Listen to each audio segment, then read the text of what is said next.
Good morning, ma'am.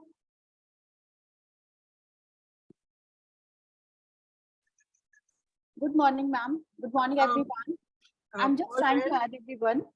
Acha, ma'am, I just wanted to know, like, what time is my presentation? Because today I need to present, I guess. Yes, you are required to present today.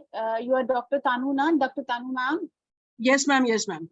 Yes, ma'am. I'll just tell you your schedule. Just wait for a while. Yes, ma'am.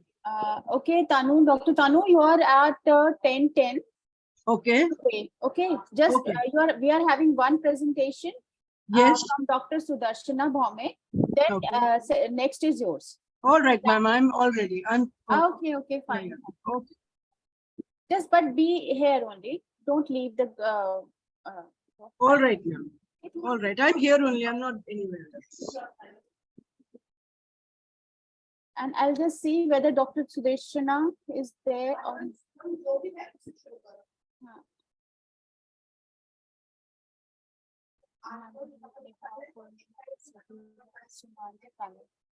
Okay, so I'll just drop the message in the group. Acha, ma'am, is it necessary to switch on the camera? Because Yes, ma'am, yes. Because it is going to be recorded, ma'am. So it is always good to switch on your camera, and it is a mandate also while presenting. You should be visible to the candidates. Okay. All right. Fine. All the participants. Okay. Fine, So fine. yeah. Okay. I'll do that.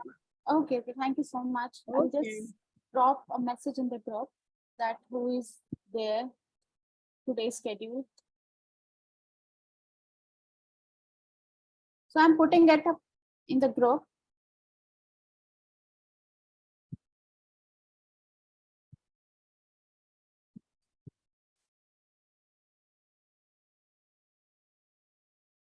Dr. Sudarshana.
Good morning, Shalini ma'am. Ma'am, I just wanted to know कि presentations तो 10 बजे नहीं शुरू होने वाली थी आज? Yes, ma'am. We are trying to assemble everyone. So Okay. we'll start from 10 onwards only, but I'm Okay. trying to just gather everybody here.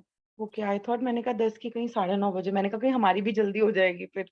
No. Question check. We'll be starting from 10 only, but I'm trying to just let everybody Okay. join sometime. So that's Thank it. you, ma'am. Excuse me, ma'am. Yeah.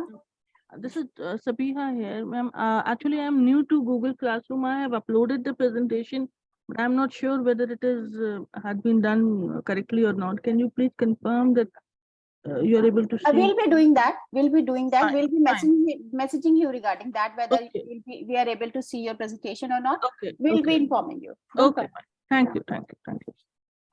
And I think all those who are here present here, I must tell you, and we will be just mentioning that during the valedictory also, that because we are having so many participants in this and we have to analyze the result also, so we'll be able to give you the certificate in the month of July. July means first 10 days in July. Okay.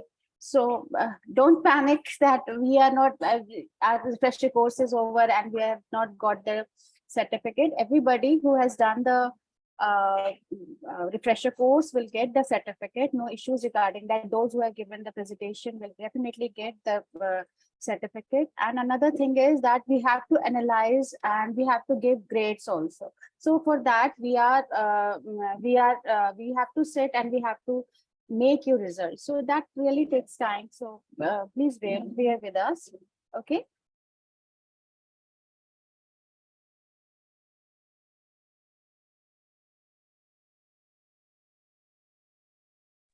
Shalini ma'am, I just want to discuss one thing with you. Yeah. Who is it? I tried my level best to upload in Google Who is Classroom. it? May I know your name, because you have not switched on your Shikha ma'am, camera.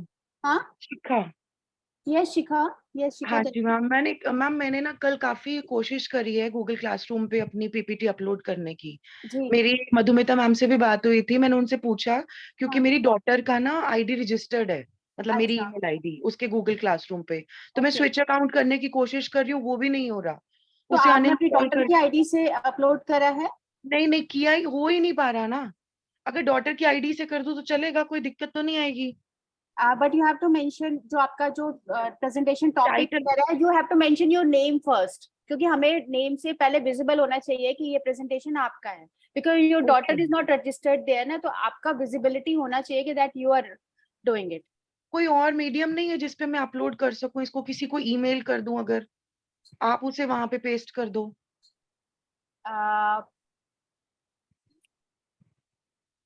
क्योंकि ma'am तो कह रहे थे कि I should get a new email ID. तो मेरे पास मेरे college की ईमेल आईडी भी है, बट स्विच अकाउंट ही नहीं हो पा रहा. Okay, I'll just talk to Dr. Madhumita and let you know. Okay? Please, ma'am. Thank you so much. Okay.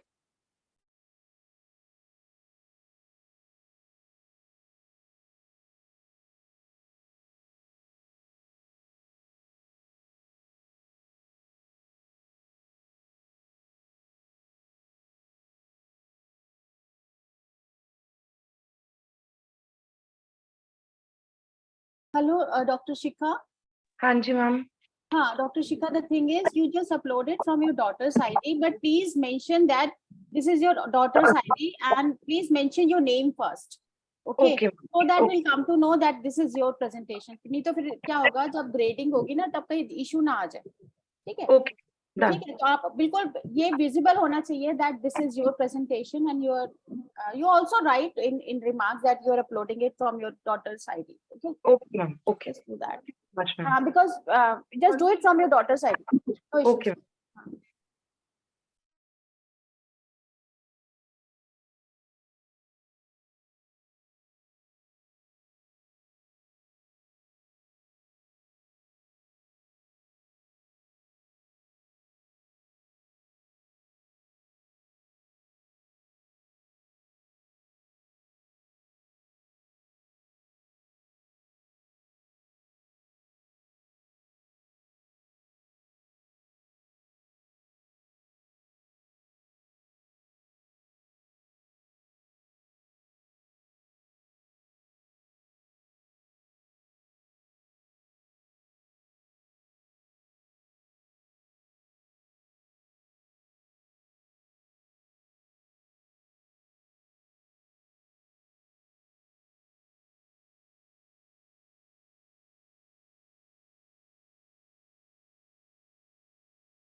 Dr. Indu, are you there? Can you please switch on your camera? Dr. Indu? Indu Singh, right? Indrani. Acha, Indrani Singh, right? Madam, can you please switch on your camera?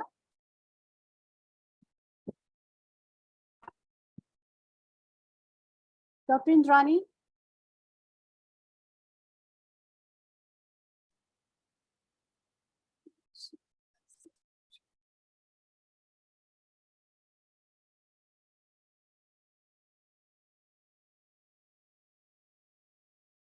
Dr. Indrani Singh, right? Can you please switch on your camera?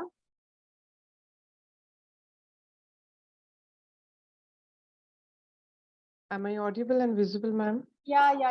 Good morning. Good morning. Good morning. So yesterday only I had a word with you, I think. No. No, okay. Then there No. was somebody. Dr. Indu is also there. I think Dr. Indu is also there. So the issue was related to Dr. Indu. I thought. Okay, right. Yes. Okay.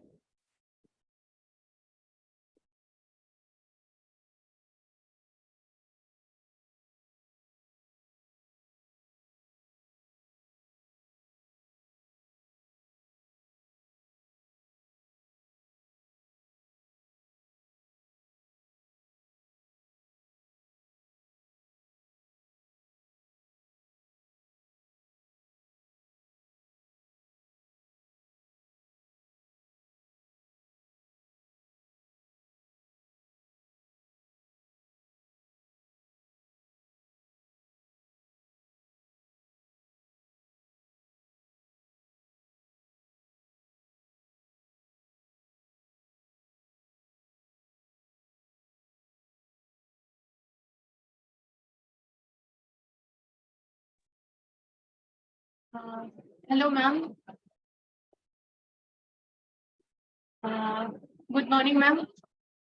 Good morning. Dr. Sudarshana is there. Yes, ma'am. Ma'am, I just want to say that I also tried multiple times for uploading in that Google Classroom, but it is not working, I think, or maybe it is having some technical issues, but I'm continuously trying. If before my presentation I'm unable, after that also I will try to upload.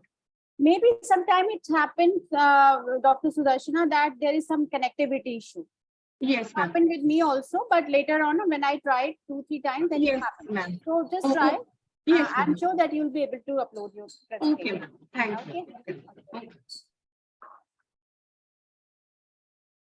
Just check, Dr. Sudarshana, please check. Are you able to share your screen? Okay, Here? ma'am. I'm just checking. Okay, Yeah, ma'am. Please, Yes. please.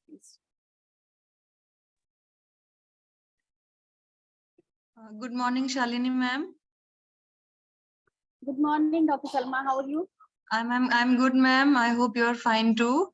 Ma'am, I just wanted to tell you that, ma'am, I'm also trying to upload the PPT and my presentation time is at 12:20 p.m. So, Okay. ma'am, I'll be doing that before Yeah. that. Yeah.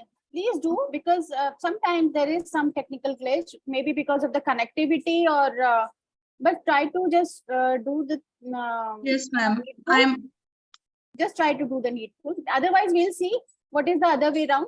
But right now, you all are required to upload your PPT there only. Later All on, right, ma'am. if All it right, will be ma'am. possible, then we'll see. Okay. All right, But right ma'am. now- Okay. Thank you, ma'am.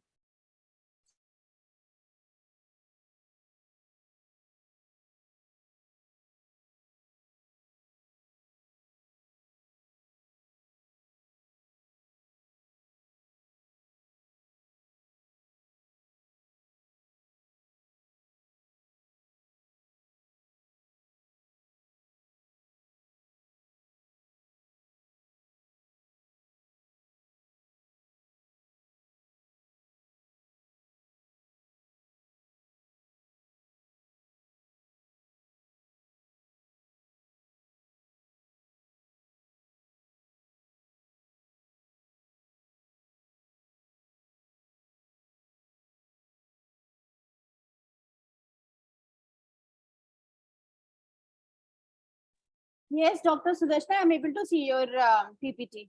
Good.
All of you, good morning. All of you who have presented yesterday and are going to present today, please make sure your PPTs are uploaded in the Google Classroom. All of you, Google Classroom.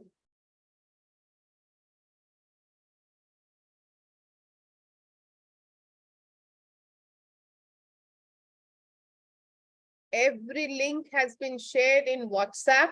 Instead of asking us again and again, please scroll through the messages. And you will find the PPT, the link has been shared.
I think we can start now. Dr. Bhaumik.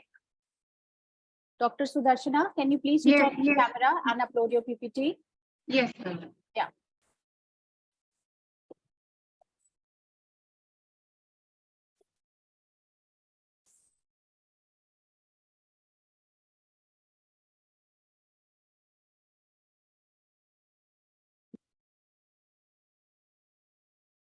Am I visible?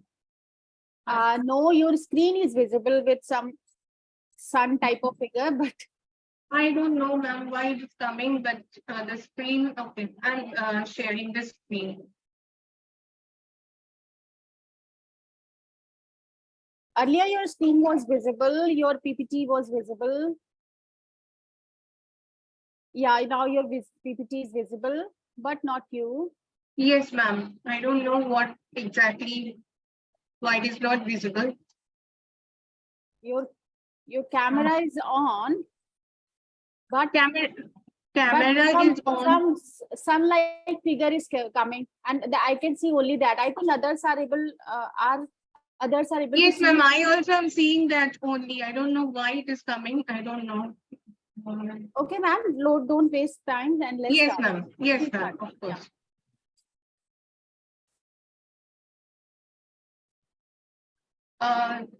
Good morning, everyone. Very good morning to all the organizers, and especially a very good morning to Bodhimutta ma'am and Shalini ma'am for organizing such a wonderful refresher course. I will be presenting a topic which is very important as well as, and it is based on particularly the issue of caste, and where I will look into the partition as well in post-independent West Bengal, particularly the period the 1947 to 2011. So based on this particular topic, I would begin my discussion about the issue of caste. When why I am discussing, because a lot of discussion had already been done in the refresher course, starting from the Dalit studies, why we study the Dalit history, and what are the basic loopholes in why there was a much late arrival of Dalit study. We have already been discussed here by esteemed scholars. So the basic purpose is that how to understand the issue of caste and the basic ideas and concepts and the basic general approach towards this issue of caste.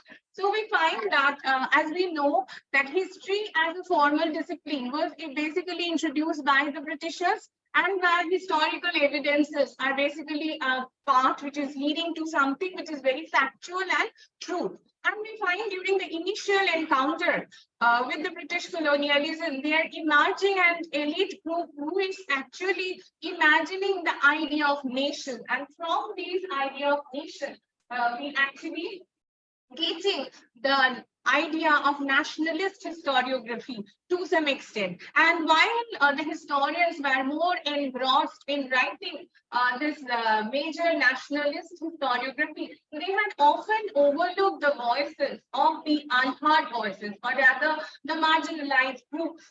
So we need to understand that why there was a late arrival of such understanding of marginality and the people who are the outcast. And in this context, we find that during the 1970s, when the issue of caste is again getting a much importance, and particularly the Dalit Panther movement, which is talking about the problem of untouchability, and there had been multiple political movements which were also taking part. So basically, this is very significant in understanding the historiography that is shaping up the Dalit historiography. And over the time, the Indian History Congress is also organizing a lot of special panel, particularly the last few years. And in this Dalit History panel, I was being a part of the Dalit History panel, which was last on 2016 onwards, it was organized particularly.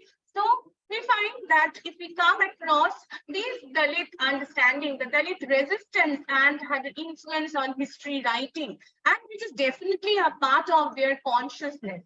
And again, we need to talk about certain scholars, and also the regional factor is also evolved. We find that writing of the Dalit history is basically based on and in some part it is different, and in some other part it is also quite different. There is a variety of dimensions we can find while we write about the Dalit history. Particularly, we mention about scholars and historians or social scientists we can call, like Badri Naran. He basically worked on UP and the particular Musar caste. Then Ronki Ram, he worked on Punjab, Ram Narayan Rawat, then Manila Chiyoti, and others are very prominent name we can discuss, and how they are dealing with each aspect, particularly which is more region-centric. And all these particular issues were very important when we are talking about the Dalit resistance. And we find that these conventional histories of Dalit movements have really given importance to these particular issues. And now we are coming to a part which is Bengal. Now we find, so far the Dalit studies, Dalit movement is concerned, the late arrival of these writing of Dalit history is very late. And why it is late? We need to understand that before we actually go back to the partition and basically the erosion of caste, that is the major understanding. So we find that in Bengal, the major two castes that actually laid to some extent the lower caste movement in pre-independence India were the Nomoshudras and the Rajbongshis. Both were in the close geographical location, and basically they had a very important role for mobilizing for a social movement. In these particular respects, when we find that India got independence and the partition was very significant in this, why we are talking about partition? Because it meant a total dislocation of people. And that is a very important issue. The partition is becoming very significant, and these social mobilization movement that had earlier been organized is actually on the verge of decline. And why it declined? We need to understand that by using certain ideas, and basically this is an extension of my PhD work.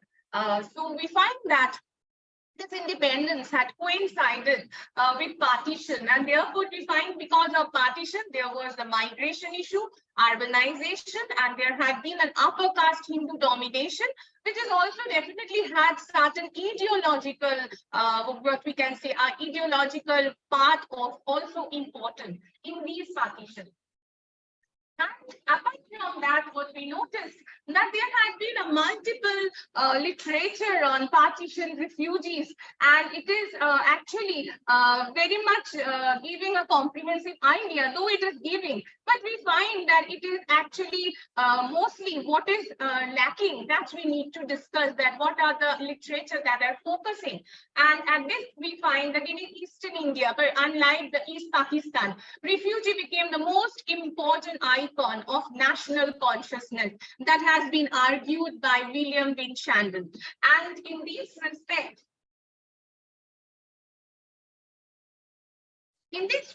we find that within the state, Calcutta, we find that this particular what Chandler is talking about is about these national consciousness. Then again, we find that within the state, the focus is mainly on metropolitan Calcutta and the refugee camp. And most studies were concerned with the relationship between the refugees, and both in terms of state policies towards the newcomers and the refugees that are settled up in the urban setup.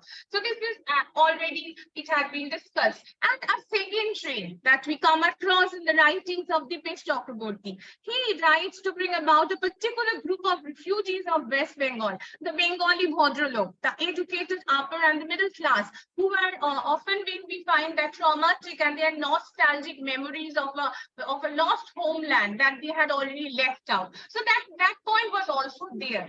Apart from that, we need to discuss about Shekhar Bandyopadhyay and how he's talking about the presence of Dalit peasant refugees that actually changing the texture of the politics in post-colonial West Bengal. Again, we have another historian and social scientist, Doi Panshen, and he is talking about the caste politics that were transformed, and the major part is how the transition is taking place from the post-colonial particular post-colonial rule in South Asia. So these are the certain literary sources, secondary sources, which are actually giving us a lot of insight. And very recently, the most important work, and also ma'am had presented on Ingrita Ghoshal, she worked on the displacement and the refugee and the memory, identity. So all these issues were very important in studying the lower caste as well as the partition issues.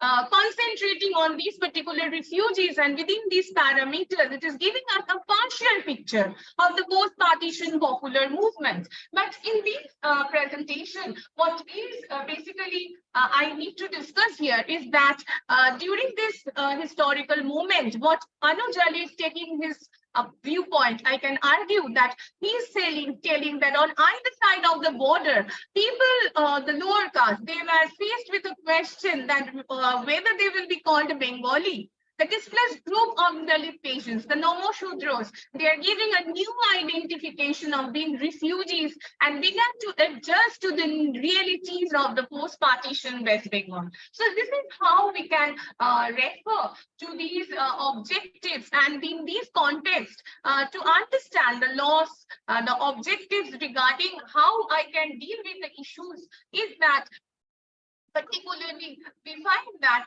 during these moment, the objectives dealing with my presentation is to understand that how the loss of cultural fluidity of the lower caste and their close affinity towards the upper class quadriloquification is very important. It's one of the basic objectives of these presentations, and to analyze how the left movement had erased the issue of caste with the notion of class. And in this context, certain questions are also evolving. Now, the basic question is how the loss of the territorial space of the lower caste within their cultural space is contributing towards the acceptance of a ritualized upper caste version of Hindu, and whether the accommodation of the new cultural values is actually erasing their cultural memory. That is also very important, that it is, we need to understand and how the partition is erasing the caste identity. And in this context, most importantly, what we notice is that how the partition is altering the cultural spaces Bengal, which is missing in the earlier works, and how the Marxist understanding of life and culture overshadowed the literature and the popular understanding of the marginalized. And importantly, when we talk about the Motuas were also very much, they were aware of B.R. Ambedkar's idea about caste, but the elites among them, they are often being engaged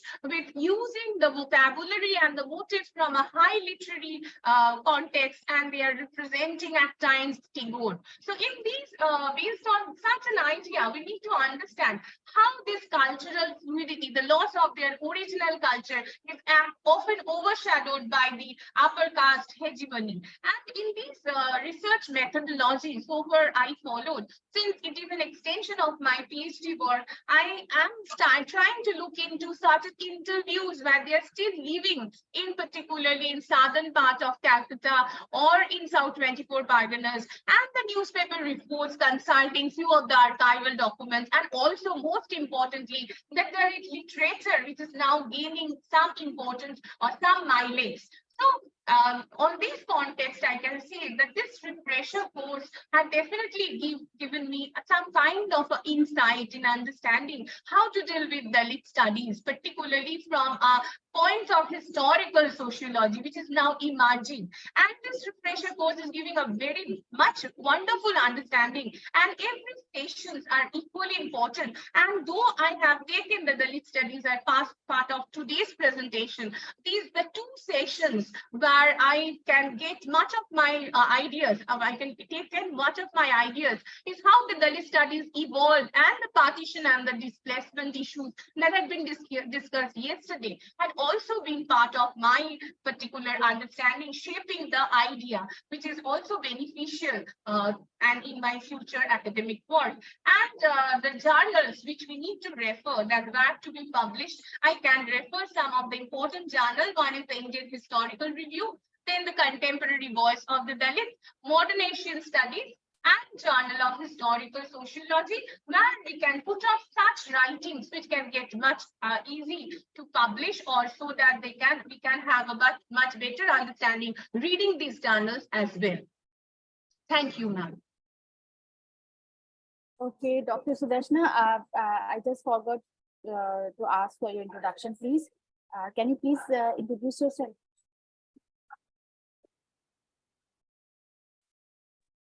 Hello? Yes, ma'am. Yeah, please introduce yourself. Ma'am, I am Dr. Sudarshana Bhumik. I am at present working as an assistant professor in Lloyd Law College, assistant professor of history. Earlier, I have done my PhD from JNU, from the School of Social Sciences, and I had been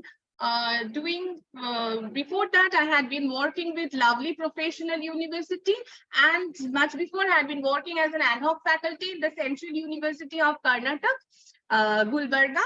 And very recently, my book has come from Routledge.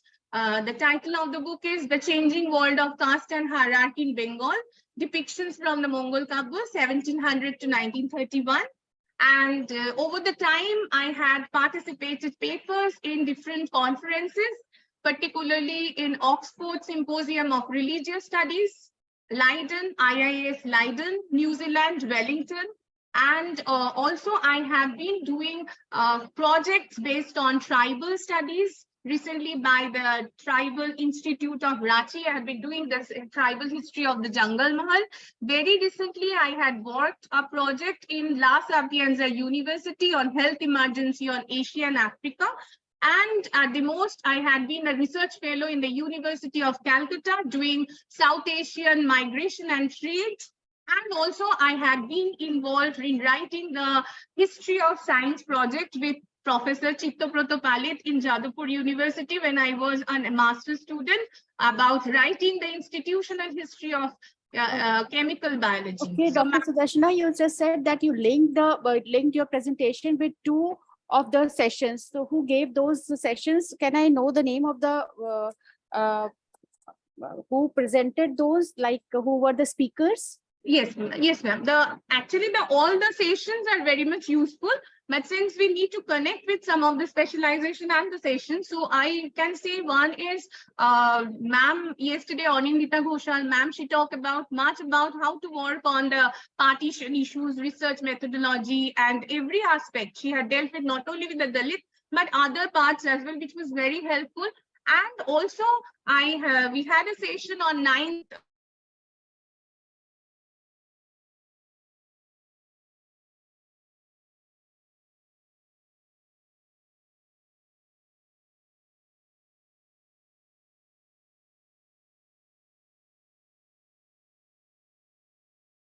Share your Close screen. her presentation so that I can upload. I can Yes, show. yes, Yeah. yes. Thank you so much. Just give me a moment, ma'am.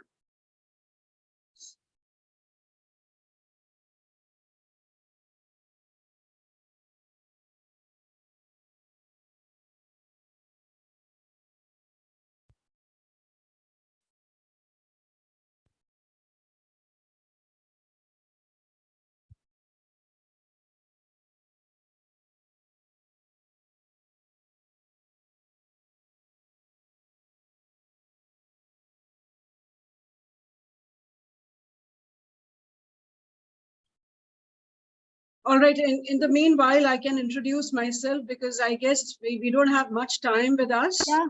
So I am Dr. Tanu Kashyap from AIESR, that is Amity Institute of English Studies and Research. I am working as an associate professor with the institution. I have to my credit 28 papers which have been referred and 2 Scopus and Web of Science papers solo. So they were my own, presentations, my own work. Besides that, I have recently chaired a session in JNU, ma'am, which was on index studies, and Dr. Lekhi, our honorable minister in Union of India, she was the chair. She was also present. So I have chaired one session on index studies very recently. Besides that, I have been an avid writer, and I love to attend such beautiful FDPs.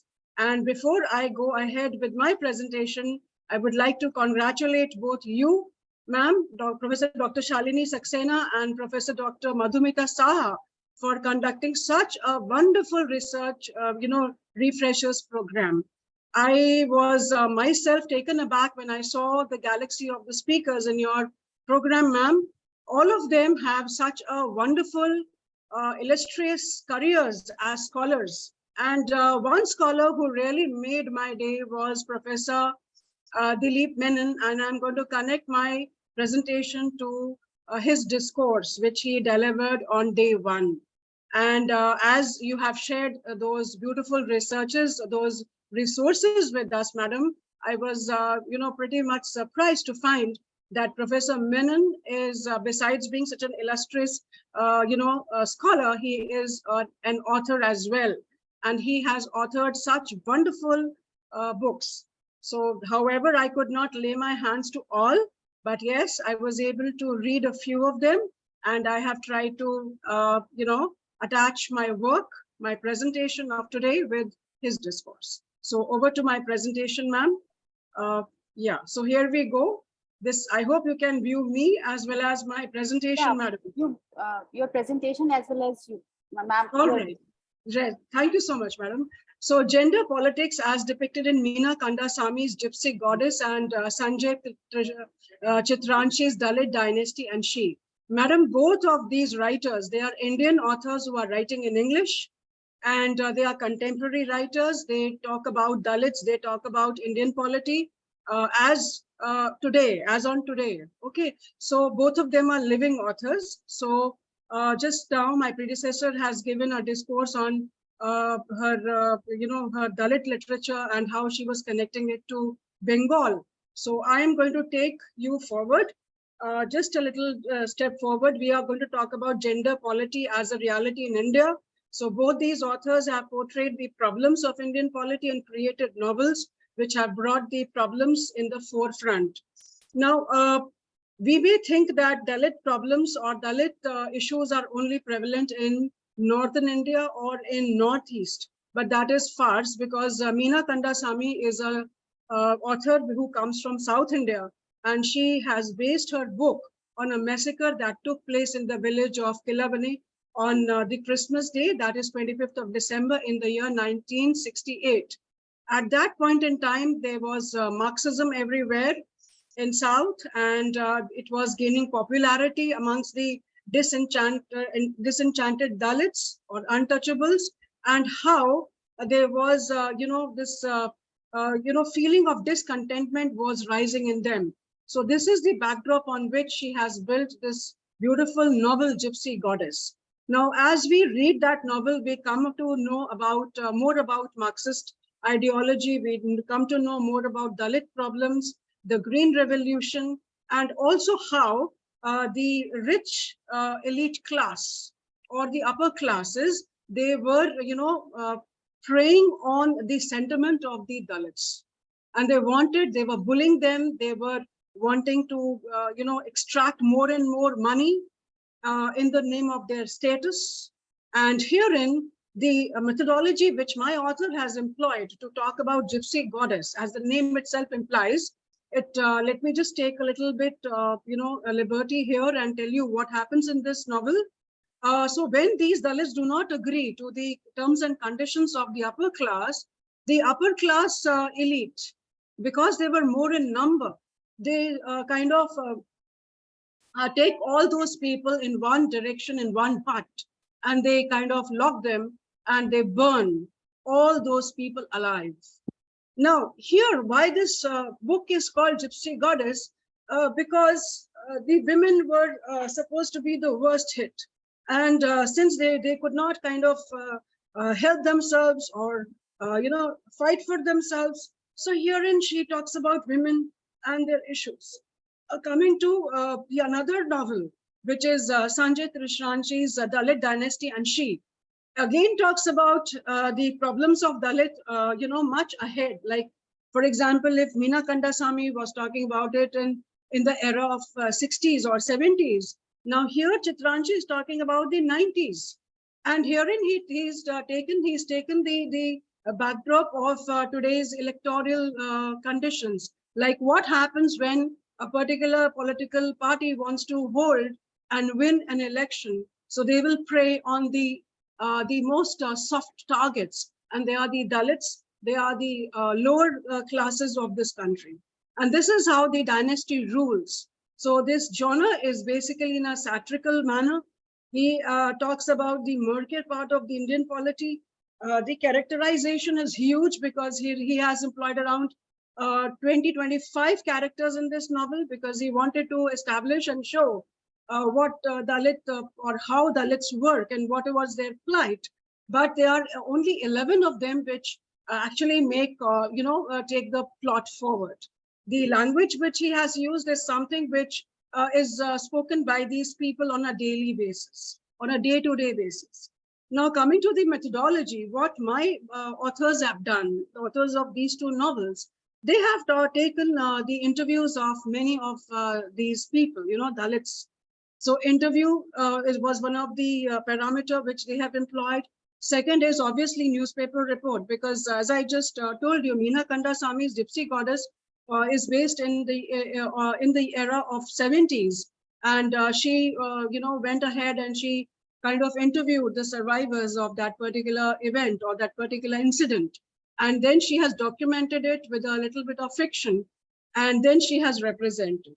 So there's so much of learning which was for me as a scholar, and especially by the discourse given by Dr. Dilip Menon on day one, and thanks to the resources which you and your team, madam, have been sharing with us on WhatsApp, I was able to lay my hands on one of the applications, one of the core thought of Dr. Menon.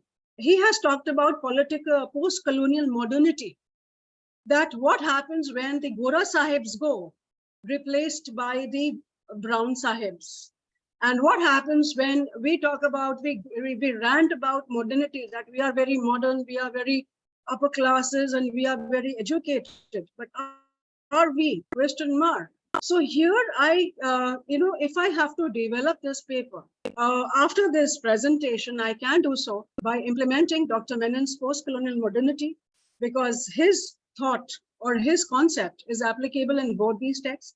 Secondly, he talks about very strongly about the multidisciplinary research, which I think today is a reality, because I myself have like 5 students under me, 5 research scholars under me doing their PhDs, and one of them is doing it on the partition literature.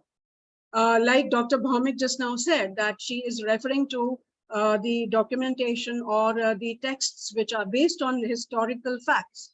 Same ways, a similar manner, in the same way, we are also looking at the historical documentation, which is firsthand, which is authentic, done, and how we can kind of merge both these thought processes. One is literature, another is historical or political or sociological backdrops, which can be merged together with literature.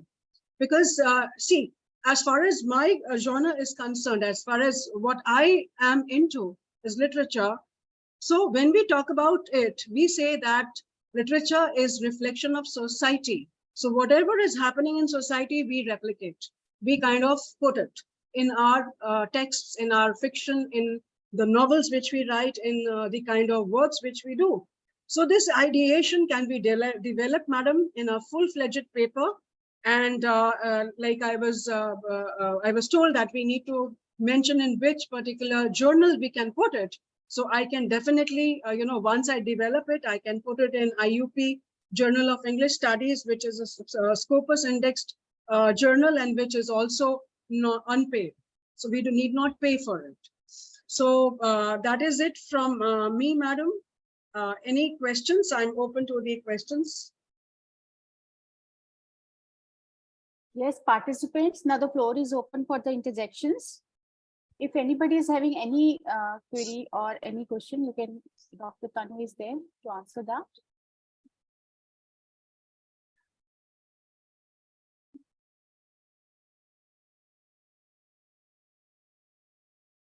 Okay, Dr. Tanu, thank you so much for your presentation. It was really nice. Thank you so much, madam. Thank you for giving me this opportunity, and all the best, ma'am, for your future endeavors also. And this one was perfect. I am telling you, it is like bingo. You really, really nailed it, both of you. So thank you. And in fact, we are basically, this is the guidance and the guidelines from the university level, that now it will be like a series. Like next year also we'll be doing this refresher course, and it will be like a series. So thank you, ma'am. Please do count me in. Yeah, sure. Thank you so much. Okay, thank you so much. So I think next participant, we are having Dr. Umesh Chandra Tiwari ji. Yes, madam. Yeah. Good morning. Namaskar, sir. Now, आप सभी को मेरा सादर प्रणाम। जब मैंने आपका देखा था ये जो रेफरेंसर कोर्स का, तो मुझे बहुत अच्छा लगा कि एमआईटी यूनिवर्सिटी भी अब रेफरेंसर कोर्स कराने जा रही है, और आप लोगों ने अपना मतलब मधुमिता मैडम ने और आपने इतना अच्छा प्रयास करके, इतना मतलब जितने भी आपके वो रिसोर्स पर्सन थे उनका सबका इतना अच्छा वो था कि मतलब मैं अपने आप को बहुत सौभाग्यशाली समझता हूं कि कम से कम इतनी अच्छी चीजें सुनने को मिली। और उनमें सबसे ज्यादा जिसने हमको सबसे ज्यादा प्रभावित किया वो है प्रोफेसर जया त्यागी मैडम, जिन्होंने कम से कम हमारे इस राष्ट्रीयता के बारे में, राष्ट्र के बारे में, वेद के बारे में और बहुत सारी ऐसी चीजें हैं जिनको कम से कम हम इतनी उम्र तक नहीं जान पाए थे, तो जानने का मुझे सौभाग्य मिला। इसके लिए आप सभी को बहुत बहुत धन्यवाद। मेरा नाम doctor Umesh Chandra Tiwari, assistant professor BEd, Akbarpur degree college, Akbarpur, Kanpur Dehat. मेरा जो सब्जेक्ट है वो एनईपी जो मैंने चुना हुआ है, एनईपी 2020 चैलेंजेज और एंड इश्यूज।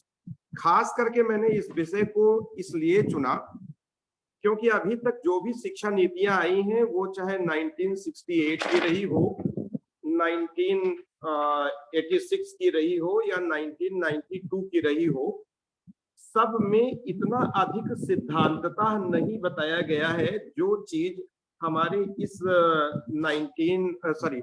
2020 में बताया गया है, जिसमें हमारे भारत की अस्मिता को जहां से संस्कृति से जोड़ा गया है और वर्तमान की जितनी भी व्यवस्थाएं हैं वहां से जोड़ा गया है।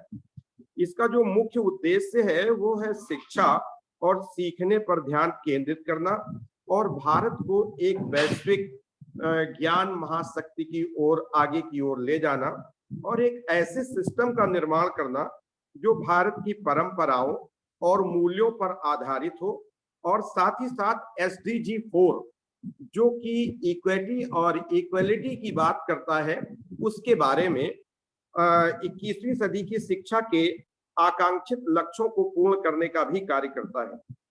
और यह भी एक चीज बताता है कि जो हमारा व्यावसायिक शिक्षा है और इसके लिए जो ग्रॉस एनरोलमेंट रेशियो है वो 26.3 से बढ़ता हुआ 50% की ओर ले जाएगा। ऐसे इंस्टीट्यूशंस का निर्माण करना जिनकी की जो कैपेसिटी हो वो 3000 तक पहुंच सके और खास करके डिजिटलाइजेशन पर सबसे अधिक जोर देना।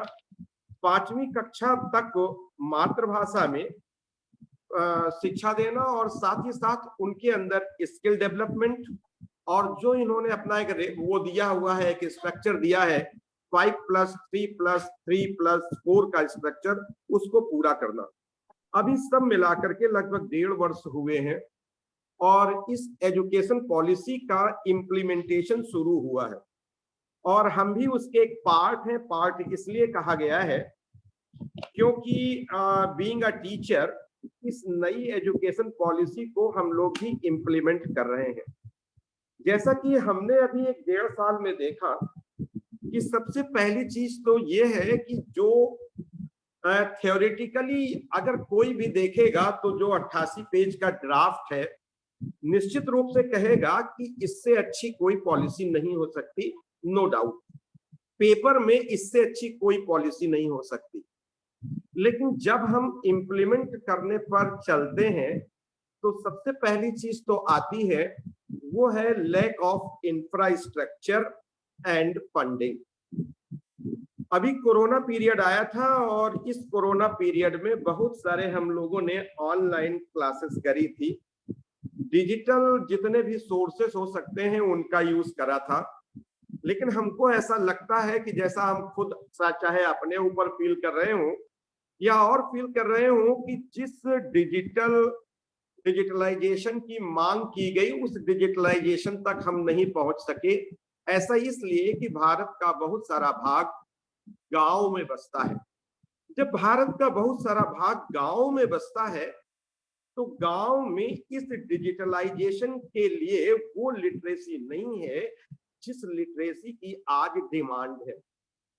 अभी हमने जो अपने यहाँ ये 10-11 दिन से लगातार अपना रेफ्रेशर चल रहा था, इसमें भी मैंने महसूस करा कि आप सब लोगों ने जिस डिजिटल वे के थ्रू, ऑनलाइन सोर्स के थ्रू इतना अच्छा मटेरियल हमको जानने को मिला, हमको लगता है कि इस तरह का मटेरियल अगर हम अपने इस भारत के इस ग्रामीण अंचल में ले जाकर परोसें तो शायद हमको लगता है उससे उनको वो लाभ नहीं होगा जो हम अर्बनाइजेशन के क्षेत्र में इस लाभ को ग्रहण कर रहे हैं। इससे मैडम जो सबसे बड़ी बात निकल करके आ रही है वो निकल करके आ रही है कि एक वो मतलब एरिया है जिसमें ये एरिया बहुत अच्छी तरीके से ग्रेस्प कर रहा है, और दूसरा एरिया ये है कि जो उससे बहुत पीछे छूट रहा है। इसका मतलब ये है कि हम बात तो कर रहे हैं इक्विटी और इक्वालिटी की, लेकिन हम वहां तक नहीं पहुंच पा रहे हैं। ऐसा मैं क्लासेस में भी देखता हूँ, जन समुदाय के बीच में भी देखता हूँ।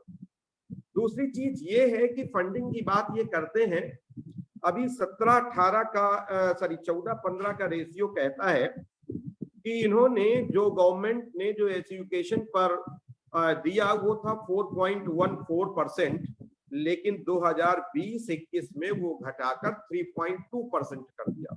अब जरा देख लीजिए कि एक तरफ इंफ्रास्ट्रक्चर और फंडिंग की इंक्रीज करने की बात कर रहे हैं और दूसरी इंफ्रास्ट्रक्चर और फंडिंग को डिक्रीज हो रहा है। एजुकेशन इन मदर टंग, निश्चित रूप से जब ये कहा जा रहा है कि 5वें स्तर तक हम मातृभाषा में शिक्षा को देंगे और उसके बाद जब वो 5वें से 8वें तक बढ़ेगा, 10वें में 12वें तक हायर एजुकेशन की तरफ जाएगा, तो वहां उसको उस मदर टंग में पढ़ाने वाला कोई नहीं मिलेगा और ऐसी कंडीशन में क्या होगा, वो अपने आप को फिर से ठगा हुआ महसूस करेगा। तो इनका एक जो दूसरा है, हमको लगता है कि यह भी एक बहुत बड़ा चैलेंज होगा। और तीसरा इन्होंने एक बात की, वो है व्यवसायिक शिक्षा और कुशलता, यानी वोकल एजुकेशन एंड स्किलिंग की। हाँ, ठीक बात है, इन्होंने बोला हुआ है कि वोकल एजुकेशन की शुरुआत हम 6th स्टैंडर्ड से करेंगे और बच्चे को उसके आधार पर ट्रेन करेंगे और लोकली वो बेनिफिटेड होगा, नो डाउट बेनिफिटेड होगा। लेकिन आप जरा ये सोचिए कि अगर उसके घर वालों ने और उसने अपना एक उद्देश्य बहुत आगे की ओर ले जाने के लिए सोचा हुआ है, तो वो वहां के उस लोकल वोकल पर अपने आप को क्यों ठहराना चाहेगा? ये एक बहुत बड़ी चैलेंज है अपने सामने। और फिर अगला है 4th challenge, that one is lack of train teacher. Justice Verma की 2012 में एक रिपोर्ट आई थी और उस रिपोर्ट में ये कहा गया था कि बहुत सारे एडेड इंस्टीट्यूशन है, गवर्नमेंट इंस्टीट्यूशन है और प्राइवेट इंस्टीट्यूशन है। जो प्राइवेट इंस्टीट्यूशन से जो भी बीएड पास करके निकल जा रहे हैं, उन्होंने एक भी दिन क्लास में न सीखा होता है कि कैसे प्लान बनाया जाता है, कैसे प्लान को एग्जीक्यूट किया जाता है और कैसे पढ़ाने की स्किल को सीखा जाता है, चाहे वो क्वेश्चनर की स्किल हो, चाहे वो इंट्रोडक्शन की स्किल हो, चाहे वो जिसको बोलते हैं कि स्टिमुलेशन वेरिएशन की स्किल हो। जब स्किल ही नहीं पता है तो हम उस क्लास में जाकर क्या पढ़ाएंगे? तो इस पर जस्टिस वर्मा का एक कमेंट था कि हम टीचर नहीं तैयार कर रहे हैं, हम एक ऐसी भीड़ तैयार कर रहे हैं कि वो भीड़ अगर क्लास में घुसी तो निश्चित रूप से क्लास के जितने भी बच्चे हैं उन सबको डिजास्टर की ओर ले जाएगी, उसमें किसी तरीके की कोई स्किल डेवलप नहीं करेगी। और अपना जो लास्ट पॉइंट था मैडम, और वो जिसकी बात मैंने सबसे पहले करी थी, वो है digital literacy and use of technology, जिसके बारे में मैंने पहले भी इस बात कही है। अभी एनएसएसओ का 75 राउंड नेशनल सर्वे था 2017 और 2018 का, जिसमें जो एक रूरल दिया था और अर्बन का एक कंपैरिजन दिया था। रूरल में जो लोग कंप्यूटर जानते हैं उनमें मेल का परसेंट था केवल 12.6 और फीमेल का परसेंट था 7%। अर्बन में मेल का परसेंट था 37.5 और फीमेल का है 26.9। और जो लोग इंटरनेट को यूज करना जानते हैं उनमें रूरल में 17.1 और फीमेल में 8.5। वहीं पर अर्बन में मेल 43.5 और फीमेल ने 30.1। ये 5 ऐसे ज्वलंतशील मेरे हिसाब से मुद्दे हैं और चुनौतियां हैं जिसके आधार पर हम इस बात को कह सकते हैं कि NEP 2020 is basically is very good, but while we people are implementing, I think there are so many problems. हाँ, हम इन चुनौतियों के बीच से भी निकलकर यदि धीरे धीरे इसको हम एग्जीक्यूट कर ले गए तो निश्चित रूप से यह जो एजुकेशन प्रणाली है वो हमारे लिए बहुत ज्यादा बेनिफिशियल होगी, हमारे लिए मतलब हम सभी के लिए। अदरवाइज हमको ऐसा लगता है कि ये प्रणाली एक डिसास्टर होकर रह जाएगी। हमको लगता है कि जो मैंने चुनौतियां आप लोगों के सामने रखी हैं, शायद आप लोग भी यही महसूस कर रहे होंगे। Thank you so much ma'am. धन्यवाद उमेश जी आपके व्याख्यान के लिए जो कि आपने NEP 2020 पे दिया है। आई थिंक इस आपके व्याख्यान से हमारे जितने पार्टिसिपेंट्स हैं वो काफी उनको नॉलेज गेन हुआ होगा। तो थैंक यू वेरी मच। आपने बताया कि आपका जो ये व्याख्यान था that was related to doctor Jaya Tyagi's. जी यस मैम। ठीक है, that's good. Thank you ma'am.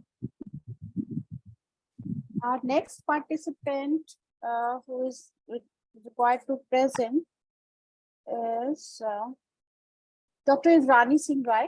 She is Yes. already there. So please Yes, upload yes. the PPT. So 1 minute, ma'am. Yeah.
Till the last speaker, it was all right, but I don't know what's the problem. Just give me 2 minutes only, ma'am.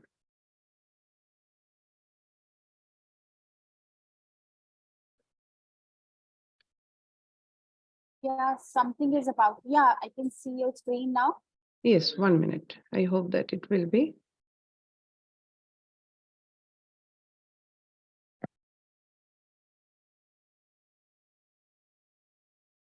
Is it visible now, ma'am? Yes, yes. Yes? Okay, right. I can see. Yes. So very good morning to one and all present here. This is Indrani Singh from Amity University, Raipur. And today, I'm just going to introduce for the next 10 minutes that we all already know. It is not new to any of that is the each and every human being, we know it. But I'm trying to, as a student of literature, I'm trying to just recall all these questions. So my topic is exploring Orient through the lens of Occident. And whenever we are here in 2023, we are talking about artificial intelligence, we are talking about 4.0, but at the same time, we are having certain questions that is there with us always. And these are very perplexing questions, just like what is the purpose of life? Despite all achievements, advancements, and accomplishments, why is man is so dismayed and despondent? What is the element missing to which there doesn't seem to be any substitute in this materialistic world? So when we ask these questions to ourselves, or maybe we just search the answers in different books, in different scriptures, or like that, we get the answer like that is there in our ancient Indian scriptures, that is there in our philosophical thought process, that is Indian philosophical thought process and all. So sometimes when we are searching and the answers are from the different sources, like it may be the Sanatan Dharma, it may be the Buddhism, Jainism, Sikhism, and different sources. But still, we are having certain questions, unanswered questions with us. To if we go to search in deep, so we have to go for me what I'm working now, the project or the paper I have already started, and obviously this particular refresher helped me a lot in this way.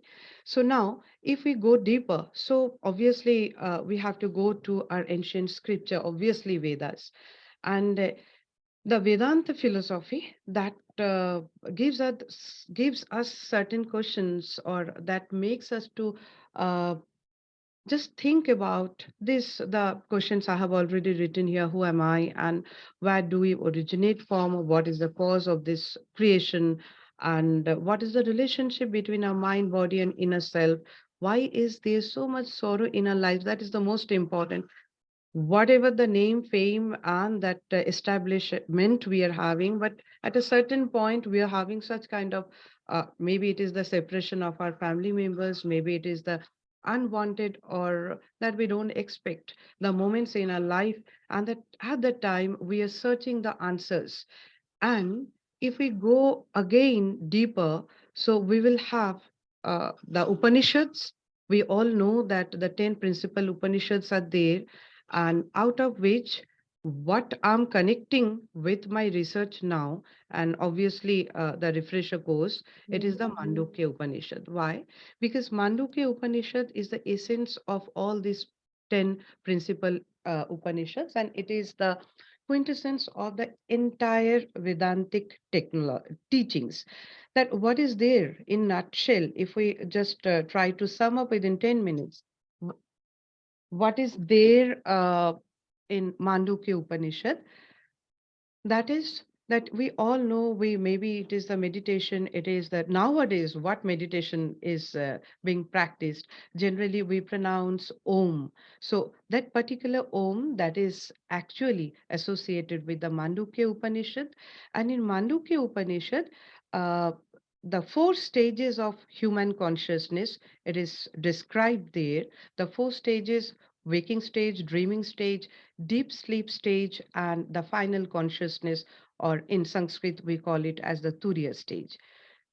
This is the particular page from Mandukya Upanishad translated by James in 1996, where we can have the similar kind of presentation. Though the Westerners, whenever they came to India, from different sources, they tried to acquire the knowledge of Indian, the basic scriptures and what we called as that, that is arts, that is the Oriental philosophy. So in their way, they have translated the Mandukya Upanishad.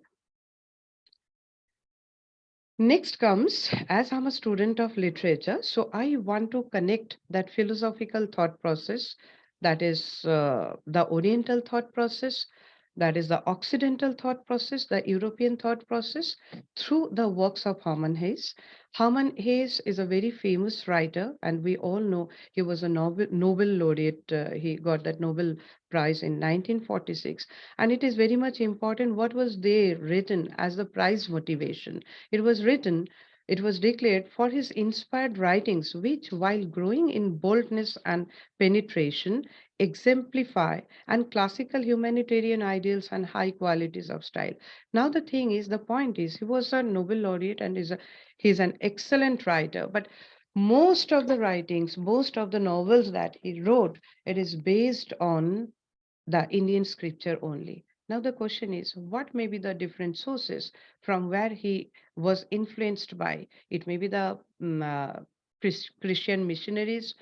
It may be because Max Muller, he was close to Max Muller. It may be the Indian Indologies. It may be the different sources because his ancestors were here in India. So my point of research is that did Mandukya Upanishad influence Hermann Hesse and his works? Because whatever he has written, we can see the reflection of Indian philosophical thought process, whether it is Upanishad, whether it is Bhagavad Gita, whether it is the different aspects, different angles of Buddhism, like that. Now, what may be the objectives of this research?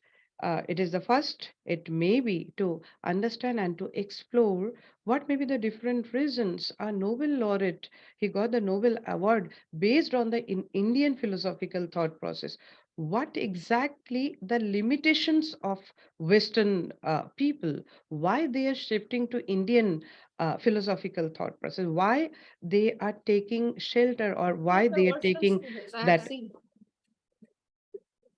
the assistance from Indian No, scriptures. ma'am, they give you trouble na kya karu?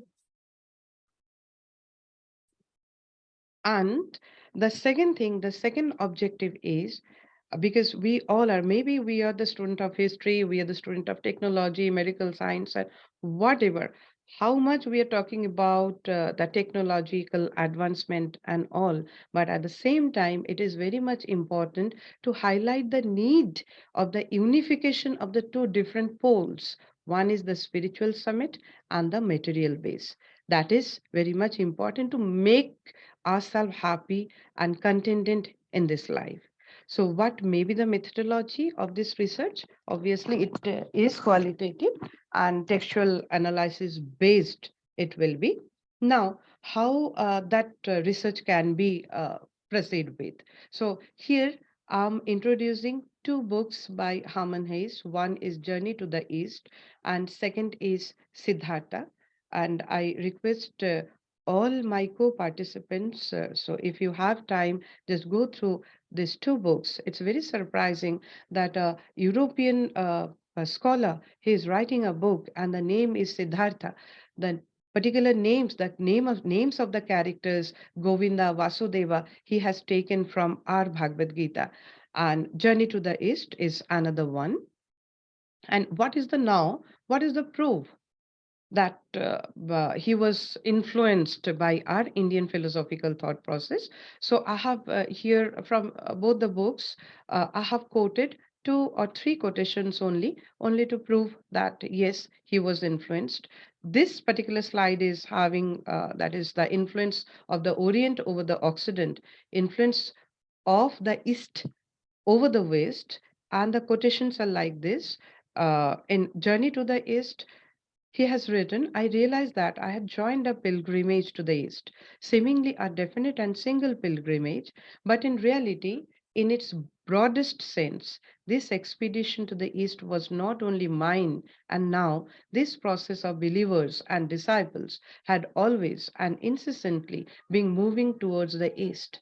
I'm focusing that towards the home of light. An European scholar is addressing or appreciating the Eastern philosophical thought process as the home of light. In another quotation, he has written, indeed, a whole host and its great pilgrimage was only a wave in the eternal stream of human beings, of the eternal strivings of the human spirit towards the East, towards home. Again, the particular term home, it has obviously a very much, it's a very crucial word for an European whenever he is saying that the home is, or the root is, that is there in India, that is there in Eastern philosophical thought process.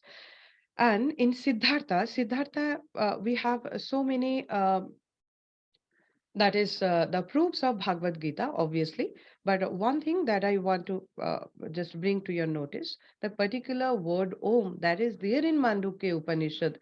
Mandukya Upanishad is based on that, the interpretation of Om only. The same Om an European is using in his particular novel. And the quotation from Siddhartha is like this. Om entered his consciousness. His here means the central character. He became aware of himself in his misery and in his error. He knew about Brahman, knew about the indestructibility of life, knew about all that is divine, which he had forgotten. That is very much important, which he has forgotten. I think that we all know the source, but sometimes that is with the advancement of science and technology, sometimes we forget. And now, if we talk about the learnings from the refresher, this present refresher course.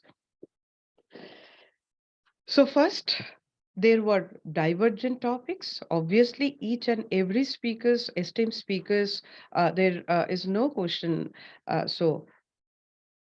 But for mine, as I have already started before that refresher, I had already started this particular venture. So for me, it is Professor Jaya Tyagi, Professor Department of History, Delhi University, who spoke on recent trends in approaches to religious and ritualistic text, and with special reference to Dharma Shastric and Puranic traditions, where I got the help from the analysis from the Vedanta, and the particular interpretation of salvation or liberation or moksha, kaivalya, mukti, whatever the term we generally use. That is the intellectual assistance that I got from the refresher course. The second thing that I observed, and that is also a learning, that is the moderation of the refresher course by Professor Madhumita. So minutely the observation, each and every lecture, the concentration with which she just went through, and after the questions, and that was really a learning, I think, for all of us. And the third learning is that is from the co-participants, because yesterday I was listening to my co-participants, and today morning also 3 participants have so partition and all. So that is the third learning that I should say. And suggested journals, it may be for what I'm doing now. And okay, before that, I want to communicate to you that in this venture, I'm getting assistance from Ramakrishna Mission Belur, Ramakrishna Mission Chennai, and obviously Ramakrishna Mission Raipur, because I need to understand Upanishad, and especially Mandukya Upanishad in detail.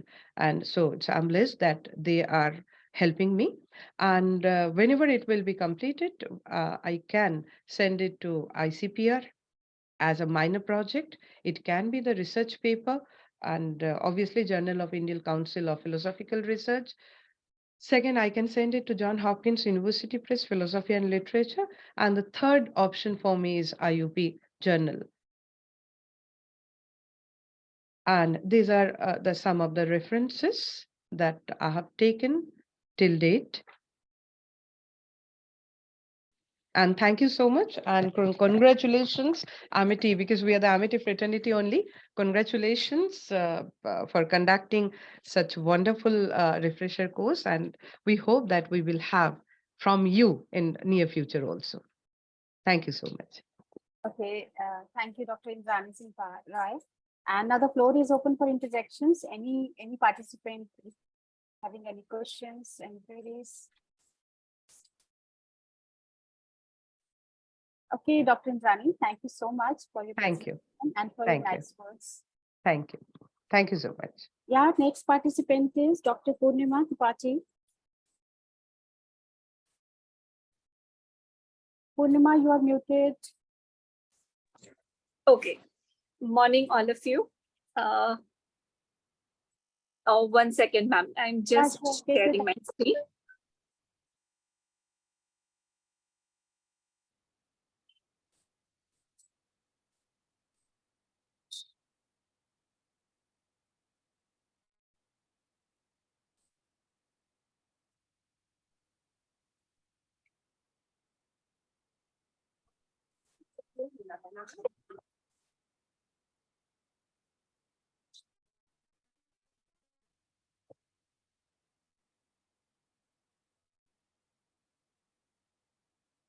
Ma'am, my screen. Your screen is visible, but not your is visible now. Screen is visible, Okay. yes. Now, Yeah. Now is it visible? Okay. Yeah. So morning, all of you, my esteemed colleagues and seniors, and some of course the juniors as well. So good morning, all of you, and I thank you for giving me the opportunity to present my views on a very I would say provocative topic these days. So before starting my presentation, I would again congratulate the organizing committee, the MIT, for giving us this opportunity. Especially for me, it is very, very valuable because this would be my first refresher course, and I'm sure this would add value to my knowledge and as well my resume. So I would start with the topic today. That is, Purnima, it would be great if you just introduce yourself as well. Sure, ma'am. So I'm Purnima Tripathi from Lucknow University. I'm a graduate from Lucknow University and currently teaching a BA program, MBA honors course in Brampton College, Delhi University. Before joining this, I was also been involved with various NGOs and some research projects as well. So that's me. Okay, so before starting this presentation, I would say this topic of mine which I chose. This is really inspired by one of the resource persons, as my previous co-speakers have inspired by Dr. Jaya Tyagi from Delhi University, and her approach to study the wealth, the kinship, because I'm a student of political science, so these really inspired me, and not just her session. I'm also very much pleased that I get to learn about research methodology, like Dr. Mansoor Ahmed, a session by, I am forgetting the name of the resource person, but the person who spoke about child rights, Bal Suraksha Adhiniyam, and then the resource person who talked about the ISSR project and onwards, because as a new faculty, these would be our way forward from the refresher course. So over to my presentation now. So I would start with a quote by a noted historian, S.N. Balgangadharan, in his 1985 essay, "We Should Not Stop from Exploration." I quote, "We know the West as the West looks at itself. We study the East the way West studied the East. We look at the world the way West looks at it. When Asian anthropologists or sociologists or culturologists do their anthropology, sociology, or culturology, the West is talking to itself, unquote. So what is implied here? He's actually making a point that when the Asian scholars or the Asian historians or the Asian anthropologists, they do their research on pertaining to the land, actually the West starts digging.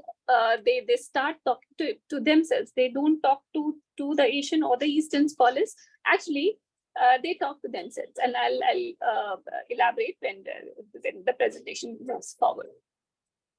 So the objective of my presentation here is to study the Bharatvarsha, the concept of Bharatvarsha in all its as a geographical entity, which is again a very debated thing these days. And as I said, this is in the context of Dr. Jaya Tyagi's presentation.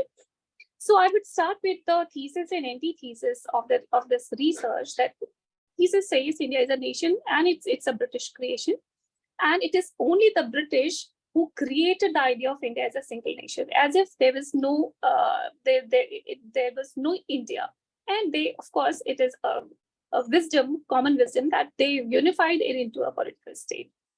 Now, the antithesis says that India is one of the few nations of the world with a continuity of civilization and an ancient conception of nationhood in all its religious, civilizational, cultural, and linguistic continuity. And I would be working on this antithesis because thesis is, of course, it's a common knowledge. So I would work on the antithesis in the ongoing slides. So now look at India from a non-Western gaze. Now, India, as it's been believed that the geography is sacred. It's not holy. It's not from the Western concept of a holy land. And it implies the presence of God, and it doesn't merely animate people. It doesn't talk about people just following certain norms and rituals. It is actually something beyond that. For example, Prithvi and Akash, they make one Deva Prithvi or the Deva Prakriti. And this is a masculine and feminine energy who would create the world, who have created the world. And that is eternal. It has never stopped and it has never originated. It is something about the energy, as the many Western scholars later on discovered that energy is conserved. It is never destroyed. It is like that. So, and this precise common social capital of sacred geography, which we consider as Indians or civilization continuity, this actually is a political imagination of India for Indians, which sadly is forgotten. So, of course, this Hinduism and it's a very late addition to the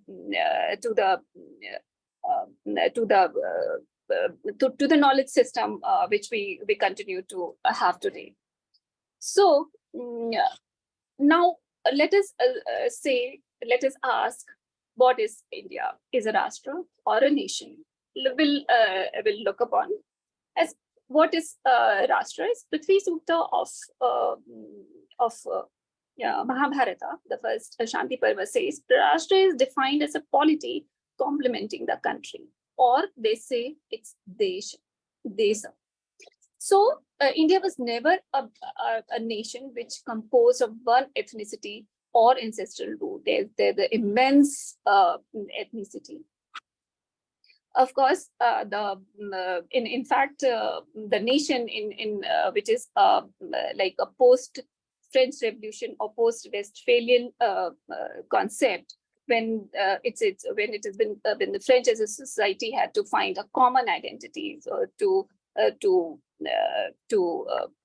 come forward as a nation state system, which later on developed as a nation state system, which is actually common monarch, bypassing the common monarch, which is of course anointed by the god. So in one of the writings of Bankim Chandra Chattopadhyay, during his one of the writings which I found, he referred nation as jati. So that is a nation or nation state, or it's not known to, it's not used, never used in Indian the context. Now we'll see what is in literature, how India is defined as Bharat or a Rashtra. So I would quote Manusmriti, not quoting actually, I'm referring to Manusmriti, which mentions that Aryavarta, which stretches from Himalayas and Vindhyas and all the way to the east and western oceans, it hasn't interrupted. It hasn't. It is no. It is a continuous journey of this. Of course, there was no marking system. Though there was no kilometers or meters, modern system of distances or the units, but it stretches from the Himalayas to the oceans. So. Now, I would ask, without the idea of Bharata, there could be no epic like Mahabharata that engaged kings throughout this land. Like in Mahabharata, the two parties who belong to different,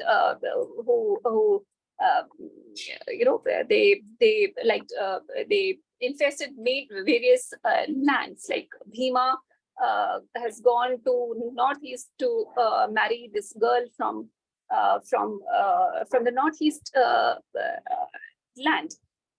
Similarly, Ramayana, where Lord Rama visited from the Vindhya to the land of Lanka, which is now Lanka. So there's it's a continuity. There's a continuity of geography. So, and also the diffusion of these common ideas, certainly not from the north to south. It is not just north and south. Actually, the great Bhakti movement, which started in late 6th and 7th century, had its roots in various ancient Kannada and Tamil languages. Even when the boundaries changed, like the various Cholas, Chanakyas, and these empires, the kinship changed, the continuity never broke.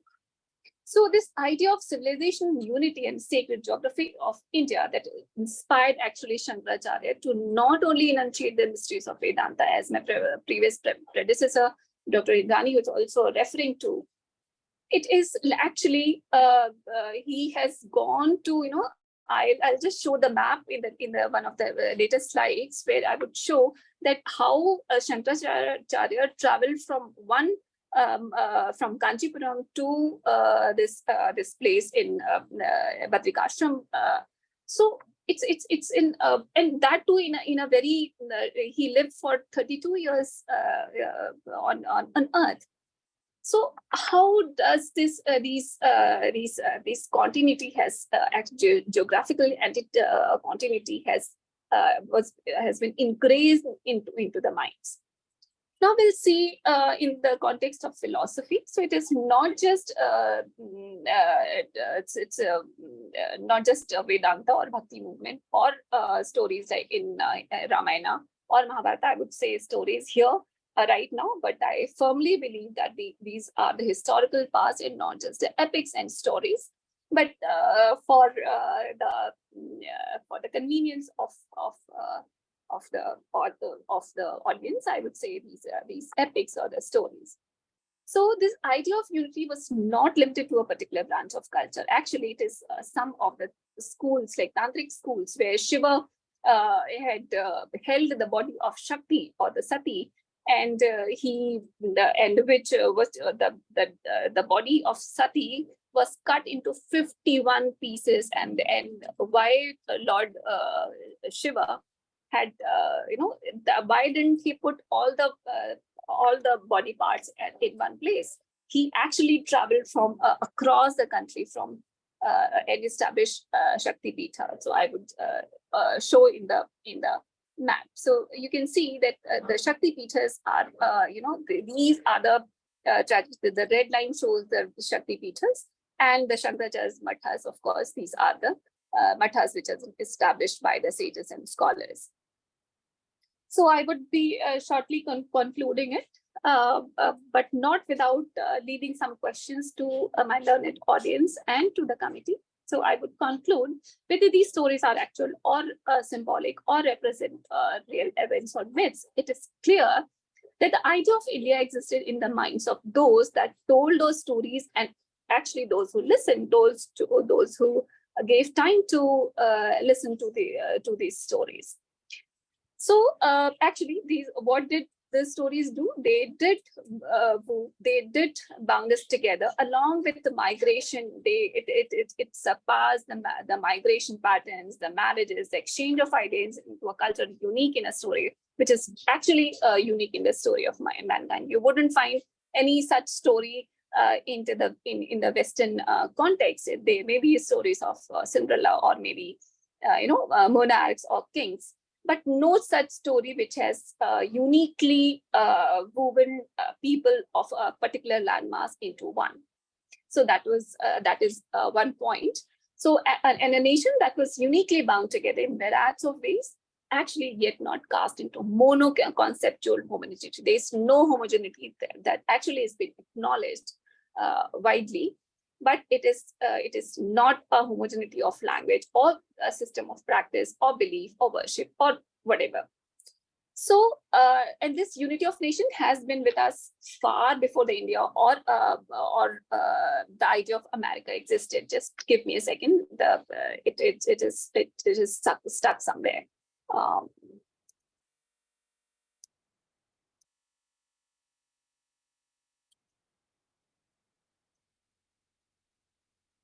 Yeah. So this idea of America, we all know it's a very new. It's just not more than 300 years old.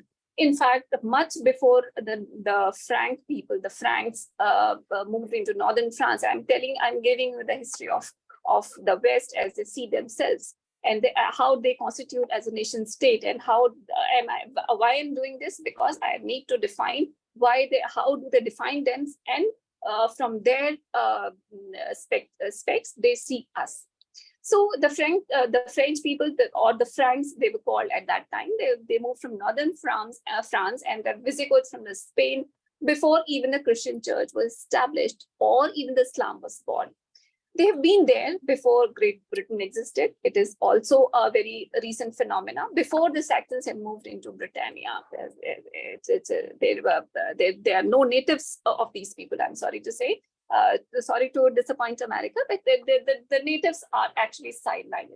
They're no natives. I mean, they are there, but in a very limited sense.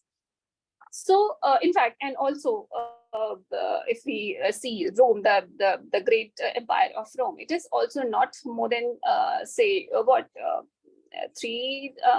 maybe 2,000 years old. Nothing more than that. So I would leave 3 questions for you, as I said in my first few slides. These are the questions for you. Please ponder upon these. The Arabs and Persians already had a conception of Hind far before the Mughal Empire was born. We know that the Mughal Empire, again, it's a successor of Arab and Persian people. If we suggest that the conception of Hind was derived from their contact with Sindh in Western India, why would the British, when they landed in Bengal, form the East India Company? See, the word East India Company, unless the conception of the land of India was shared by the natives. This is my question 1. Secondly, why did they use this name much before they had managed to politically hold sway, much of the India, before they educated us that no India existed before their arrival? This is my question number 2. Thirdly, why would Portuguese say that they have discovered India through when the traveler Vasco da Gama traveled and landed in Calicut of the south, if the India was a creation of British Empire?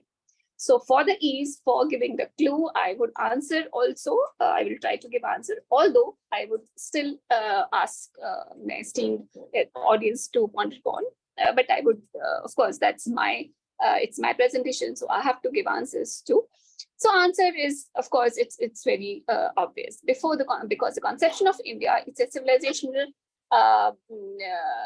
based in the Indian subcontinent, which predates the rise and fall of these empires. It is not like Holy Roman Empire or the Saxons or the Great British. In America, I'm not including America because it's too new. True. Some parts of a large part of India were unified under political rule only during certain periods of time, during Ashoka regime or the Bindusar or some of the Chandragupta Maurya. So there are certain periods of time when there was actually a unified political unity, but the scale of existence of these empires actually predates many of the, in fact, the whole of the world. Barring few like the Chinese and the Mesopotamian, the civilization. But those facts serve to hide rather than reveal the truth that we understand the history of the rest of the world and realize the historic, we should realize the historic social, political, and religious unity of Islam. This is my submission. And I would say we are not merely a country, we are a civilizational country among very few others country on the planet. So that is my presentation. I would give what I have referred to. These are the few articles, and this Professor Madan Lal Goel, he's a professor of emeritus from University of West Florida. He is a very immense resource of such articles, and I refer to those articles very often. And again, there's a article by the Smith A. And I would refer to a few journals. It's Sajok's. It's both global and the national journal. And this is basically based Kerala-based journal, and it's a peer-reviewed journal. I would also recommend my fellow participants and audience to refer to History Today. Jigyasa is another one of the journals. And yeah. So thank you so much, faculty and the dear organizing committee. It is immense pleasure to be here, and thank you for giving me the opportunity. Thank you. Thank you, Dr. Purnima. So any questions? Now the floor is open for interjections. Any questions from the participants? Okay, so we'll be taking a short break. Because it is already 11:23 right now, so we'll be coming back to the floor at 11:40. Okay, so don't log out, be here, and we'll join back. And we are having Dr. Kasturi Sahai's presentation at 11:40. So, yes, ma'am. Okay. Thank you so much, and stay here only.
आपको मेरा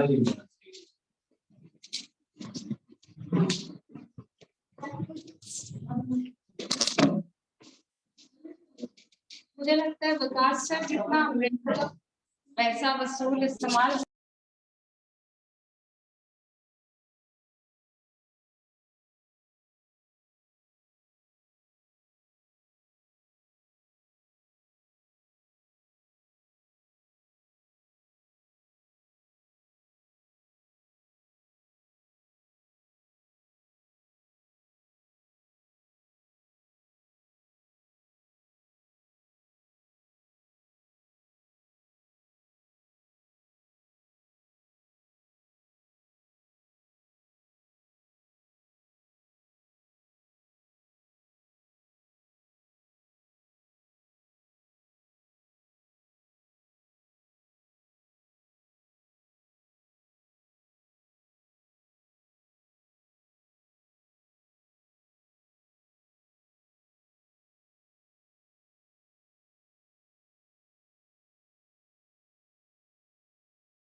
Okay, let's start with the next presentation. We are having Dr. Kasturi Sahai with us.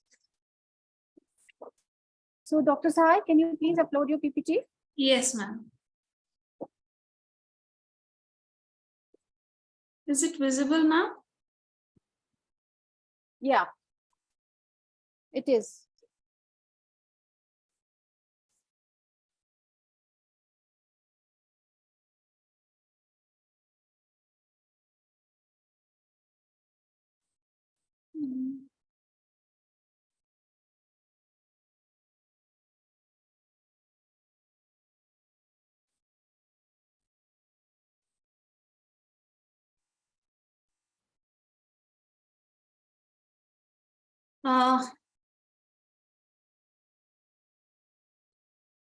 Just a minute.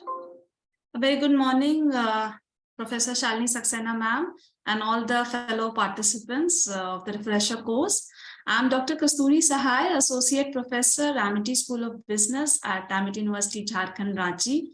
So different states, but the same Amity. And it was a proud privilege for me to attend this refresher course and gain such a plethora of knowledge from all the respected resource persons.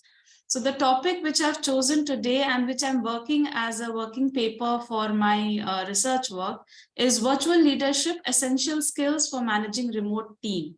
Now this basically, the topic itself came into my mind post-COVID, because that was the time when we had actually, started working from home, managing big teams, we academicians managing the students from remote areas. So the whole concept of virtual leadership is a form of leadership in which teams are managed via remote working environment, where the team members and the team leader are not meeting face to face with each other. So there are a lot of challenges and a lot of as well as advantages to this style of leadership. Like traditional leadership roles, virtual leaders focus on motivating employees and helping teams accomplish their goals, though the strategy for motivating as well as for helping the team members are slightly different from the traditional leaders, because as I said, the team doesn't meet physically.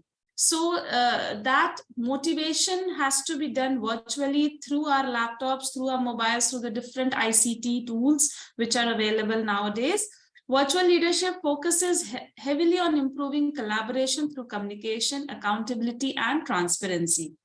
Now, importance of virtual leadership, as I said, especially during pandemic, we saw a huge success of virtual leadership, huge demand of virtual leadership, because all the organizations were forced to go virtual. And as per the data which I've collected from various sources, 4.7 million people were already working remotely from home before the COVID-19 pandemic. So actually the awareness grew during COVID-19, but especially the IT companies, if you see and study their organizations, the concept of work from home or managing your team from across the globe is already prevalent since last decade or so. And 74% of the companies plan to shift some of their employees to remote working permanently after COVID-19. So this again is seeing a huge rise, because the companies don't want to incur the brick and mortar cost, which will be incurred by the office by keeping the office, by keeping the electricity bills, the assistants and the helpers they require. So such kinds of costs can be curtailed, and the companies are encouraging employees to opt for work from home and manage their work-life balance as well. This new type of leader needs to focus more on setting clear expectations and goals, as well as creating a culture of accountability. Because when you're not meeting the sense of accountability, the sense of meeting the targets due in deadline is sometimes low. So for a virtual leader, this becomes a very challenging part, where they have to actually manage, motivate, and as well as keep the control of the team. Now, based on the literature review, I have actually compared and developed a virtual traditionalship model, where some aspects of virtual leadership and some aspects of traditional leadership has been narrowed down, and how that will affect organizational effectiveness is what is my study now, which I'm doing. So if you see, there are some key aspects of virtual traditional leadership, like ICT utilization, managing time zone barriers. This again is a very challenging point, where a person sitting in India has to manage a person sitting in, say, US or UK, and hence the time zone barrier plays a vital role here. Effective communication with virtual teams. Again, communication is challenging, because the only mode of communication is your emails or through video conferencing, through teleconferencing. So that again is a very important aspect, as well as a benefit. You can actually sit anywhere and communicate with your team as and when you require. Conducting virtual meetings is again an aspect of virtual leader.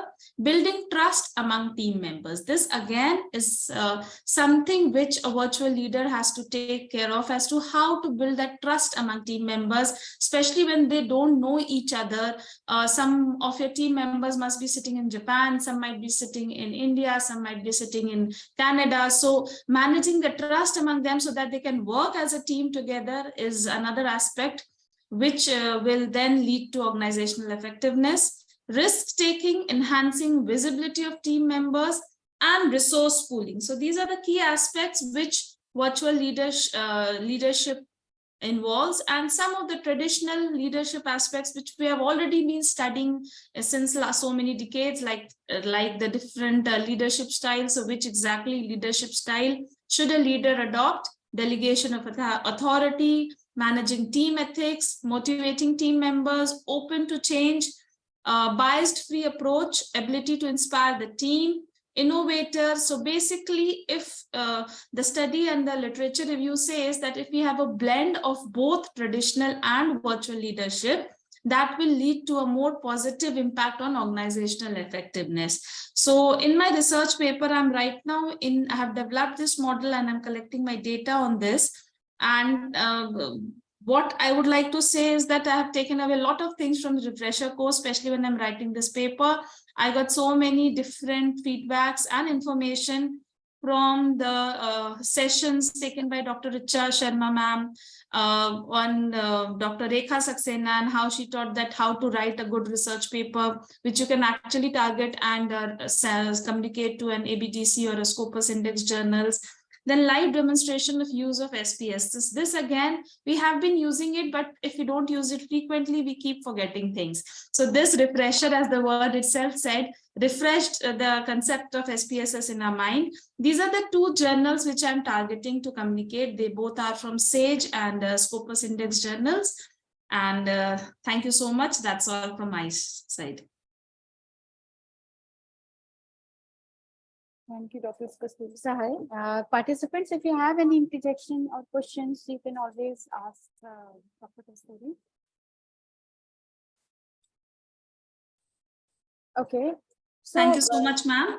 And I would like to welcome all the participants. If anyone would like to collaborate, we can obviously collaborate and write more research papers. Thank you, ma'am. Basically, these refresher courses are also a point of networking. So Right. we get to know each other. This group will be there. So we can always interact even after this refresher course. We all will be there in the group. So we all will interact for our future cooperations. Okay. Thank you, ma'am. Now we are having Dr. Megha Kumari. Dr. Megha, can you please switch on your camera and upload your PPT? Share your PPT with us.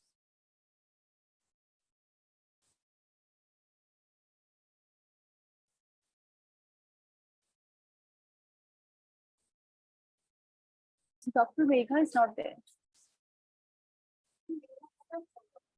Yesterday she wanted me to change.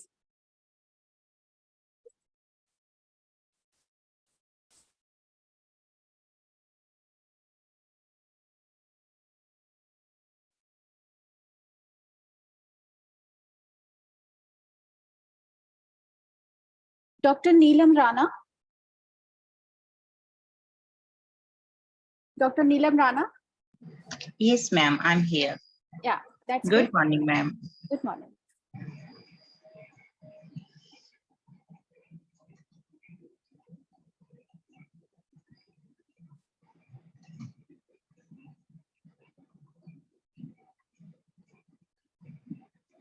Facing little bit internet issue.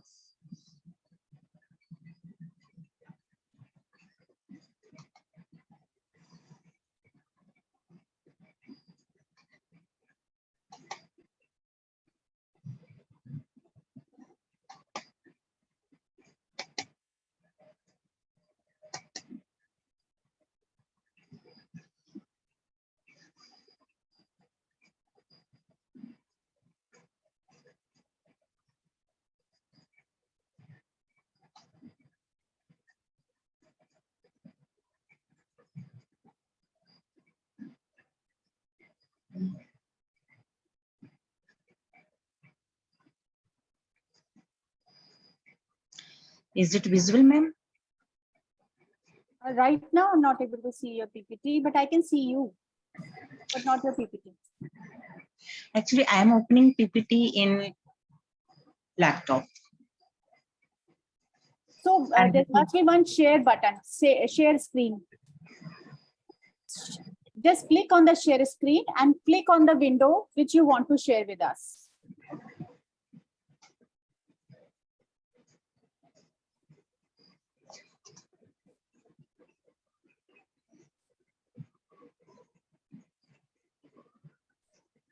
You are joining the Zoom link from your phone?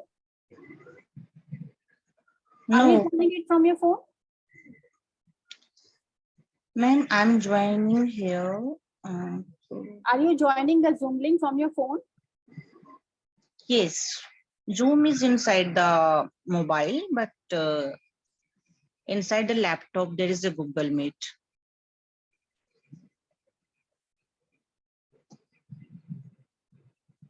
you need to just share your screen from the same link which you are, from where you are joining.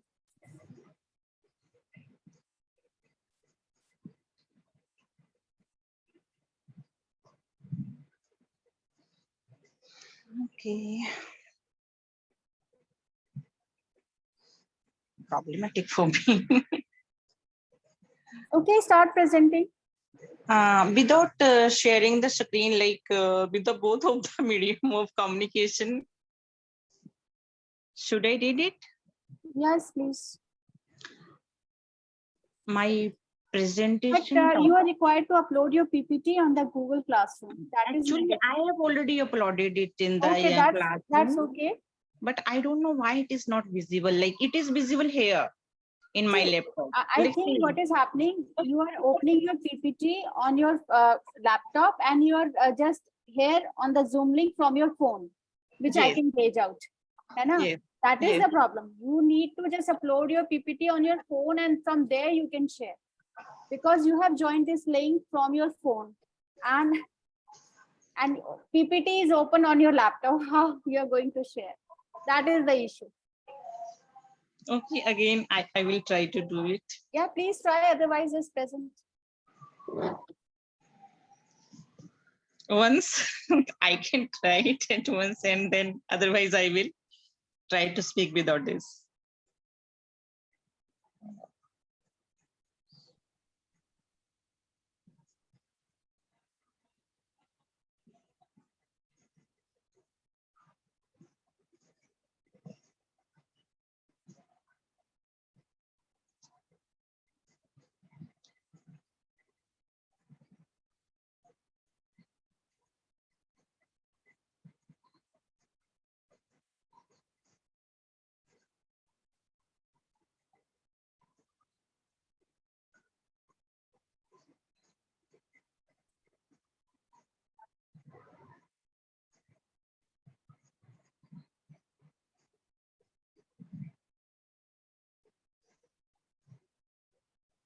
Dr. Rana, you please present. Dr. Megha, you were required to present. Please present after Dr. Rana. Excuse me, ma'am. It is my turn after Dr. Rana. Right now, Dr. Neelam Rana is presenting. No, I'm Sabiha. I'm Sabiha, ma'am. Okay, Sabiha. Sabiha, you are... From 12 to 12:10 is my turn. Ma'am, I couldn't run it. So please now I'm present, going. madam. Okay, Please okay. present. Okay. So And sorry. just all of you, please just see the message sent by me at 9:32. There I have just mentioned who all are required to present. Right now, Dr. Rana is presenting. After that, Megha, and then Dr. Sabia.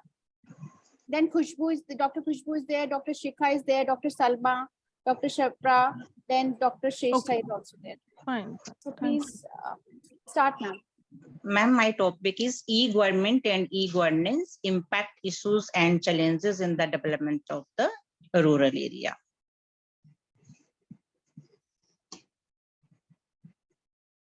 And its objective to find out the issues and challenges in the developed rural areas, to find out the e-government and governance impact in the development of rural areas and the issues and challenges faced by the e-governance and e-government in the rural area. This is the objective. Like, is it successful or not? Research methodology, secondary sources, books, journals, different journals. So I try to find out the things from there.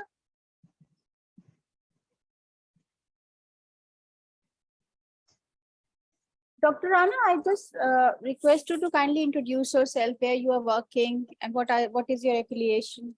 Actually, ma'am, I quit NIU, Noida International University. I was working there as a associate professor, and even I served there as a HOD for 2 terms, 2 years. But now I am inside the home due to some health issues. I have some problem in spine, so that's why. And my department were there, political science and international relations. So when we say it is the introduction of the e-government, when we say e-government, it's mean like use of multimedia resources, right? Or electronic gadgets. It may be our day-to-day life, but when we say e-government, it's mean institutional, right? We use the gadgets inside the institute. Whether it is any kind of day-to-day life, we people can easily find all such kind of gadget people are using, those who are working in government sector or in the private sector. So this is the example image, and the next one image belongs to e-governance. Like what is e-governance? Like how we utilize the components or gadgets inside the private sector or inside the government sector. So that is e-governance. There is a little bit literature review. So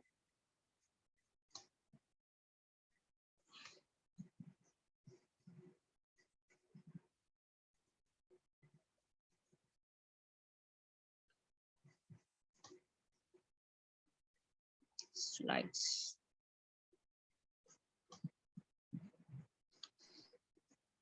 So inside this, some of the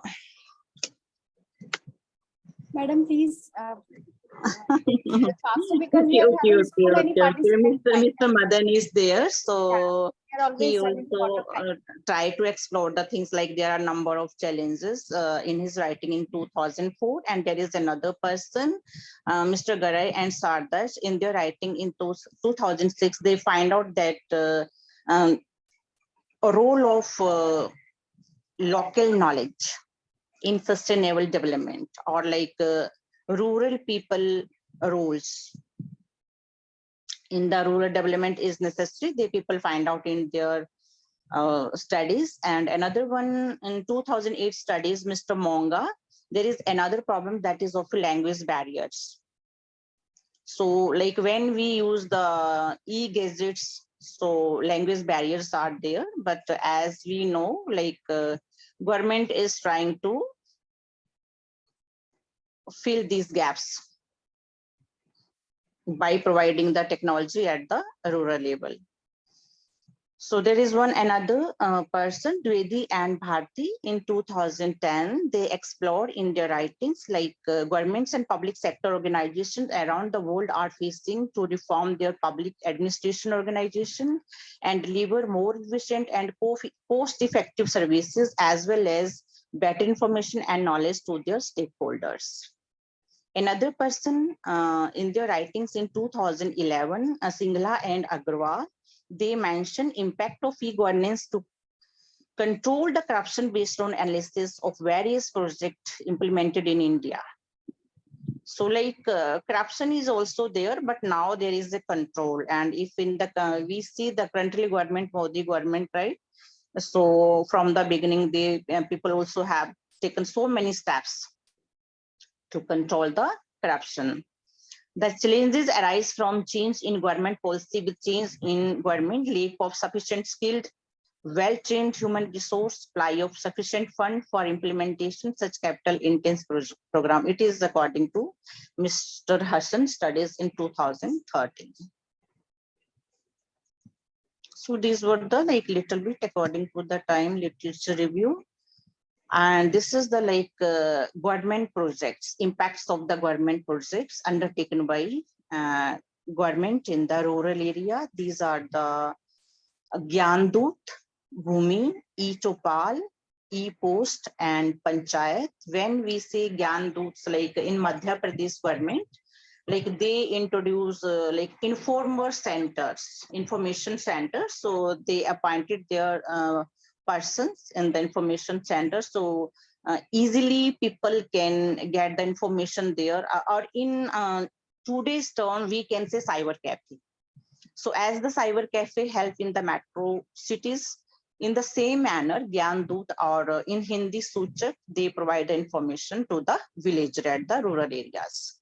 And Bhumi, in the like a few years ago, there were no uploading of any kind of land reports, but now like everything is there.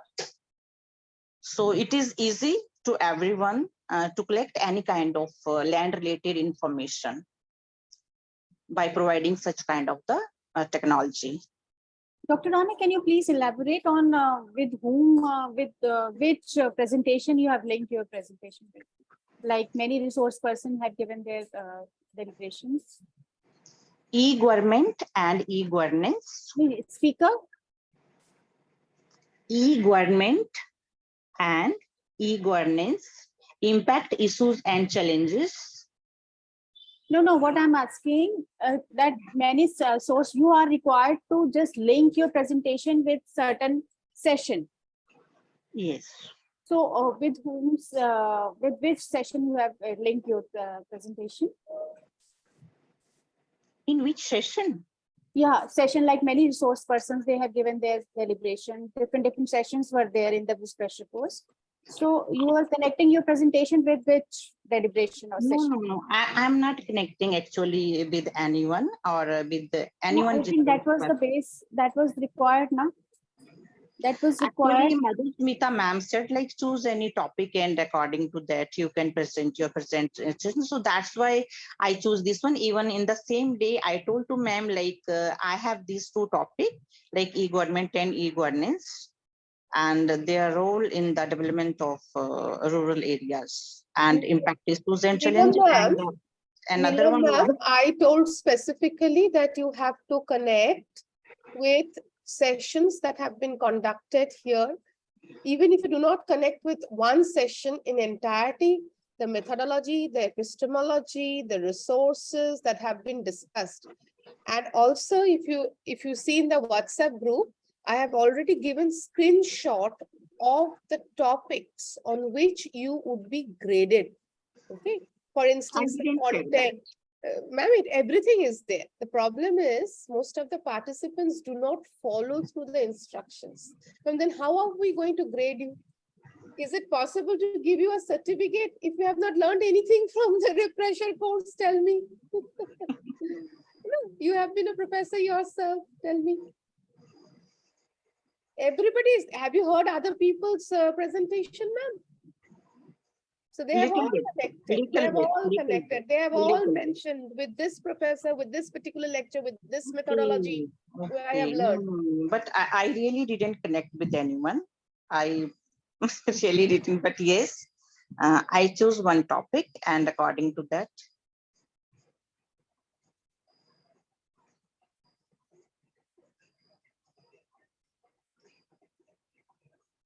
Thank you, ma'am. So next content is eChopal. So eChopal, like today interactions through Google Meet, through Zooms.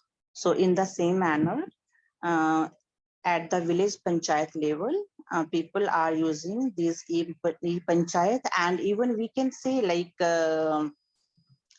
when Prime Minister Narendra Modi, they discuss any kind of matters like Man Ki Baat. So that is also the part of the, so in the same manners, people are using the internet to interact with each other at any place of the world at the same time. And e-post in the same manner, like not in the physically mode, but electronically mode, like we can send the post. And again, e-panchayat. So at the panchayat level, head of the Gram Panchayat, he can also arrange such kind of things because at the panchayat level, electronical instrument is provided by the government of India and the state government.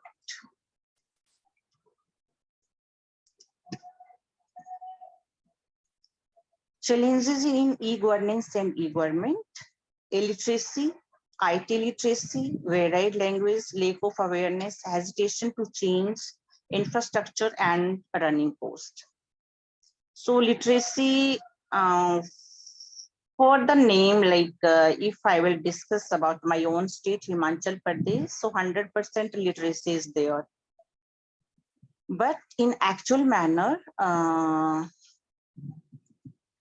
it is not there. Like 100% literacy is not there. Like according to the requirement of industries, youth are not prepared to face the challenges. IT literacy in the same manner, like everywhere in every nook and corners, we can't say like people are aware, but yes, most of the peoples, they are aware.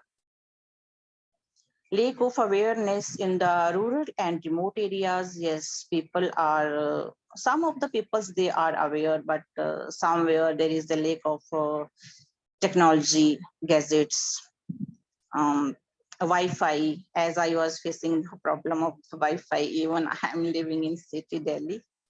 So hesitation to change, people don't want to change the old thing, infrastructure and running costs, definitely.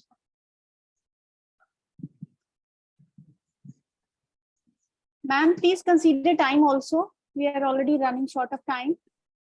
Okay, suggestion. Okay.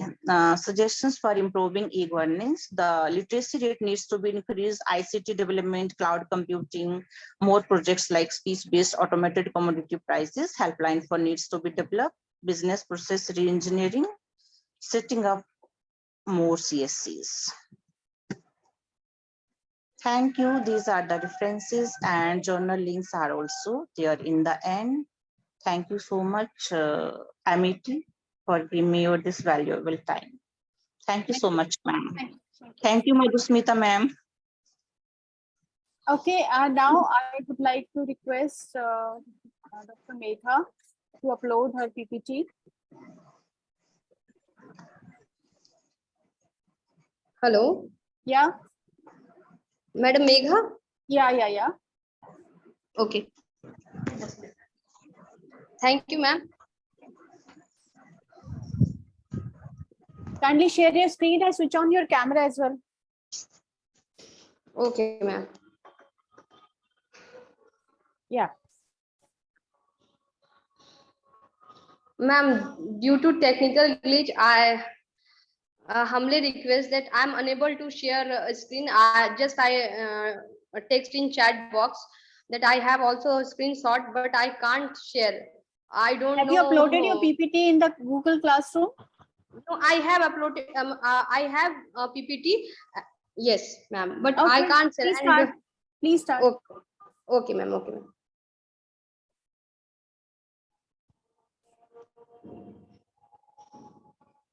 ma'am. Good morning. First of all, I want to introduce myself. Please keep your camera on while presenting. Yeah. Please keep your camera on. Okay, ma'am.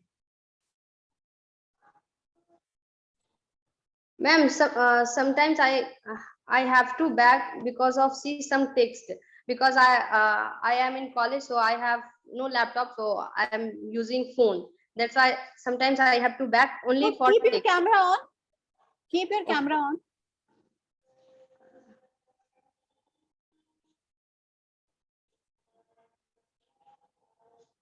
Okay, ma'am. Yeah, it is fine. I can see you. Okay, ma'am. Again, you're not visible. Yeah. Now present, you are visible. Okay, ma'am. Just a minute, ma'am. Just a minute.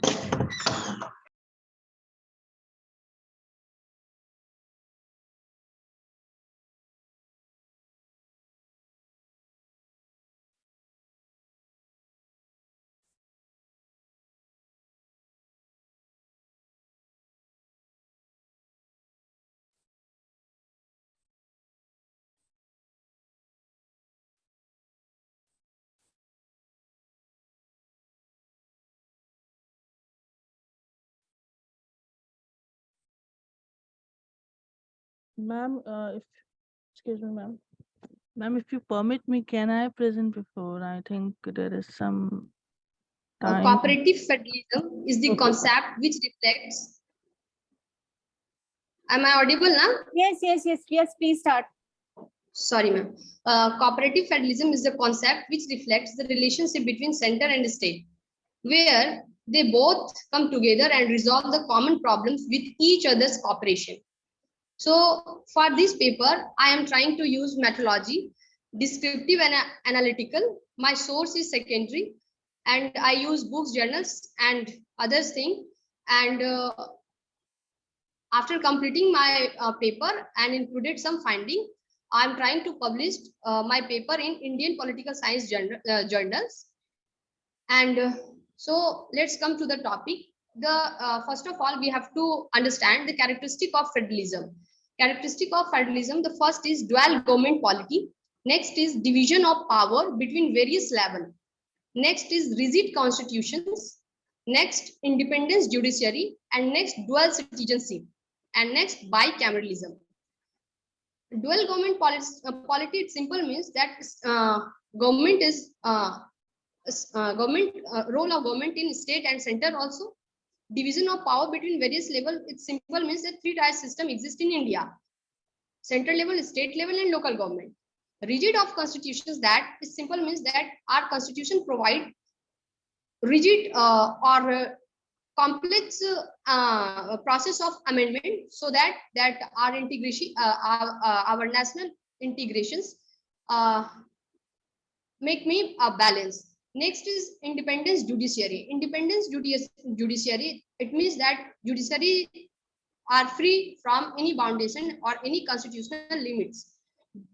So, but why we talk about cooperative federalism and why challenges shows in front of cooperative federalism? So the first point, what we noticed, and after a study, we can analyze that. First is strong centralization process. Just Article 1 say India is a union of states. So in the term union of states, so the strong center with some power given by states. But in India, we can see the financial power and role of governor, emergency provision. Like these provisions are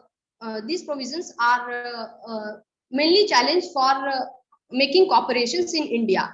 Next is ineffective interstate council.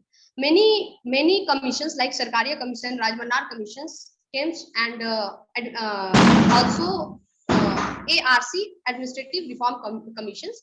They recommend about that how to make cooperative federations in India, but it's not possible because our Indian political system based on power politics, and because of power politics we can't do these things in a proper manner. Next is taxation process. Next is under representations in finance commission. Next, trust deficit. I want to deliver it that trust deficit, we can see that in recent times, just Niti Aayog meetings,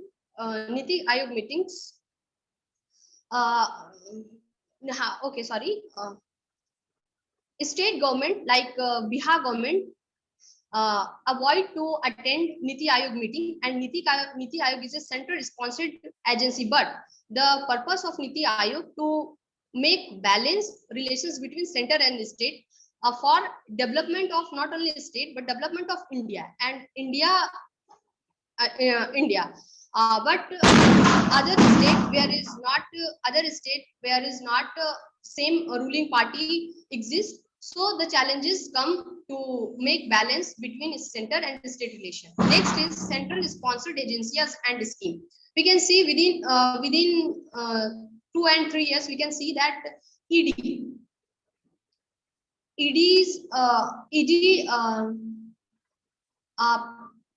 other parties, regional or state parties blaming to ruling government that they use central sponsored agencies for being in power, and they misuse to their agencies. But the true is all regional and state parties are overlapping to the power, and they don't trust to constitution and constitutional process. so that we can see the challenges, and debate and controversies happens anytime. And last but not least, position of governor. Positions of governor is the most crucial provision in our Indian Constitution for maintaining center-state relations, and for we can say for destructing also center-state relation. So these are challenges, which is these are challenges I observed in front of cooperative federalism. So what's prospects of cooperative federalism? So first of all, I want to say that when the constitution was adopted in the year 1950s, Sardar Patel, a strong leader, was strongly an advocate of the federal system and play a crucial role in crafting a federal constitution. So where is a division of power exists, and cooperative federalism, the concept is a horizontal between the union and the state, and so neither in above of the other. So trying to when as a political scientist scholar, we can see the many and more prospects in front of cooperative federalism, like when we are start thinking beyond power politics, we are start thinking to beyond narrow politics, regionalism, communalism. So it will become better. So the condition is that we have to analyze, and some amendment required for establishing cooperative federalism. The first is, I can say, the position of government, the process of amendment, we have to amend it. And next, the eligibility of parliament, eligibility of MLA, MP, we have to set it. And next is the basic structures of our Indian constitutions, or basic philosophy of Indian constitution. We have to adopt it morally. So I think I tried to express my ideas. Thank you so much for giving me time. Dr. Megha, can you please tell me with whom, with which presentation or deliberation you have connected your presentation? Which? Yes, ma'am. With which presentation, like with which resource person's deliberation have you connected your presentation? Yes, yes, ma'am. I can say. Actually, I forgot his name, sir, from.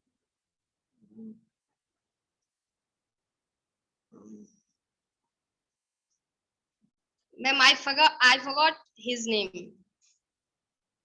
Okay, no issue. Okay, now next is, thank you, Dr. Megha. Our next presenter is Sabiha, Dr. Sabiha. Okay, am I audible? Yes, you are. Okay, I'm sharing my screen. Yeah, Sabiha Fatma. Yeah, I have to make this presentation. Is the presentation visible right now? No? Yes. Okay. Is it visible? Yes. Okay, fine. So can I present it in the, I mean, from my own laptop, because it is coming in like a PDF format, not coming like. Your presentation is visible and you are also visible. So, okay, fine. Thank you. Okay, okay. I will start right away. Okay, good afternoon, everybody. The topic of my presentation is time management. All work and no play make Jack a dull boy and Jill a dull girl. I am an assistant professor in Amity Business School. Basically, I teach marketing, and there are other subjects also which I teach. Now, quickly moving to the presentation right away. The idea for this work is something that had come to my mind. I have not published it yet. I will be working upon it. And the inspiration has come from the refresher course itself. So this study will be based on this, that I will try to divide work into two categories, duty and joy. And this idea basically came after listening to the session on time use survey. Now, based on that, I have tried to develop this model where I have tried to segregate work on the basis of duty and joy. Duty, something to which I am answerable to. If I will not do that, then I will be questioned that why you have not done that. Joy is something that I'm not answerable to. If I do it because I feel good doing it. So there are certain works which are duty and joy, like this segment, this particular quadrant. Duty, yes. Joy, yes. Like taking care of my kids, taking care of my pets and plants, teaching my students. Now, this is something that is duty as well as joy. Okay, as a professor, I love teaching. I love teaching students. But there are certain work which are duty but not joy, like administrative work, like maintaining the attendance register. I do not, enjoy that, but I have to do that. There are certain works which are not duty but joy, like leisure, you can say, the time that I spend for myself, the spending time and taking care of the loved ones and friends, spending time with them, writing, singing, dancing, or pursuing any hobby. These are not my duty, but I love doing them. And there are certain work which are neither duty nor joy, like attending marriages to which I don't want to go, but because of the social obligation, I have to go.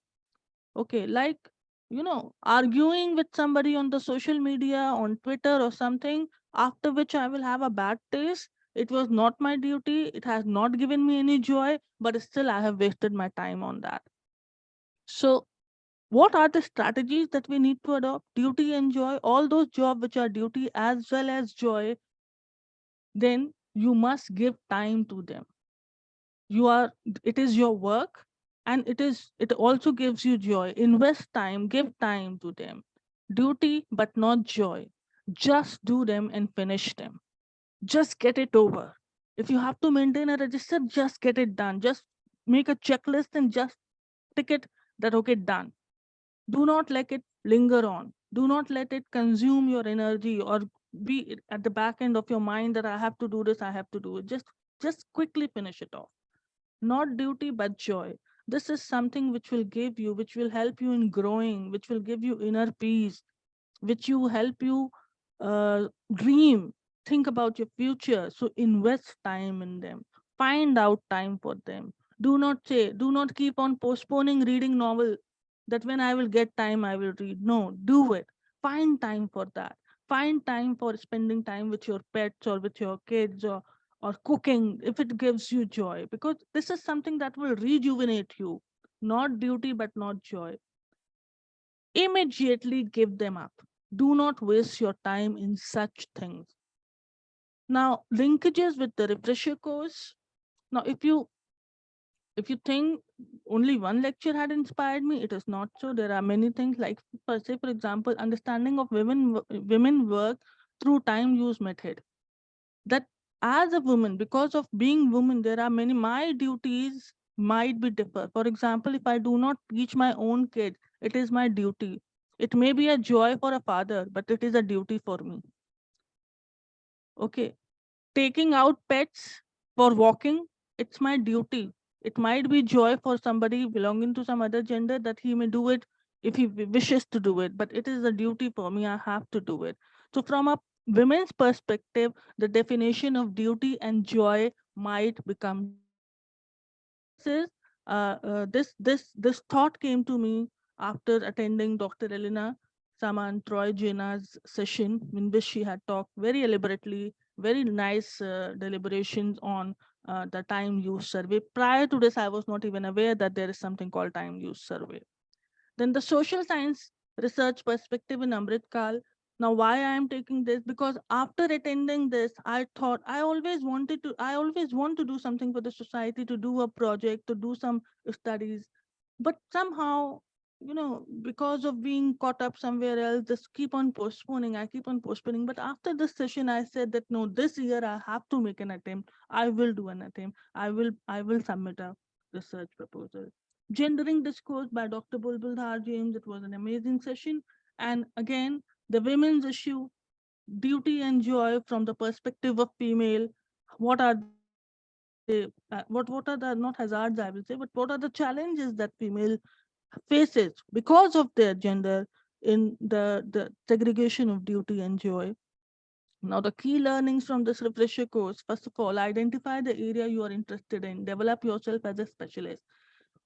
Everybody who spoke, they spoke on one narrow topic. And that is what, as an academician, we also have to do. We must also do that. We have to select one topic, and all our work should be focused, should be, that should be the center idea, and all our work should be revolving around it.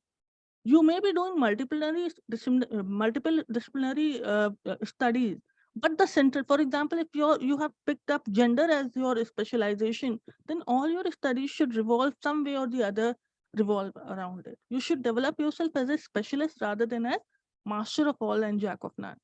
Jack of all and master of none. So speak your mind, discuss your ideas, work upon it. Now, say for example, of war intrigue, the idea of medieval as represented on Indian screen, Dr. Urvi Mukhopadhyay. Now, in this session, she has shown that how the movies, the idea of war has been, represented from the early 1930s till now. Now, this was very fascinating. That use of cinema. Now, sometimes what happened, this idea comes to my mind also, that how the women had been depicted in cinema. But then I just keep it away that this is not an academic topic.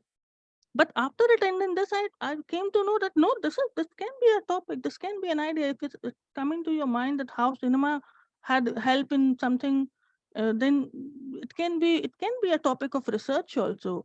Then in the session by Dr. Anindita Ghoshal, she said one thing, that try to read the silence of the the person filling the questionnaire. That sometimes their silence also speaks a lot. Not only the answer that they gave, but also the answer that they are not given. That will also give you an insight in your research. In gendering discourse, again, Dr. Bulbul Dhar James have shown the clipping of movies. So clipping of movies can also be used for the research or for teaching the student, for putting your point across. So that was something good, and have courage to speak. Now, in what happened that many times in pursuit of being politically correct, we sometimes avoid topics which may be challenging, which may be controversial. But all the professors who have spoken in the refresher course, they have spoken their mind. They said what they wanted to say. So this is something that I have learned. As the suggested, I want to develop a storytelling and the case writing as my research area. So emerging economies cases general.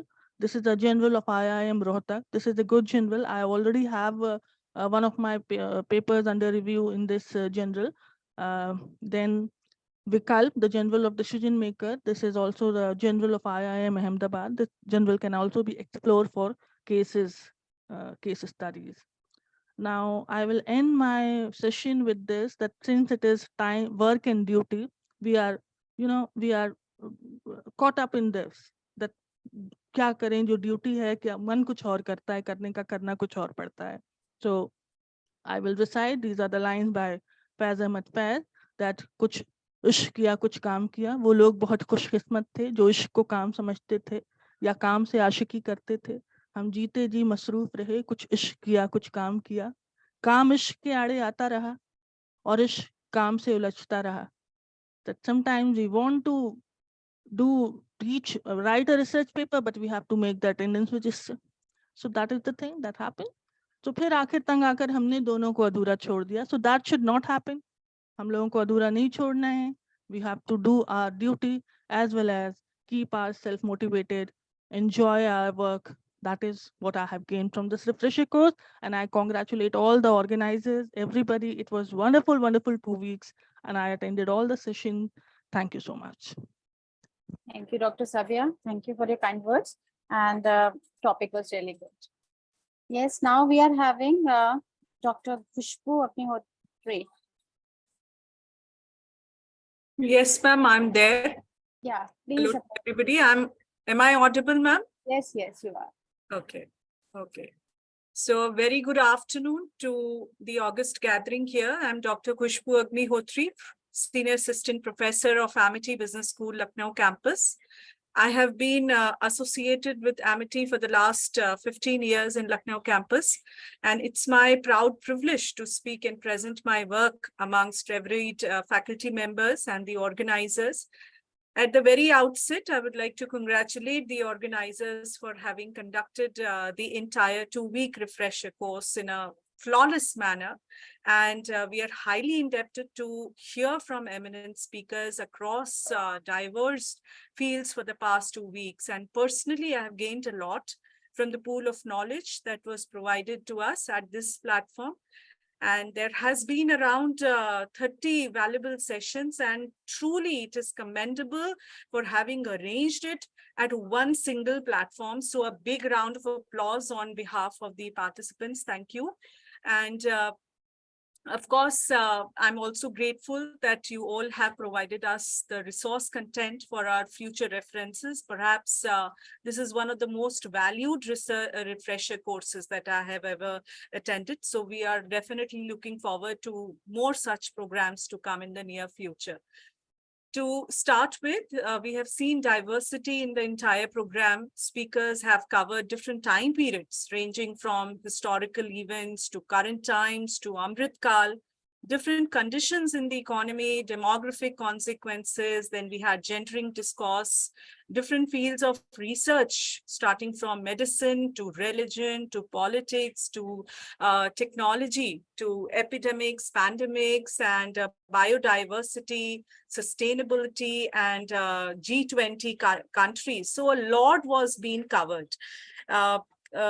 My topic for the day is outcome-based education to assess the performance of students, traditional to innovative teaching pedagogy. And somehow I found this topic can be an extension to one of the topics that was covered in the program that was on skill development and employability by P. Amitav Kuntania he was from V.V. Giri National Labour Institute, Ministry of Labour and Employment, Government of India. And somehow I find that even the session taken up by John Bosco from IIT Madras, he spoke on science, technology, and rural development. So somehow I feel that the kind of education that we are to give based on the innovative technology, how will it be beneficial for the economy as a whole, and also at an individual level, how we can make the student industry ready. So that's why I would like to cover up this. And of course, to start with, I would like to introduce the topic first. And on this... Dr. Khushbu, are you going to upload your PPT? Are you going to share that? I have uploaded. Let me share. I'm just sharing. By the time, let me introduce the topic. I'm just sharing that. So the role of a teacher, of course, in the classroom is to deliver based on the curriculum that is being designed to meet the set guidelines. But the scenario has changed from the earlier times. Now the teacher, he acts like a facilitator. We facilitate and impart knowledge to our students. And now the education system, it is based on research and innovation. Higher education is now more oriented towards outcome-based learning. And that is why now the industry demands students who are completely ready to enter into the market. They are not willing to train the employees now. They want that the student should be perfect enough. Ma'am, is my PPT visible to you?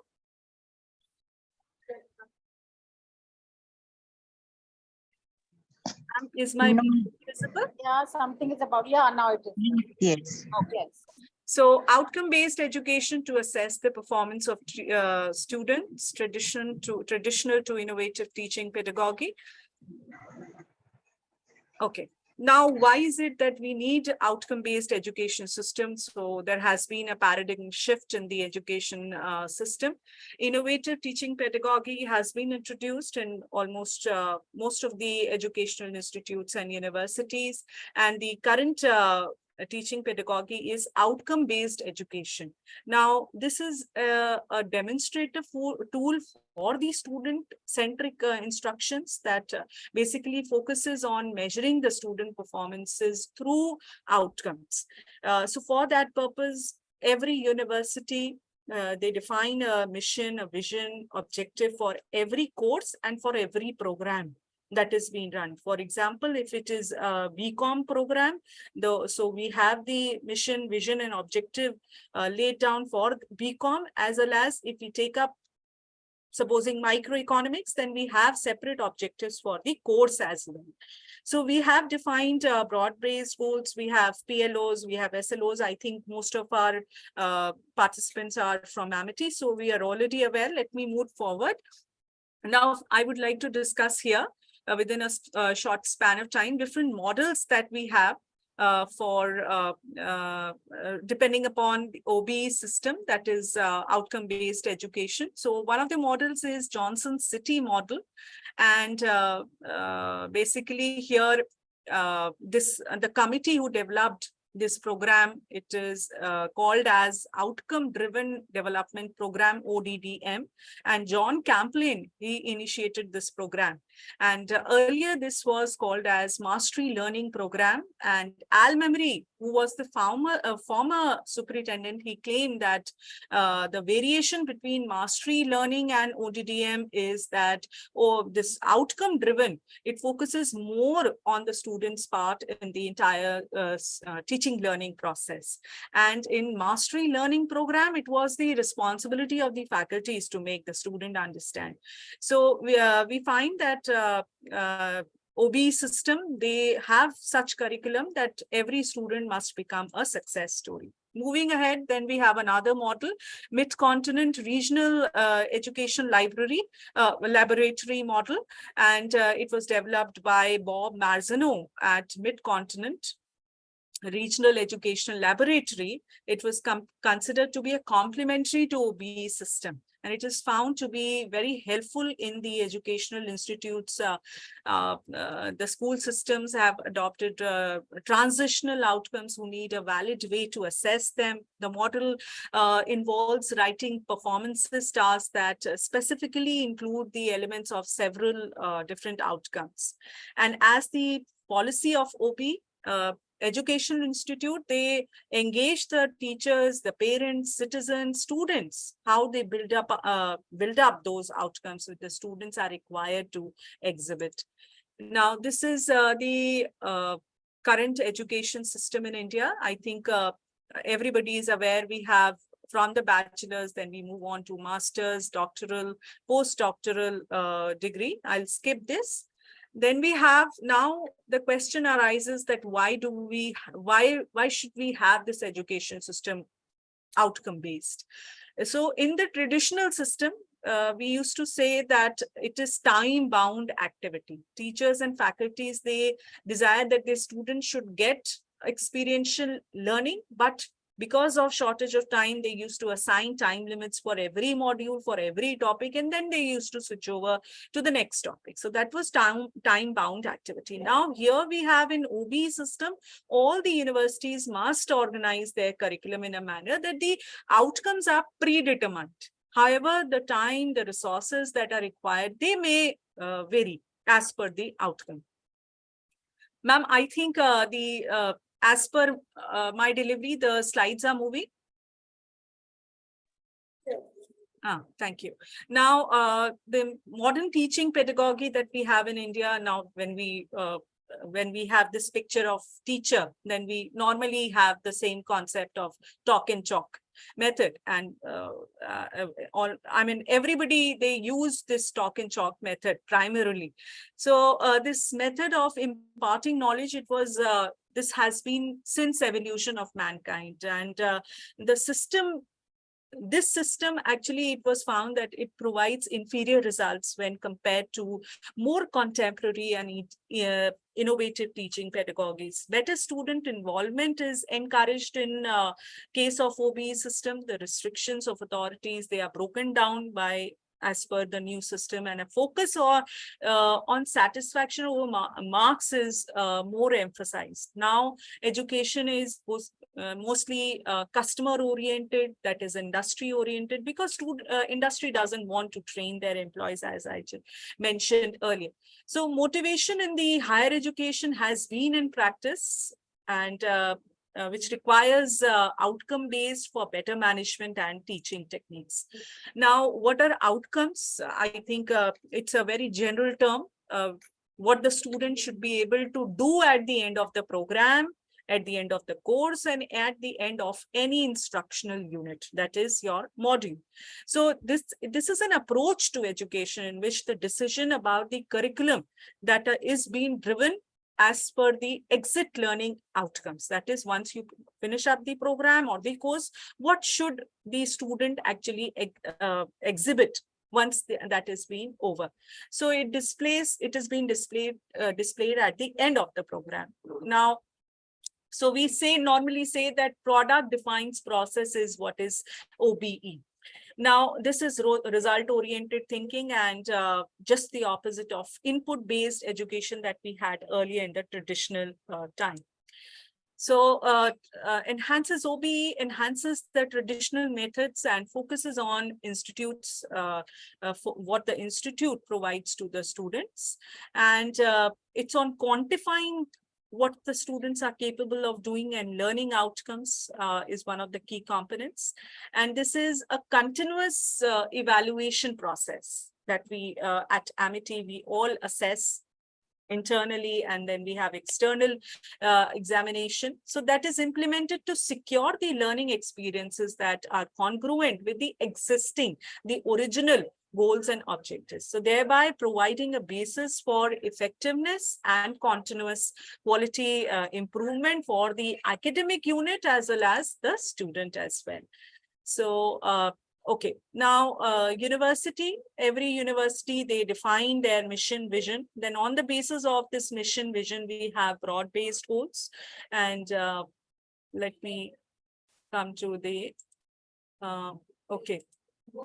Now, then we have these broad-based university goals that will be the working baseline from which the institutes and the departments will draw their mission and vision. After identification of departmental broad-based goals, they find that we have institutional PLOs also, and then from PLOs, they can also draw the student learning outcomes. These are few of the broad-based goals of the universities that are being defined. We have educational excellence, holistic development, innovation. Then we have intellectual quality enhancement, maintenance of ethical values, internationalization. Then we have retaining accreditation and enhancing our rankings, building strong industry linkages, enhance the employability, to name a few. Then based on this mission, the mission and vision of the university, we have attributes for the students that are being defined. For instance, we have research, knowledge, information, problem solving, behavioral skills, ethical and professional understanding, employability, lifelong learning. Now, this is a flow chart which shows that how at the university level, then moving to domain, institution, and program. So we have, for each of the levels, we have the mission, vision, broad-based goals, and the attributes for every level. This is how we link the vision and the mission to the outcomes for every program, for every course, and for every department. Okay. Now, if we see this flow chart, we can find that university objectives are laid down first, on the basis of which we have the broad-based goals. Institutional objectives. Under institutional objectives, we have PEOs and PLOs, that is program educational objectives and program learning outcomes. And on the other hand, we have goals, and we have to map it with the outcomes that we wish to achieve. So, and these outcomes are definitely, how do we measure that? That is through various assessment methods and results. Now, these are few of the important aspects of OBE system. That is, we have a course, for instance, economics, engineering, mathematics. We have course outcomes. That is, after you complete each of the course, what is the objective? What was the objective of the learning to the learners for having studied this particular course? Program also has a specific object outcome. For every program, we have an outcome for which we have educational objectives as well as specific outcomes. Then levels of outcomes, this I have already covered. Okay, now this is a very important linkage. How do we link our and to assess actually how OBE system helps us to assess the performance and how we can make them more skillful. So for that, we have the OBE, then we have OBC, we have OBLT and OBA. Now this OBE is actually what students should be able to do. That is their attributes. OBC is how do they align the outcomes with the syllabus. And once we have mapped it, then we have to focus on how to make the students achieve those outcomes. So that is through teaching learning process. And finally, we have to assess. We have to find out that what are the outcomes achieved or not. So that's assessment. So that is measuring the student success rate. So for that, we have the outcomes linked with mission, vision, attributes, as I discussed later. And we can also find out through various assessment tools, in case there is any lagging, any gap between the objectives laid down and the outcome through the assessment, then there has to be improvement over that. So we have institutional assessment, we have program assessment, we have program outcome attainment, course assessment, and accordingly we have course outcome attainment. And now when we talk of these learning outcomes at the PLOs, they are assessed through direct and indirect methods. We have comprehensive examination, we have scoring rubrics, we have various projects, dissertation, summer internship. So these are all direct methods how we can assess the performance of the students based on the PLOs and the SLOs. And then we can also find out, we can also judge the outcome, the learning of the student through various indirect methods, and that is through exit survey. When the program when the student is at the end of the program, then we can ask them to fill the exit survey. We have alumni survey, we have employers survey. So through that, we are again able to assess that whether every student has actually attained what was being predetermined, what was being predefined in the beginning of the program. So this is all I have, and this piece of work I have already published in one of the journals. So that from that only I am presenting from that key findings that we have. This presentation is here with you all. So, and my paper was in International Journal of Business Excellence. It was a Scopus paper, a Scopus journal.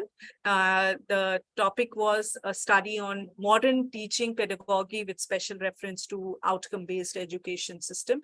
Another journal that I would like to recommend for the participants, that's again a Scopus ABDC journal, and that is International Journal of Enterprise Network Management. So that is another very important and very you can find that there is a variety, a multidisciplinary journal. You can of course avail this particular journal. You can explore this journal for publishing the research papers, and especially for the scholars, I would like to mention here. That's all from my side, ma'am. Thank you so much for giving me this opportunity. Yeah. Thank you so much, Dr. Agnihotri. Yeah. So the floor is open for interjections. Anyone? Okay. So thank you, Dr. Agnihotri. It was a nice presentation. Very nice. Yeah. Our next presenter is Dr. Shikha Sharma. Dr. Shikha Dr. Shikha, please upload your, just share your PPT and present.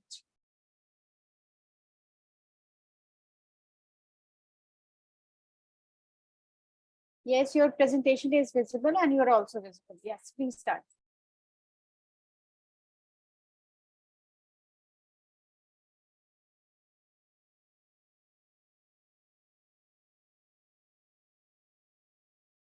Dr. Shikha, I think you're muted.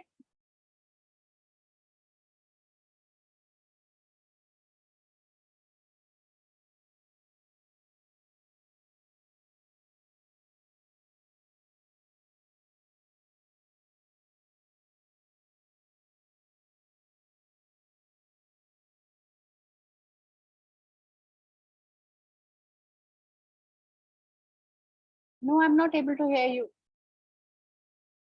Just check whether, are you able to hear Dr. Shikha?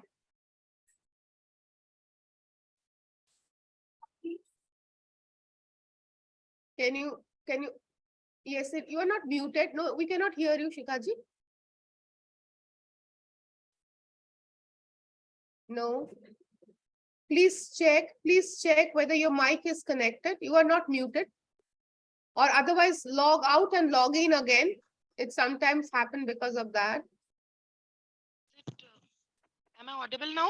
Yes, better. Yes. Okay. Can you speak a little louder? Yeah, I can. Yes. There. You are good. So good afternoon, everyone. My topic is I, Dr. Shikha Sharma, Assistant Professor from Goswami Ganesh Dutt Sanatan Dharam College, Chandigarh. And today I'm going to speak on impact of Western liberalism and Brahmo ideology on Sardar Dayal Singh Majithia, the propounder of Tribune. So initially I will introduce who was Dayal Singh Majithia. Dayal Singh was born in an aristocratic but an orthodox family, originally from Majithia in 1849 at Banaras. Sardar Lehna was his father. He died in 1854. Immediately after his death, his wife was also passed away, and Dayal, along with the other surviving members of the family, left Banaras in Punjab, which was his ancestral place. The Jaagir of Sardar Dayal Singh had been curtailed by the British government at the time of annexation of Punjab. He received his initial education from his own town, and from his childhood, he was keen to inquire every aspect. He had a very great love for books. He made exceptionally good progress in English and Persian. Later on, he decided to visit England and to get adventurous and to experience the real truth of the life. So this adventurous and energetic zeal made Dayal Singh to take decision to reach England. He remained there for 2 years. He spent his quality time by holding discussion with the prominent people, and he came out with liberal and progressive movements.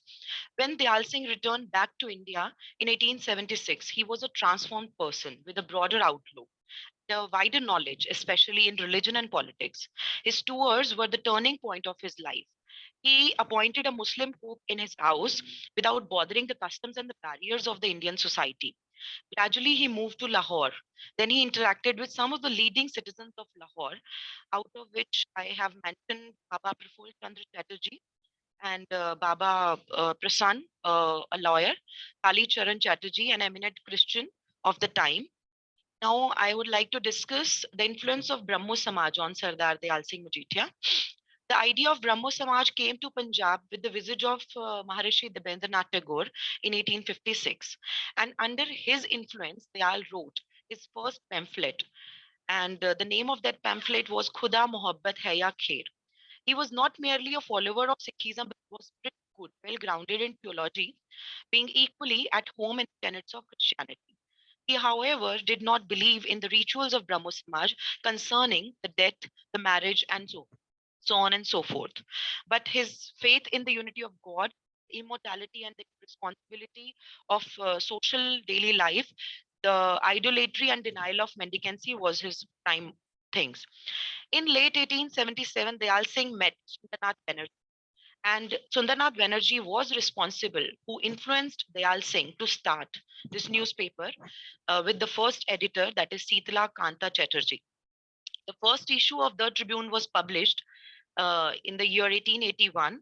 And this particular newspaper started as a weekly from Lahore and applauded by the educated section of the community all over the country. The Tribune thus started in order to serve as a medium for the ventilation of intellectual to the common masses. Now, I would like to highlight the role of the Tribune as impact of Western liberalism and ideology of Brahmo Samaj on Dayal Singh Majeethia. So his newspaper came out on different ways. In 1889, Tribune tended its attention toward the problem faced by the peasant proprietors. Later, the introduction of the Land Alienation Act 1901, and it was a landmark in political life of India.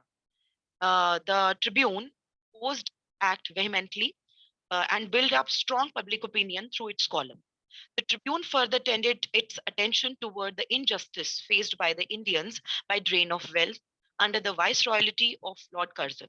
In this way, Tribune took out the faith of the Indian masses in the policies of the British government. Also criticized the partition of Bengal by remarking it as a ruthless policy of the British government, which destroyed the spirit of nationalism and patriotism. In 1914, the Tribune gave a wide coverage to the First World War. In the month of March 1919, the Tribune also highlighted Rowlatt Bill as a blunder of colossal magnitude. Later on, the Gandhian era, the Tribune also experienced and highlighted Gandhi as an influential and most outstanding leader of the country. His role as a consistent support, and Tribune shifted its attention from elitist group to the limited area to the struggle for freedom. From 1921 onward, Tribune tended toward and giving wide coverage to the Akali movement, which was happening in the province of Punjab. And in 1928, Simon Commission arrived in India, and the commission was boycotted by a lot many people and so many Indian members. The Tribune condemned the behavior of the police and also reported about Lati charge on Lala Lajpat Rai and criticized the government for its stern action against the masses who were innocent. So in this way, Tribune courageously unveiled the hostilities and injustices done by the British government by maintaining its secular identity in those times, as its editorial and articles bore the stamp of strong nationalism. Like Hindu, the Tribune possessed a rich historical tradition for the fight for freedom. Till now, it is fighting for the liberty and better life for the Indian masses. So the relation with the refresher course on June 14th, third session based on the technologies of power nations over centuries and transformed nature of war. It referred the importance of newspaper and several other aspects, which I have taken from where I have taken the idea to speak related to this particular newspaper. On June 15th, the first session based on understanding research methodology of discipline of humanity, some insights on partition.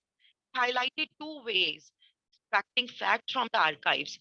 First is archival document, government publication, official reports, census reports, and another is institutional papers, private papers, legislative assembly debates, pamphlet, memorandum. Not only that, but that particular research paper was also referring towards the importance of literature and the literary sources. So this is all. Thank you so much. So, Dr. Sharma, yes, ma'am. You did not tell anything about your research plan. That was an integral part of a research plan as such. Yes, sorry. Where you could publish if you write a paper. Oh, so sorry, I actually skipped that page. Sorry. So this is the page, the references, and the. Will you be able to see my screen again? Yes, I am. So references and list of general. The references, the Tribune itself, district gazetteers, and I have referred to 3 books. One is the primary source, which were written in 1865 in the list of journals, Indian History Congress Proceeding, and Punjab University Research General Arts, Punjab University Research Journal Social Sciences since 1976, and Journal of Research in Humanities published by Institute of English. So, Mike, participants, do you have a question to Dr. Sharma here? Otherwise, I will ask you a brief question. So you went through Tribune, the newspaper, from which year to which year? Can you Actually, the topic of my research is social change in colonial Punjab. So my topic of research was from 1849 till 1947. So I have referred from 1881 onward. 1881, it was very difficult because I have received. We cannot hear you. We cannot hear you. Yeah, like 1849 to 1947. I got it. Then I could not hear. No, I cannot hear you.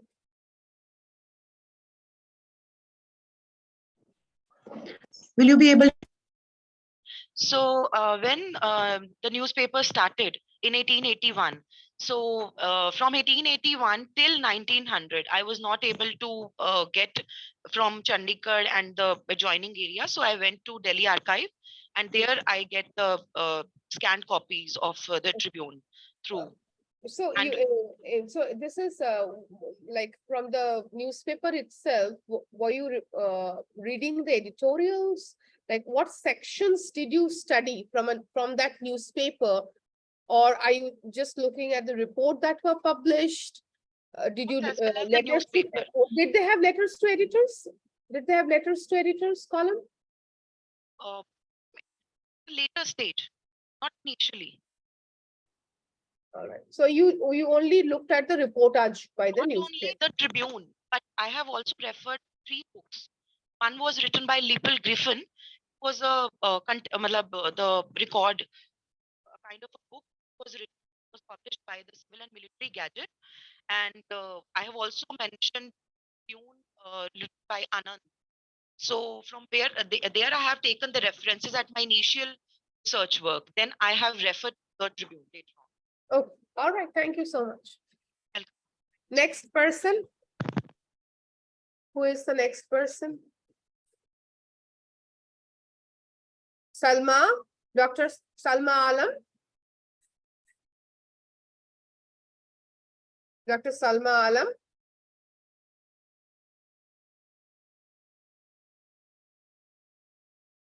Dr. Salma Alam, are you here? Yes, ma'am. Yes, Good Salma. afternoon, ma'am. Good afternoon, ma'am. Just give me 2 minutes, ma'am. I'm just. Sure, so, ma'am.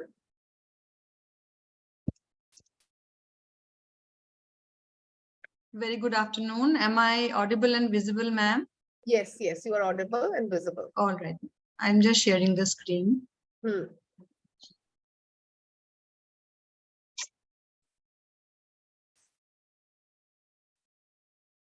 Is it visible, ma'am? Just a second, ma'am. It is, got it. Okay, so very good afternoon to respected organizers, Dr. Madhumita ma'am, Dr. Shalini ma'am. Thank you for giving me the opportunity for presenting here, and also I have benefited immensely from your refresher course, ma'am. Thank you. I am Dr. Salma Alam. I am assistant professor. I am working as a history assistant professor in Amity Indian Military College for Women.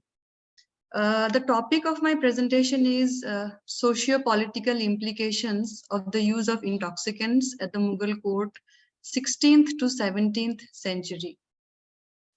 Now, at the onset, I would just briefly tell you from where I have got the idea. I mean, in the refresher course, there were 2 papers presented by Professor Dr. Sujata Mukherjee. It was on epidemics, disease, pandemics, and the shaping of medieval discourse in British India. And the other very fascinating lecture was by Dr. Urvi Mukhopadhyay, and her work was on warfare, idea of medieval as represented on screen, ma'am. So these are the 2 linkages. So to start, ma'am, we have seen that intoxicants, why I have chosen this topic is because, ma'am, when we look at Mughal Indian history, we do not find much work on the use of intoxicants. Whereas in the primary sources, we have seen that intoxicants were portrayed in different dimensions, be it social, be it political, economy also, and cultural impact also. So because of that, I have chosen this topic. Now, as we see that intoxicants use, it was very much widespread in Mughal India, and it depicts a very important part of the empire's history and culture. Historian Meena Bhargav, she is of the view that narcotics and drugs, they were seen as symbols of power and authority, and they were considered as facilitators of social bonding and interaction. We can see that, ma'am, two important intoxicants were used, basically opium and alcohol, because at that time, a refinement of drugs were not there. And we have seen that the Mughal emperors in the sources, they were using it. And we have seen that both these substances, whether it is opium or alcohol, they are highly addictive, and they have the power to have control over your senses, and it can influence the life of the user and others around them. So both had significant impact on the Mughal society and history of the empire. For the sources, ma'am, I have used primary sources, secondary sources, traveler's account, paintings also. In primary sources, I have used Babar Nama, Tujuke Jahangiri, Humayun Nama, Humayun, the Shah Jahan Nama, history of Aurangzeb. In traveler's account, I have used C.D. Ali Reis, then William Hawkins, Sir Thomas Roe, Barbosa, Linceston, Nicole Manucci, Putter Mandi, then John Fryer, John Jordan, all of these sources. In secondary sources, ma'am, I have used all the works that is related to it. For example, Ibrahim Areli I have used.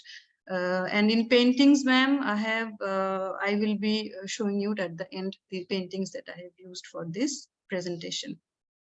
So when we see the relationship between intoxicants and politics, ma'am, we see that intoxicants were seen as power and authority, and they were we see that the part that was played by intoxicants in making and breaking and making political decision. There were numerous references to wine parties, garden parties in the written records of the Mughals. We also see that these parties were source of recreation and bonding of the emperor with his nobles in an informal way. It gave the emperor the chance to mingle freely with the nobles. This aspect was, basically studied by Ibrahim Areli in his book.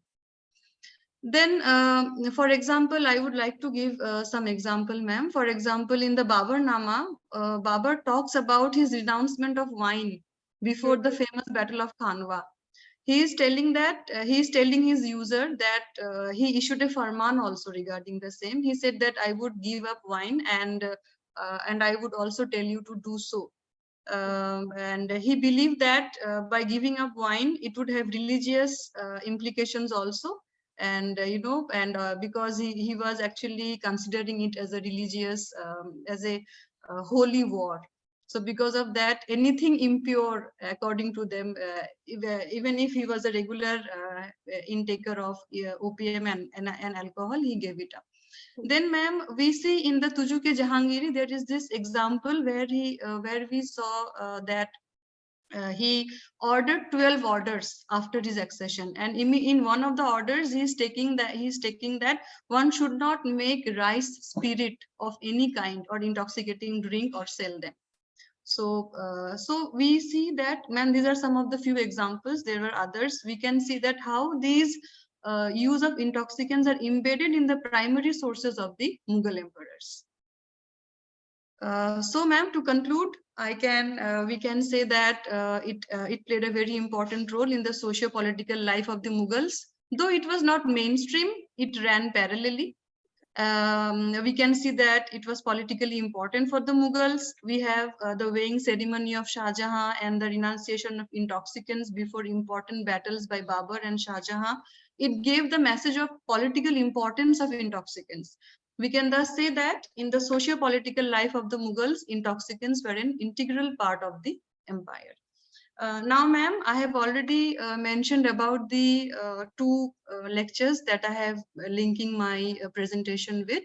I would also like to mention about Professor Menon's outstanding lecture, ma'am, it was a fangirl movement that I could watch him, ma'am, speak. And obviously, ma'am, the refresher course have helped me tremendously. I have learned new ways of research methodology, and I will try to use them in my future research works. And this presentation, ma'am, I plan to present and publish in Indian History Congress. Thank you. Thank you. Any question? Any question on this topic to Dr. Salma Alam here? Ma'am, this is a suggestion, okay? Yeah, ma'am. My suggestion would be like, David Arnold has written on poison, okay? Okay, all right, ma'am. All And right. in that, he has, of course, dealt with intoxicants. Yes. Wine or any form of intoxicants, if you take Right. to a greater degree, it would lead to poisoning. But apart from what the Mughal emperors thought about intoxicants, if you can approach the history from an economic angle also. Yes, They ma'am. were renouncing wine, but was the wine trade in decline? No. Ma'am, if you can Certainly find out data, and I'm sure there is data. I Yes, would there is. definitely what taxes are they charging, okay? And Right. everything. And it can actually give you a very interesting. Right. Ma'am, when we are, I just one point I would like to add. You are talking about poison, ma'am. In the sources, we have seen that they were using opium water. They were giving it to the prisoners. To especially the noble prisoners, blood, the one which is related by blood. Yes. So that, they can dull their senses and they are not a potent threat to them. Yes, yes. So there are such interesting angles apart from the religious prohibition issues, and even women, Yes, drink yes, wine right. and all that. So the linkage between women and that. So there, I wish you luck, ma'am. Thank you so much, ma'am. Fantastic work can come out of this. Very interesting. Thank you so much, ma'am. Thank you. Thank you. I will just unshare, ma'am.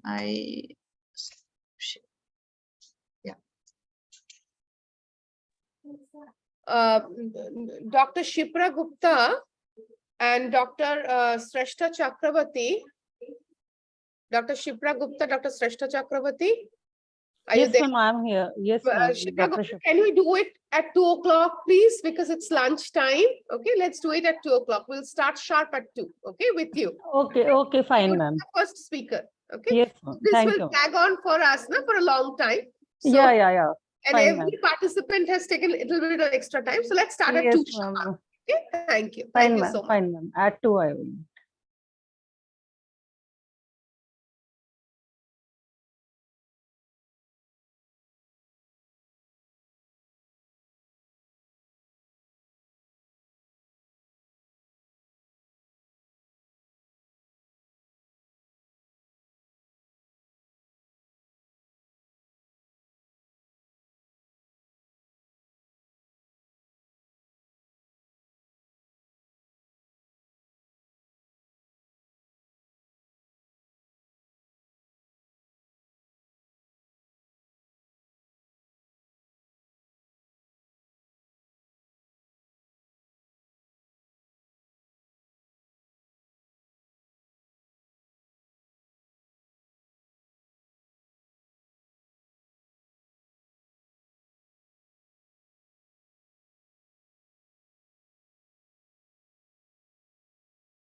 upload your, share your PPT. Okay, ma'am.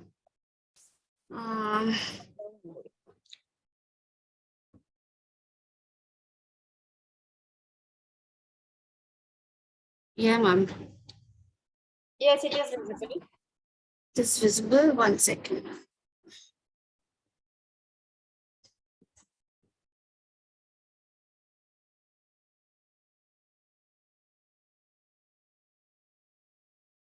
Okay, ma'am. Should I start my presentation? Yes, please. Okay. So, good afternoon, everyone, and good afternoon, conveners, presenters, and the organizers. I am Dr. Shrestha Chakraborty. I have recently joined Amity Law School as assistant professor, and I hold my PhD in international relations from Jawaharlal Nehru University, and I also University. Thanks for the opportunity and this wonderful learning experience through this refresher course. So the topic of my presentation is India's cultural diplomacy and G20 opportunities and the challenges. So to introduce my topic, first I'll actually like to brief what exactly is G20. So on December 1st, 2022, India took over the presidency of the G20, which we know is formally known as the Group of 20, for the first time since it was founded in 1999. So this was basically found as an intergovernmental forum, which was developed to allow, first it was developed to allow finance ministers and the central bank governors to discuss global economic issues and many potential financial crises that may affect the global economy. Over the years, the annual G20 summit has been upgraded to now include the head of states, where the leaders of the member countries come to discuss international cooperation in a series of joint bilateral conferences or at a multilateral level. India's leadership of the G20 comes around the time when there is an ongoing effect of the Ukraine-Russia war, a global energy crisis, economic slowdown, and COVID risk. And also there is a rapid increasing consequences of global warming. So this is the time when India has taken the presidency. So indeed, there is an immense opportunity for steering international cooperation towards economic stability and prosperity. There is also some quintessential things for India's presidency, which actually leads experts, officials to attach a lot of expectations to it. So what are these? Like basically the G20 has shown the spirit of, pluralism and contextualize the relevance of splitting itself into two streams. One is the Sherpa stream, the other one is the finance stream. So the Sherpa, Dr. Shrestha, yes. your slides are not changing. Oh, okay. Okay. So the Sherpa stream basically talks about various developmental issues like that is happening across the globe, like the expanding, the developmental issues related to digital economy, environment, education, employment, and so on. So, but where exactly the opportunity for India lies? So the first is the aspiration for such a global order stems from the fact that we have a very rich, all these G20 members have a rich diversity and collectivist history. And there is a call for South-South cooperation for bringing all these countries together and to bring all their problems and aspirations together. So India's presidency lies in the troika of Indonesia and Brazil and the other two countries of the global south. With these three consecutive presidencies from the global south, it has a unique chance to address the concern that inhibits the development of the global south. And the second is obviously there is a unique opportunity for India to use its soft power to address the geopolitical and geoeconomic conflicts and put forward some kind of a global trade governance. So soft power as a concept is used by scholars in different contexts while dealing with various international issues related to the international conflict. So it was first used by Joseph Nye for the first time in the context of Gulf War in the 1990s, where he emphasized that the importance of influencing public opinion and along with military and economic control. So the ability of the state to attract another without any force or payment is equally crucial in today's world to pursue others in to want the outcomes that a country projecting the soft power wants. So here there is a lot of potential which India has.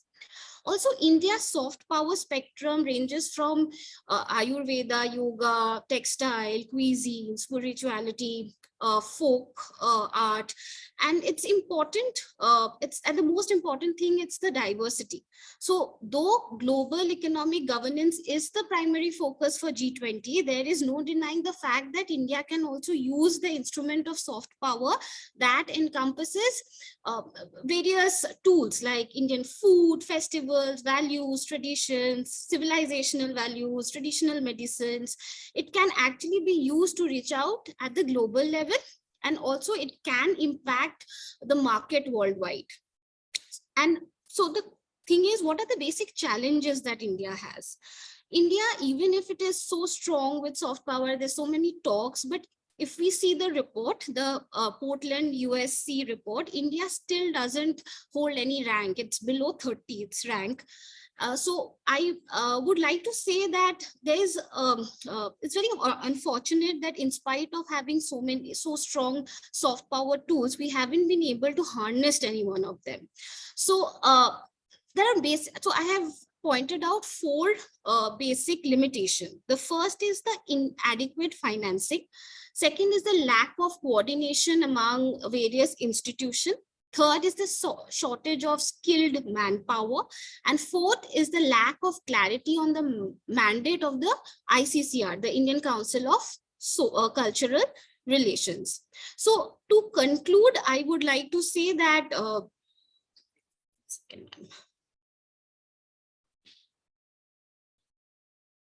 in conclusion, I would like to say that India therefore has natural soft power appeal manifested through its cultural assets, but lacks the required governmental efforts in formulating or using its resources successfully.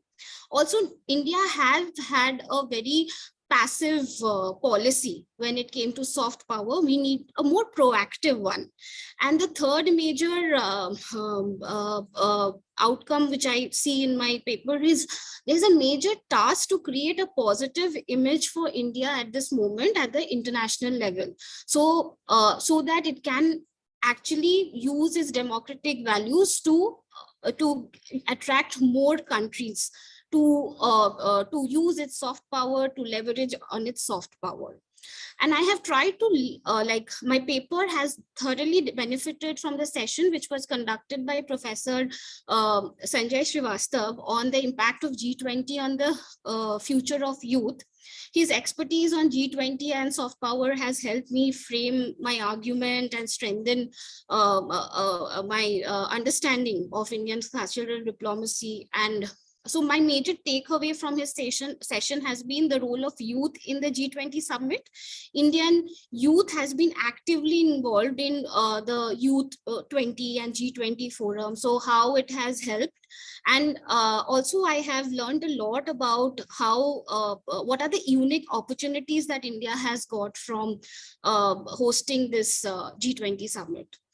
And Ma'am, about the publication, I would like to develop this paper further. It's in a very nascent stage, and I would like to publish at there are two very well-recognized journals, India Quarterly, which is a Scopus Index, which is published by ICWA, and Strategic Analysis, which is published by Manohar Parrikar Institute of Defense and Strategic Studies. So both are Scopus Index. I'll try to develop it further and would like to publish it there.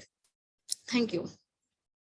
Okay, thank you, Dr. Shrestha. So now the forum is platform is open for interjections. Any questions? Okay, Dr. Shrestha. Now we are having Dr. Shipra with us. Yeah. Dr. Shipra Gupta, please share your PPT.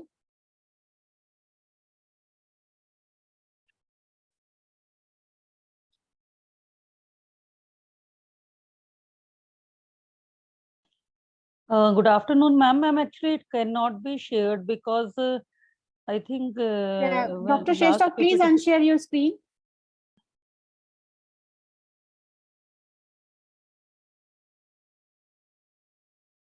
Yeah, now please try, Dr. Shipra.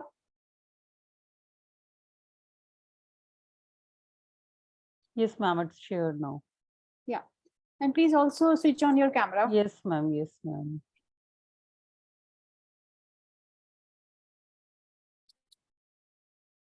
Am I visible, ma'am? Yes, yes. Okay, fine, ma'am. Ma'am, myself, Dr. Shipra Gupta. I'm professor in Department of Law in Maharishi Markandeshwar University, Mulana. And right now I'm professor and academic coordinator. And before this, I was the head of the department in Chandigarh University, Mohali. And my today's topic is, as I am impressed with I think P. Amritav was the guest speaker on 8th June. So his topic was employability and skill development. So today I'm going to discuss about the same. And so please 1 minute. Yes, ma'am. So we will discuss about the career development today. What do employers want in employees? Employees के अंदर उन्हें क्या चाहिए? Whether the soft skills are required or not, or whether the hard skills are required or not, or whether without one thing we cannot cope up with others. So we should be expert in both the skills, in soft skills and the hard skills. So what are the use and what are the soft skills? How we will consider the same, that whether we are expert in the same or not. So ability to interact and communicate positively and productivity with others, we all know, sometimes called character skills. So soft skills are very much important to communicate with others positively and productively with others, means that we should that means we are unable to do any act with others and we are cope up with the situations. Relates attitudes and outlooks to on life, that what will be our attitude, that is also under the soft skills learned as we grow up. So this and often not directly taught in the school. So it is problem here in so many school levels, that it is not taught in the schools. So that's why we are lacking in soft skills, but these are required in the employments, and even the employer wants the same. And if we look at the hard skills, then these are the specific skills, tasks or job oriented, in which one must be expert for his particular field which he chose, and which he chosen. Technical skills and academic skills are also the hard skills, and these are easy to define because we have to discuss about one thing only, that this particular thing, with this particular thing we are related, and we know the procedures, even we can tell the procedures even very easily. And observable, you can observe the skills. In the hard skills, if we are giving something or some experiment to any person before his appointment or before or at the time of interviews, then at that time even I observe the person. Measurable by performance test or quizzes. आप उसे major कर सकते हैं by the performance tests or quizzes, and even directly taught in the schools, and we can learn it by any way at the school time or whatever. Not only the school, school means is not only the school. School means like where you learn the things, where you learn the skills. School is the thing जहाँ पे भी आप उस चीज को सीखते हैं, जहाँ पे भी आप ज्वाइन करते हैं सीखने के लिए, दिस इज द स्कूल. सो हम कम्युनिकेशन स्किल्स को रेयरली हम उस चीज को सीखते हैं, but hard skills we learn properly. But if you look at the use of both the things, soft versus hard skills, then we can say soft skills make us teachable, able to work and share with others, ready to learn and work. That means soft skills में हमें attitude मिलता है, हमें ability मिलती है. So for the due to that only we are able to work. But hard skills, let us get things done, performance basis. Focus is on accomplishment. But in hard skills we just focus on the accomplishment कि हमें work complete करना है. But soft skills में हमें expert होना चाहिए. Without that the hard skills will not work. And what employer says that soft skill is an important as hard skill.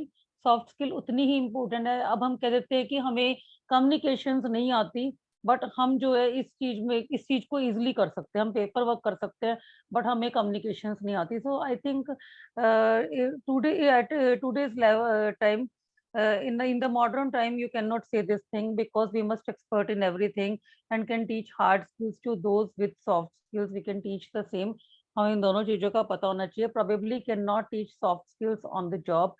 Soft skills को आप जॉब में नहीं टीच कर सकते. हार्ड स्किल्स को आप इनफैक्ट लर्न कर सकते हो ऑन द स्पॉट. हम कह सकते हैं नहीं नहीं हम ये सीख लेंगे, हम 2 दिन में कर सकते हैं, बट सॉफ्ट स्किल्स को आप ऑन द स्पॉट या जॉब के टाइम पे आप उसे टीच नहीं कर सकते. You must learn the same earlier at the school level, or you must have some special classes for the same. Without that you will not be selected by the employer.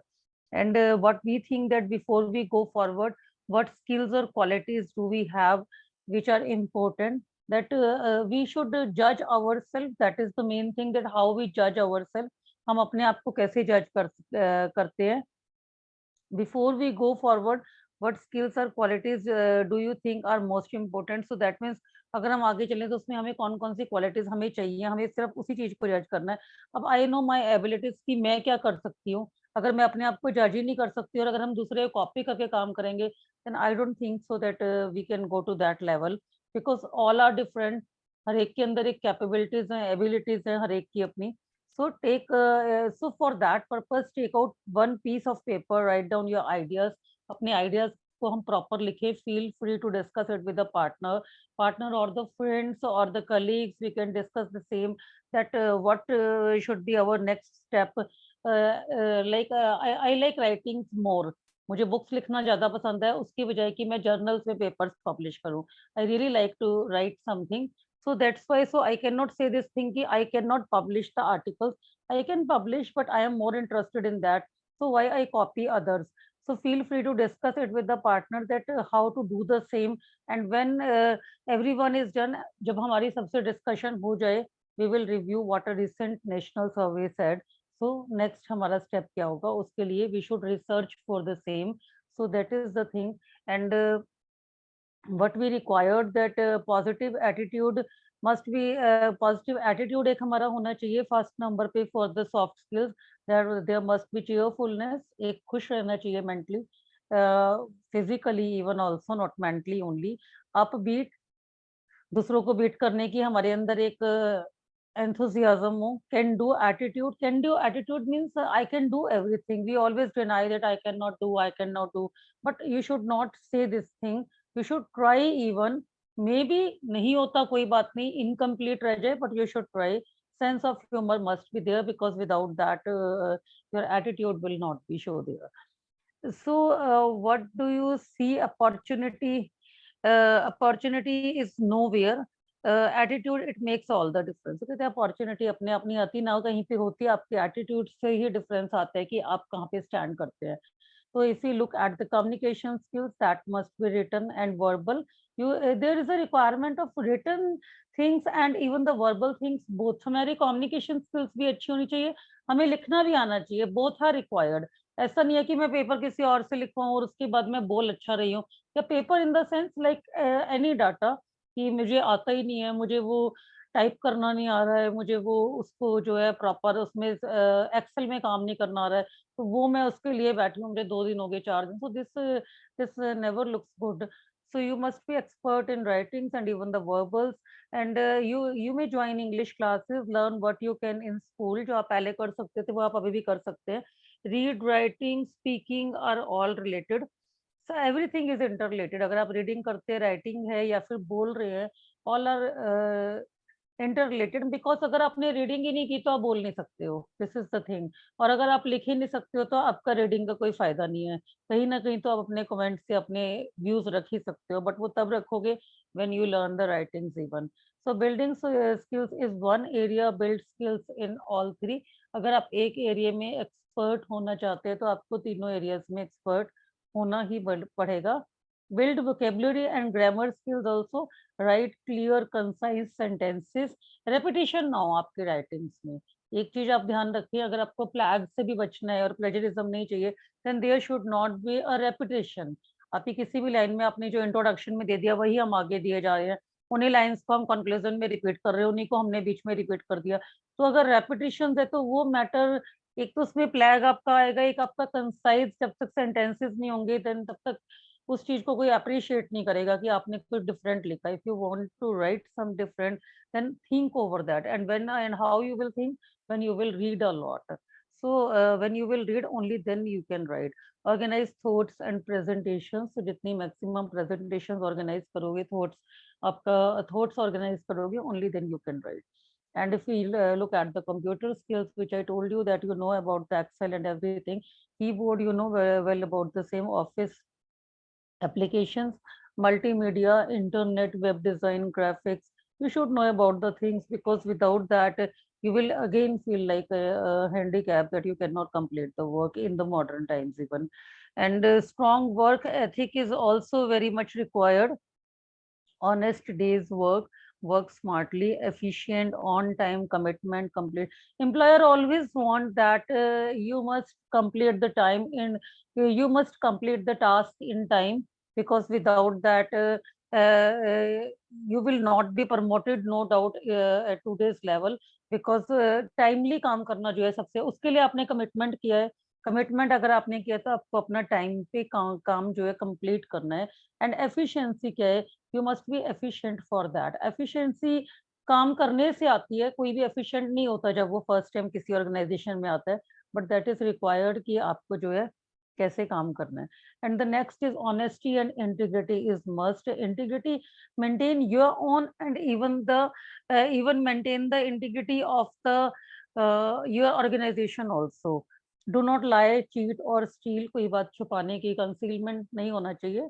And even you should not lie without, I don't think so कि there is a requirement of these things.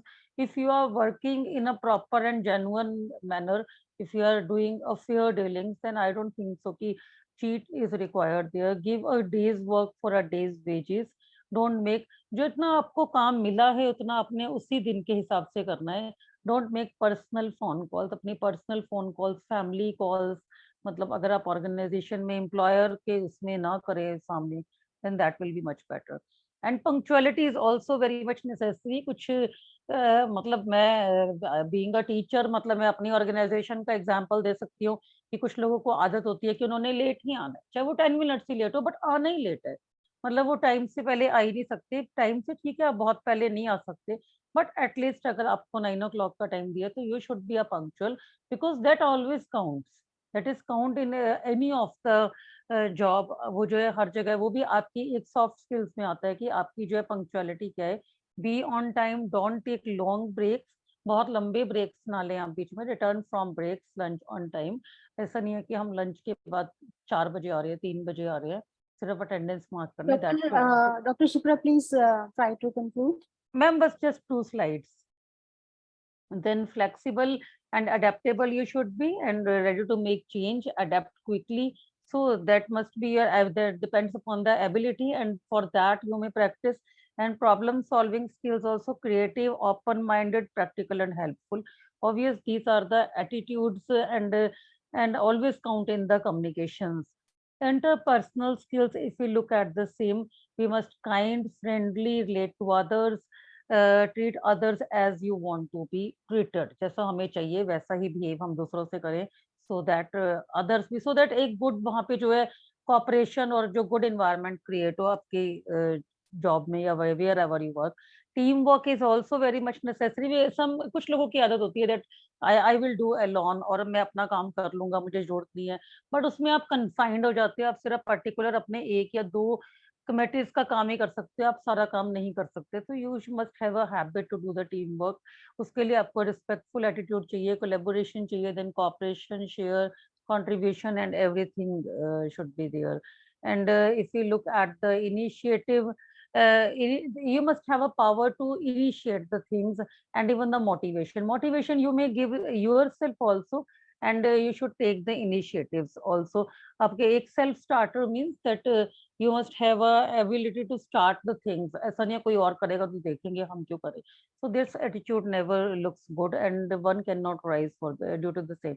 And if you look at the loyalty, then again we know well about the same, that we must be loyal towards the organization. And how about you? Whatever you feel that you should try for the same. And if you look at the journals, and as ma'am said, Dr. Madhumita is a beautiful name, Dr. Madhumita.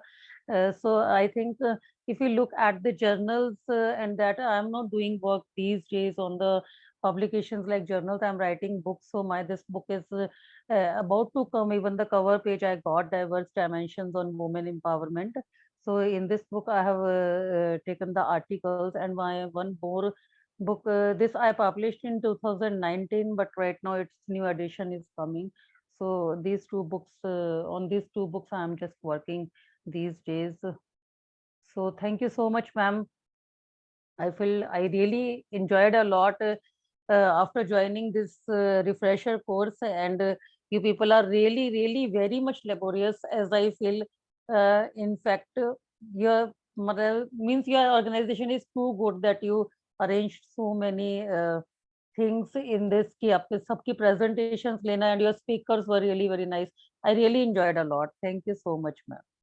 Thank you. Thank you so much, Dr. Shipra.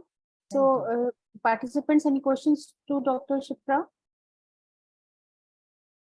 Okay, fine. Now the thing is that Dr. Madhumita has already written in the group that you are required to share your experience in this refresher course. You please share your experience in the WhatsApp group.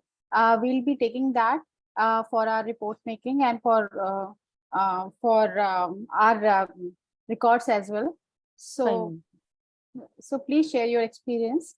And now we are having Miss Kanak Priya to present.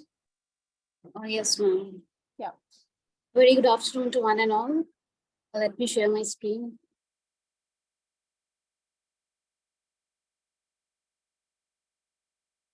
Ma'am, is my screen visible? Not yet.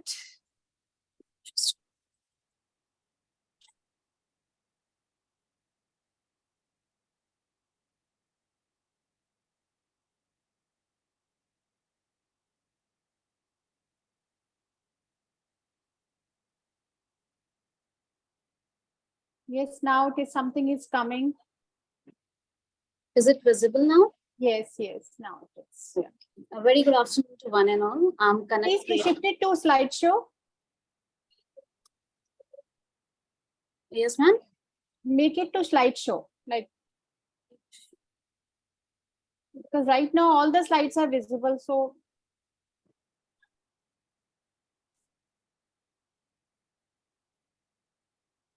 okay, just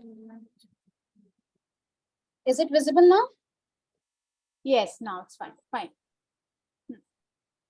So I'm Kanak Priya. I'm a doctoral research scholar at the Department of Political Science, Patna University. I'm also assistant professor at the department, at the same department. Previously, I was assistant professor at Patna Women's College, Patna University. First of all, I would like to congratulate your entire team for organizing such an academically stimulating refresher course. It was really very insightful.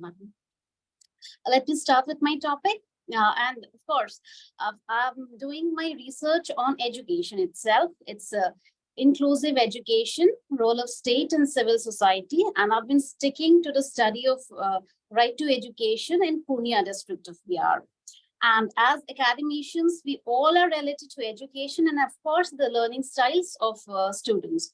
So I'm presenting my paper titled Landscaping Learning Styles to Address Education for All. Learning style definitely has an insightful impact on the specific aspects of teaching learning process. Each student have their own preferred method of recognizing, retaining, and retrieving information in order to excel academically. So the agenda of my present study is to explore the learning styles of male and female secondary school students. And the study is a modest effort. It's a modest attempt to determine the effect of government and private institutions, as well as gender, on secondary school students' learning style preferences. Coming towards the introduction, we all know that every person, each individual, we all are lifelong learners. And each one of us have our own preferred style of learning. In fact, gathering information, perceiving it, as I mentioned earlier, retrieving the information, we excel in our own way. We have our own unique different ways of gathering, processing information, as well as solving problems in everyday situations. This all depends upon the personal cognitive abilities acquired over a long period of socialization. That is also referred to as learning styles, as mentioned by Reynolds in the year 1997. Learning occurs within an individual's heads and in the minds, and it is a vastly multifaceted and complex process. The methodology that I've used in this research is survey method under the descriptive research. I've reviewed a few literatures, preferably Liu Haiping. He studied the learning preferences of university-based medical students in the year 2022. To name a few, Muzaffari in the year 2020, he showed that no significant relationship was found between the academic achievement and learning styles in the two groups of strong and weak students. Harvinder in the year 2016 found that male and female students' learning style preferences appeared to be similar. Surmaki in the year 2010 found that no distinction in the learning style preferences of the samples male and female students. I have reviewed this literature to derive deep insights for my paper. The significance of the study is that obviously, previous research and studies have shown that in the field of learning, there exist individual differences. As I've mentioned earlier also, we all have our own preferred style of learning. So each person thinks differently, perceives differently, remembers and solves problems in their own unique way. This has been highlighted by Trivathan in the year 2020 that learning style is an important aspect of the student learning process that can influence the academic achievement. Also, an investigator attempted to conduct a study on the secondary school students in the specific area, particularly in the Purnia district of Bihar. As mentioned earlier, the universe of my study is the Purnia district of Bihar. I've studied there, I've collected the data, I've surveyed, I have met the DEO, the DPOs of Purnia, and in fact, I have gathered information, gathered ample of data from the department, from the education department of Bihar, specifically Purnia. The study's findings are expected to be useful in organizing guidance and counseling programs for the school students in order to maximize their academic performance by adopting a proper learning style. Coming towards the objectives of the present study, as mentioned, I'm here to find out the learning styles of government and private secondary school students.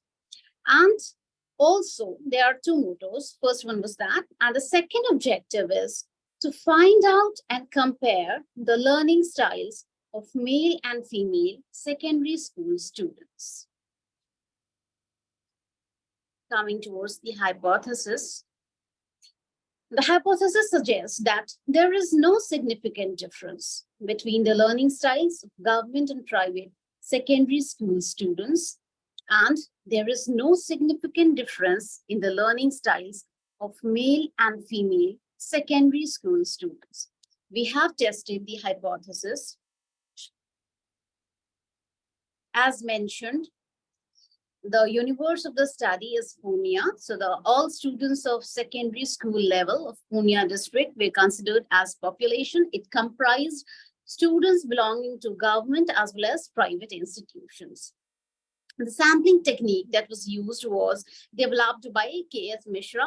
A study of 200 government and private secondary school students were selected for the present study. The sample selected was doing the random sampling. And the tool used for this present study was Learning Style Inventory, constructed and standardized by K.S. Mishra. Statistical analysis used. The analysis and interpretation of the data was done by calculating the mean, SD, and the t-value. Coming towards the results and the interpretations.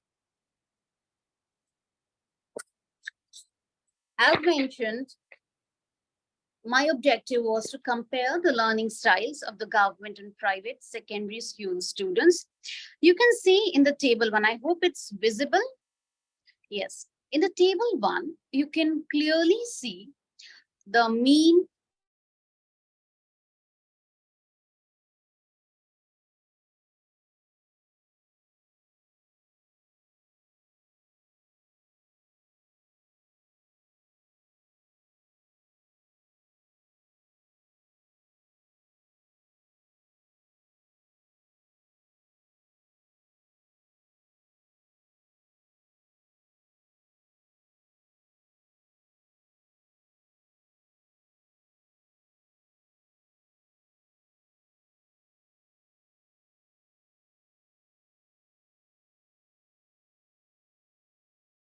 I think Dr. Kanak, I think you're muted. Please see. Hello, Dr. Kanak, I'm not able to hear you.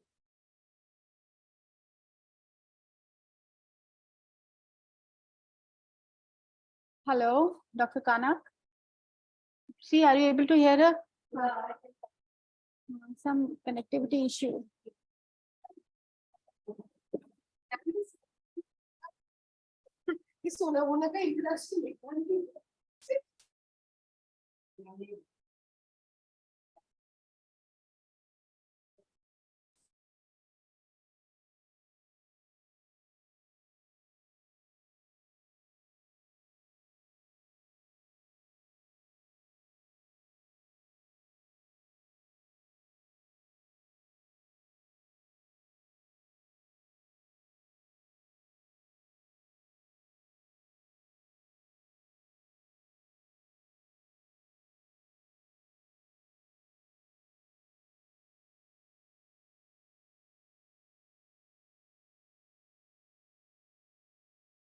Hello, Kanakji. I'm not able to hear you. I think we lost the connection. Hello.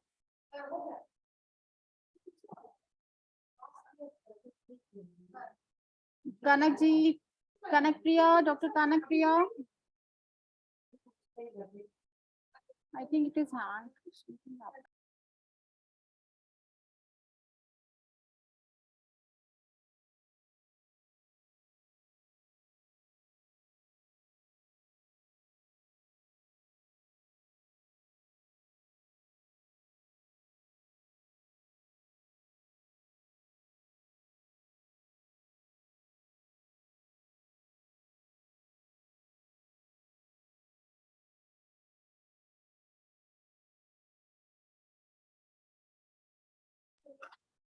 Dr. Kanakpriya, you are required to just log out and then log in. We are not able to hear you. Everything hangs from your side.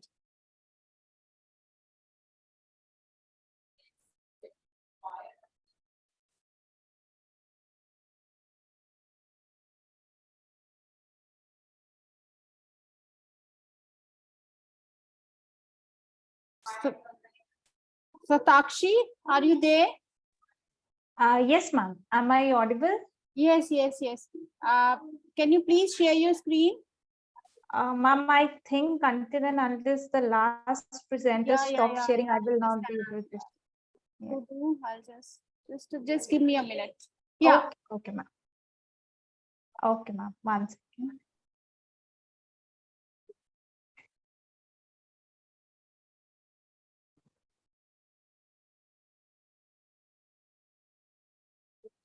Ma'am, is it visible? Not yet. Not yet. Now, ma'am? Not yet. Okay.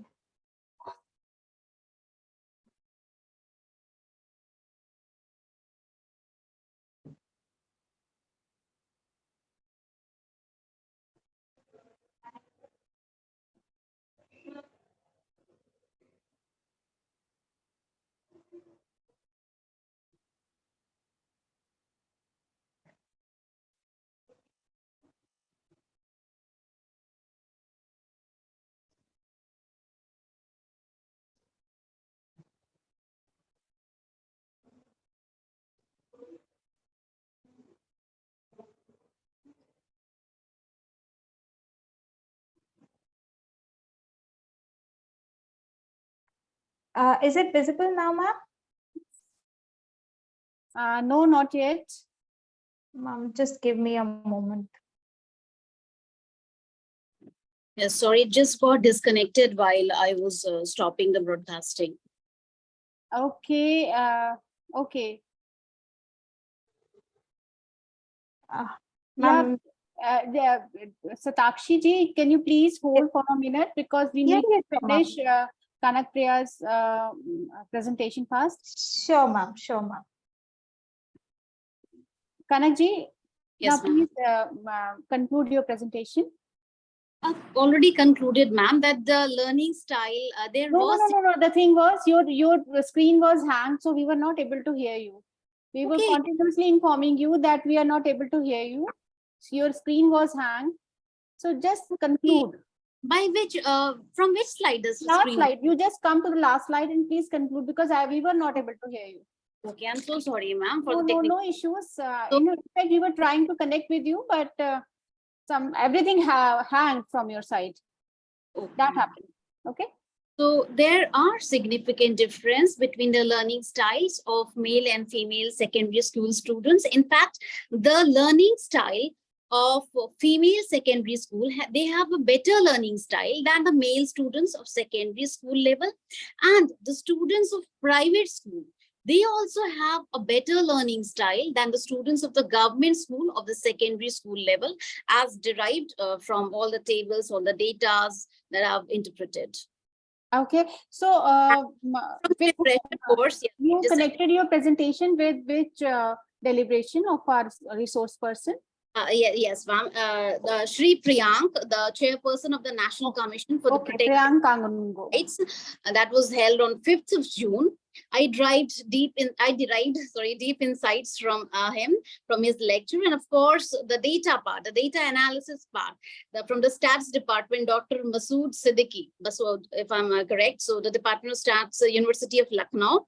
So data analysis, he literally explained it in an exemplary way. So I literally loved that presentation. Of course, I derived deep insights from everybody's presentation, but he was excelling. And of course, Dr. Sanjay Gupta from the Department of Political Science, University of Lucknow. He discussed the impact of G20 on youth's future. So I derived deep insights from all the lectures, and he summed up everything and related it to the learning styles. Okay, fine, Kanakpriya ji. Thank you so much. Yes, Satakshi ji, you please share your PPT. Yes, ma'am.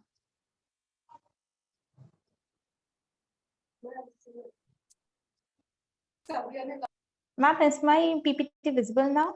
Yes, your PPT is visible. Okay, I'll just. Yeah. Yes, it is visible. I hope. Fine. Yeah, it is. And but you also please switch on your camera. You are not visible. Ma'am. Okay. Now, ma'am, is it there? No. Yes, ma'am. Actually, ma'am, the problem is that I'm logging on from my phone. So I guess that two things. Yes, that is the issue only. You please present. Now please share your PPT. Okay.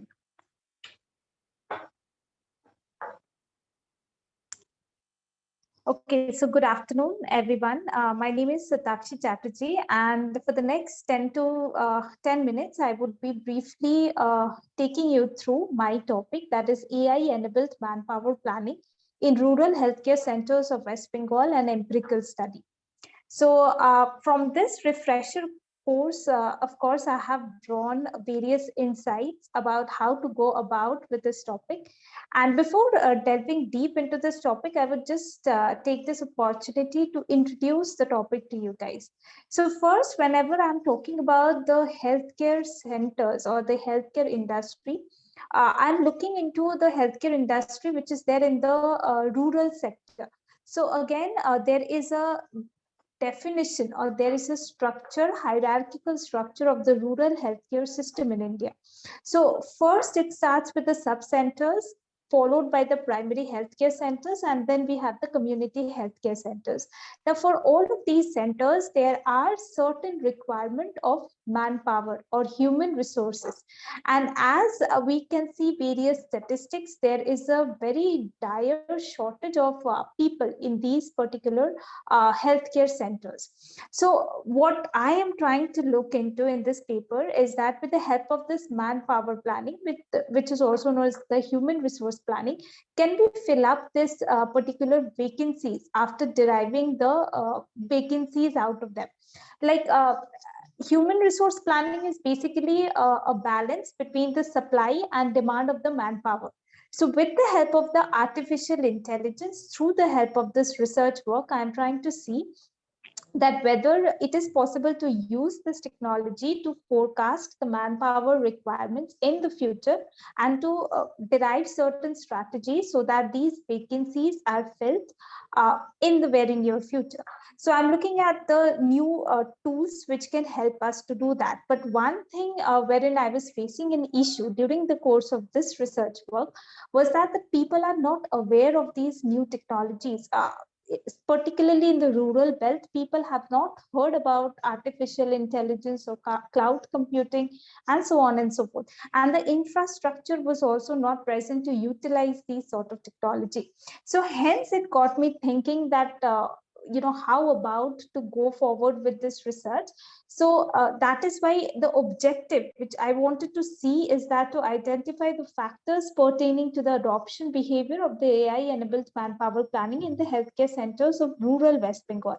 So the only way out which I found out is to use certain qualitative tools, and hence I opted for this particular refresher course, because I got to learn various qualitative tools that can be utilized in order to draw some kind of insight about what is the percentage of or what is the perception of the individuals who would likely use these tools in the future, and how they are prepared for dealing with this technological change in case they have to adopt it.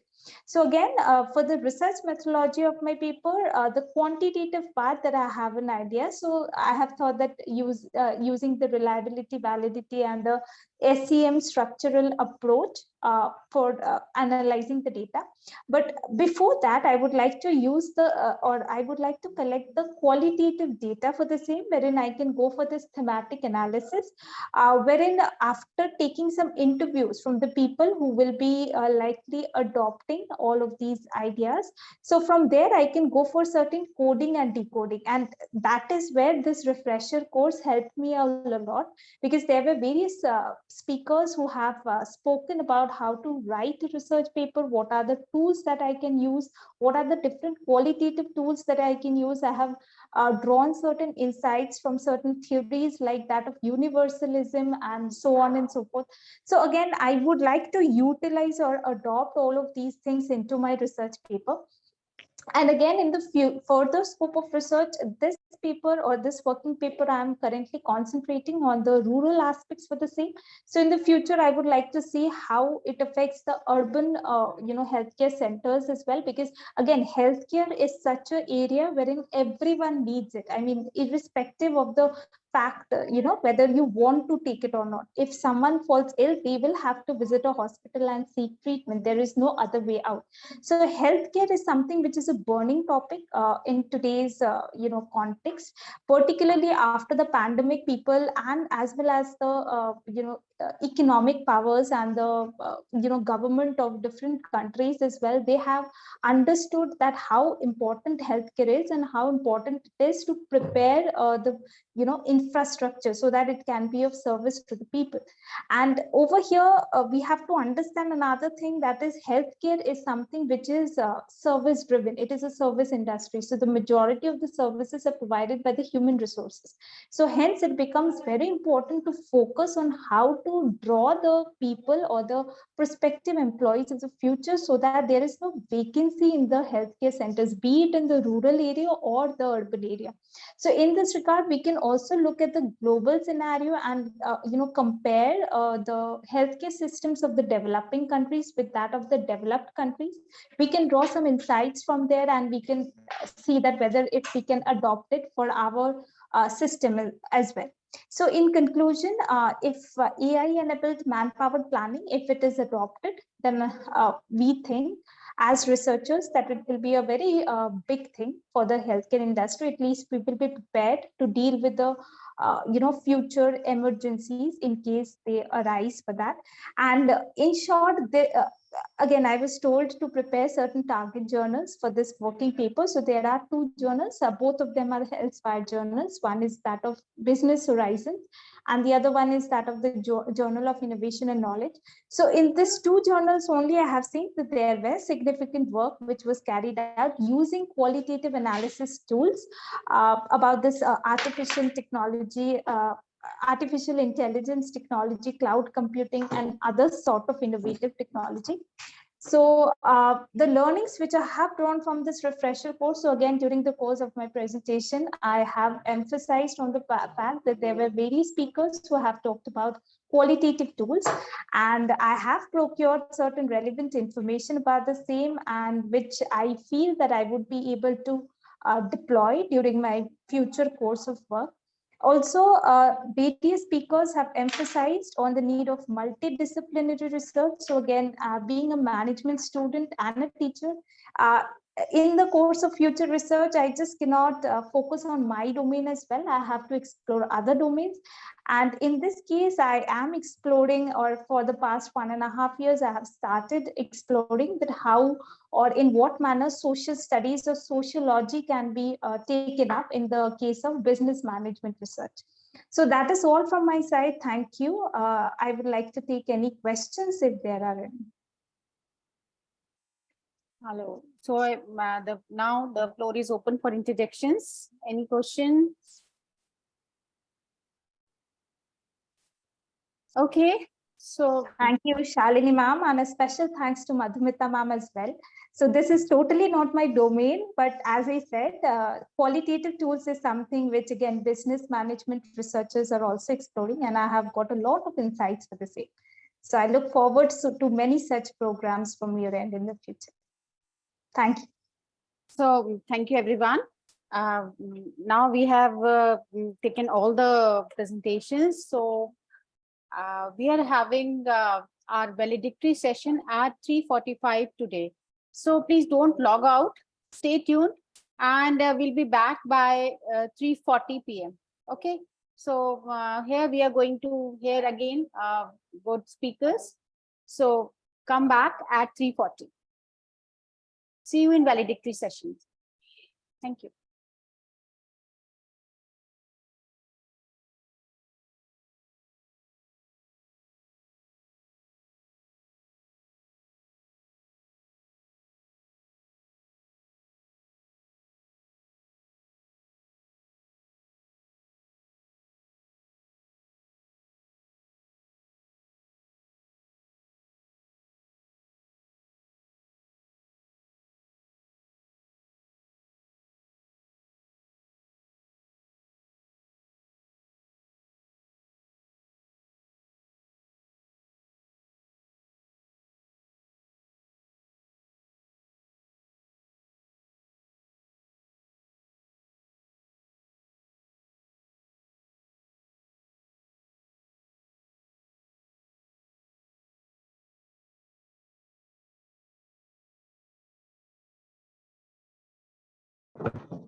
Good morning, sir. Sir, Namaskar, sir. नमस्कार। मैं एक phone ma'am आप संभाल लो, मैं ma'am को phone करती हूँ। उनको बोलने दो ma'am.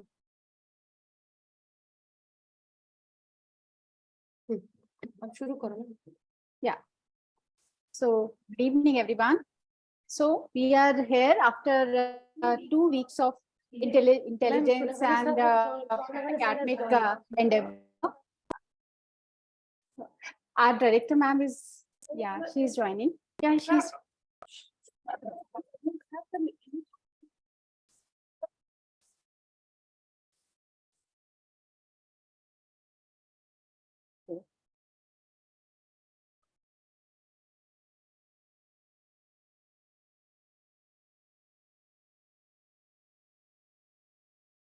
So welcome everyone in the valedictory session of 2-week-long refresher course, which has been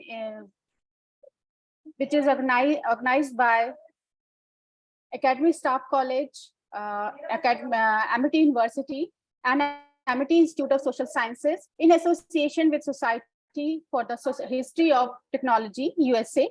It was a online refresher course, epistemological issues, methodological uses, and skill development in the new trends of social sciences.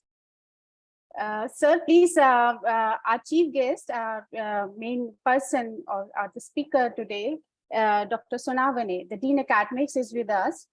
So, sir, we are facing few technical glitch. Our director ma'am is going to join soon. Sir, please. Okay. Yeah. So good afternoon, everyone.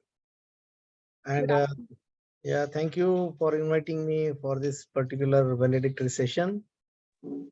I hope during past 2 weeks, this particular refresher course has given you a lot of new food to thought on.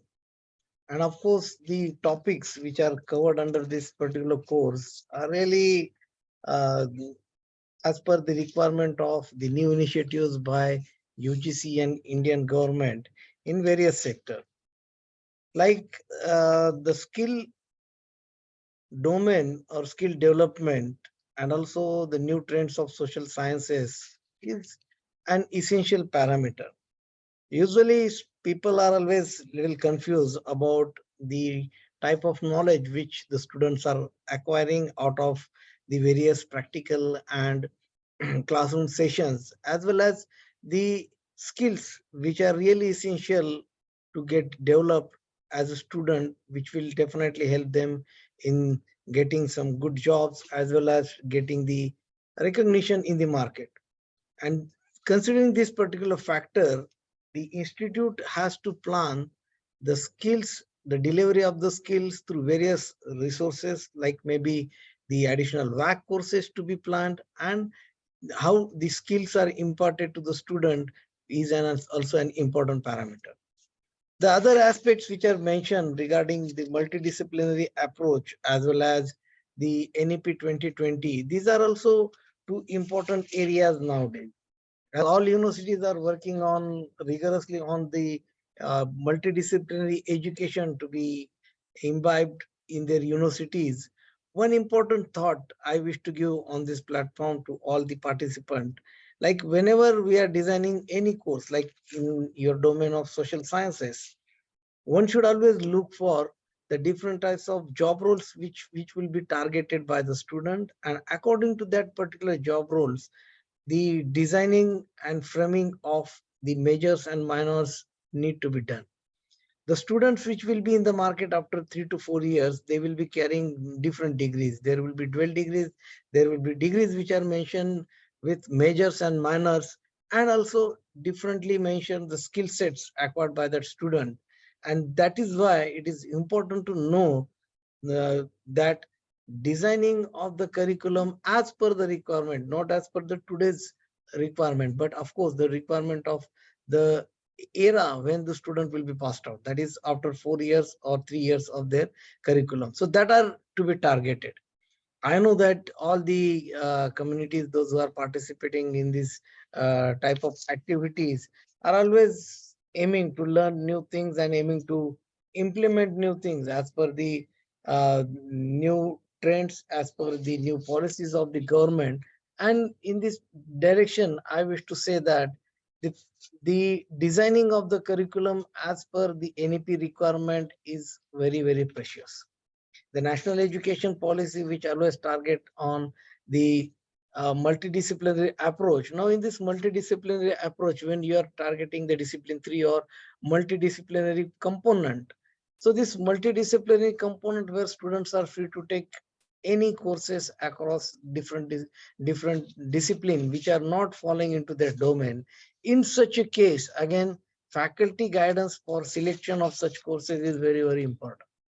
The student may be interested in AI, student may be interested in science oriented subject, may be interested in management related subject. But when these faculties are framing this particular curriculum, they should insist the student that they should take the subject not of their interest, but the subject which will give them recognition into the market. So as per the market requirement and as per the trends of the current scenario, these particular courses design is important, as well as selection and delivery of these courses is also important. Now, national education policy aims for multiple entry, multiple exit options also. In this case, again, as I'm again repeatedly telling, designing of the curriculum framework as well as the program structure is very important again. So the programs are to be framed according to the multiple entry exit options we have to consider. Like when the student will be going out after 1 year, he should not only have completed a few basic courses, but he should have also completed certain skill-based courses which are important to give them some job options into the market. After 2 years, when he will going to get the diploma in that particular domain, again, these components plays an important role. So what type of core courses student is opting in first year, second year, and what type of interdisciplinary or multidisciplinary courses is opting. These are very, very important parameters or important decisions which are to be taken by the institute, also which are to be taken by the student as an individual.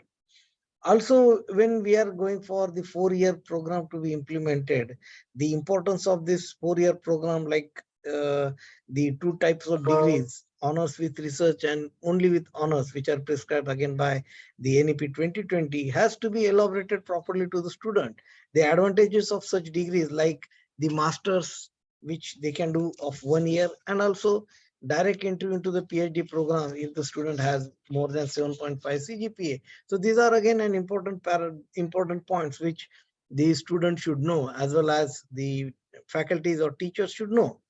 Then again, in line with this NEP 2020 requirement, the research ethics you have to teach, which are also an important parameter. When we are saying students are getting admission to the PhD directly, so you have to have the research culture to be developed among the student. And that is why the research methodology is one of the important subject which has brought down to UG level. It was never at the UG level, never at the PG level also, but now it has brought down to UG level in the 4th year, where the mapping has to be done in the 4th year of your UG with the 1st year of your masters. So this level of these courses has changed now. And as per this level change, you have to see that the student focus should be on that higher level of the courses. And when research focus I was talking on, so the ethical issues are to be again delivered, like in the era of ChatGPT, where you don't know whether the students are really writing their own or they are taking help from some such type of ChatGPT kind of stuff online. So in that case, the ethical knowledge or ethical concepts which plays an important role. So one has to always imbibe such ethical concept within the student, and there are many tools which tracks down the content which is already copied from ChatGPT or OpenAI or other kind of resources. So that is again an important parameter where quality also has to be imbibed, as well as they should also feel trustworthy and responsible for the work which they will going to undertake during that particular program. And that is why we had made it mandatory to have one paper on the project which they will undertake on the final year, so that they will have some research to be put up in their resume. So as per as the social inclusion and many other topics of this particular sessions are concerned, I think this particular session has given you a lot of stuff, like how the new trends are there into the market, how these new trends are important as far as the curriculum development and enrichment is concerned, and also how the UGC and government policies need to be imbibed and implemented across different universities. So I hope that such type of refresher courses, maybe online and offline courses, refresher courses will definitely help the faculties to build their knowledge and to build their confidence to face the student, because nowadays the students which are in front of us are of different cadre, I will say, because they are enriched with the knowledge, they are enriched with the resources, they can easily find anything on their fingertips.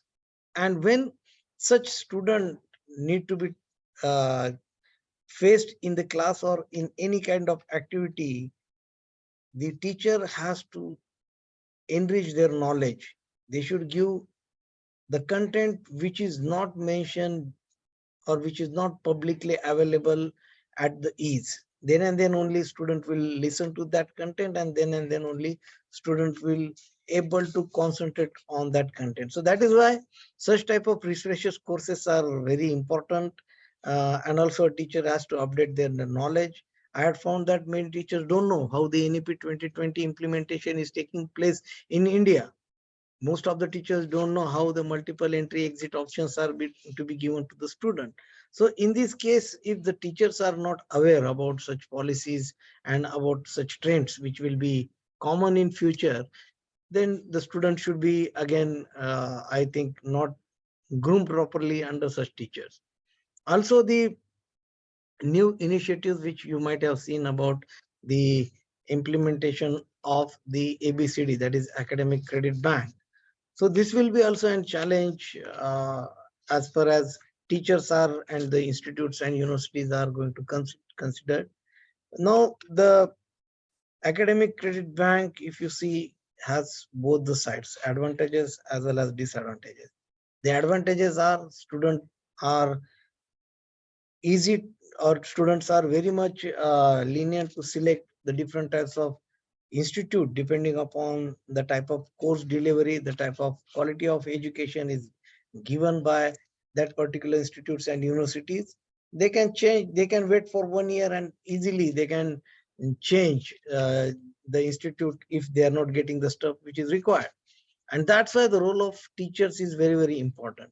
On the other side, you can attract more number of students if really the teachers are giving their best during their sessions and the universities and institutes are flourishing with quality education. So both sides are there, and the teachers will going to play an important role in executing all these type of academic activities and bringing the quality of education at the highest level.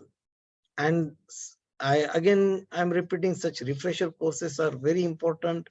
I'm the person of engineering, I'm not the person of political science and other courses, but definitely I will say that the skill development part, which is a big initiative by the Narendra Modi government, need to be taken across all the disciplines.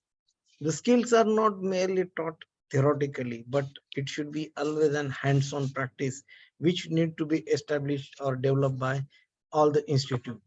So the institute should consider skill development as an important activity, which should be not only to be considered as far as the general requirement of the course is concerned, but This skill development should be considered as per the different sector skill councils, which are already listed there on the government portals. Also, these are to be counted as per the job roles which are available across the market. And then this skill development should be designed and targeted to the student. So I think there is a lot of stuff to learn and a lot of stuff to execute as far as the new education policy and government initiatives are concerned. And definitely the faculties which are contributing and working in this particular domain will definitely going to get benefited out of this. And I am hopeful that this type of refresher courses will bring the teaching community more and more closer, and this type of initiatives which are there across different universities that will be shared during such type of interactions, and these programs will lead to a true success when students will get benefited. So I again want to thank all the participants, those who are enthusiastically participated in such activities, and also want to thank the organizers for inviting me for this session, and all the best for your future endeavors. Thank you all. Thank you so much, sir. Thank you so much, sir, that you took out time from your busy schedule. Sir, but I would like to have this privilege to formally introduce you to the to our gathering. Yeah. Dr. Santosh Sonavane is Dean Academics at Amity University, Uttar Pradesh. He has 24 years of working experience in higher education sector in different top-notch administrative positions across India. He has expertise in setting up greenfield technical campuses and universities, as well as transforming brownfield institutions. He has been the driving force behind academic transformation and innovation, internationalization, and use of technology to solve access, quality, and equity-related issues, as well as experiential education across the higher educational organizations. He has expertise in design, development, execution of skill-based and liberal professional curriculum and courses. Till date, Dr. Santosh Sonavane has published 3 books at international level and more than 104 international and national publications. Thank you so much, sir, for being with us. Sir, Dr. Nirupma Prakash, Dean Humanities and Social Sciences, and our director, Amity Institute of Social Sciences, is also there with us. So, ma'am, if you just permit me, I would like to introduce you as well. Professor Dr. Nirupma Prakash is director of Amity Institute of Social Sciences and domain head for Arts, Humanities, Journalism, and Social Sciences at Amity University.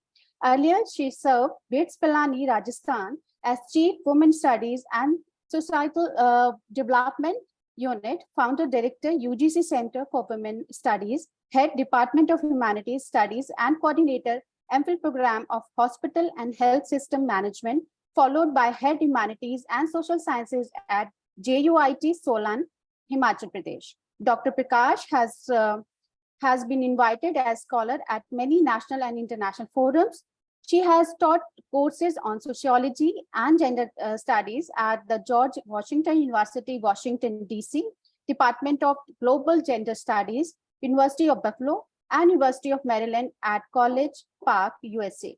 Apart from teaching, she is an active researcher and has many research papers, books, and to her credit, and has worked on many projects sponsored by national and international agencies. Ma'am, the platform is all yours. Dr. Sonavane is also there. Thank you. Thank you, our very respected Dean Academics, sir. Thank you for sparing time from a busy schedule. And I'm aware, sir, was in a very important meeting, but thank you for being with us. And congratulations to Dr. Shalini Saxena and Dr. Madhumita Saha for coordinating this very important refresher course. And my gratitude and congratulations to all the participants who have very diligently been, part of this refresher course for all the days and for all the sessions. I'm sure this is going to benefit a lot. And there were many very, very well-known, renowned speakers across the world. So I'm sure, dear participants, you've benefited. You've imbibed a lot of aspects which you can, communicate, transmit to the students through your lectures and through your teaching, as our Dean Academics has pointed out, as to how it is important for the teachers to hone the skills first, and that is how then they can pass it on to the students. And the varied topics that were covered, which really takes into account from ethics to the empowerment, the gender, the theoretical part, the research part, the methodology part.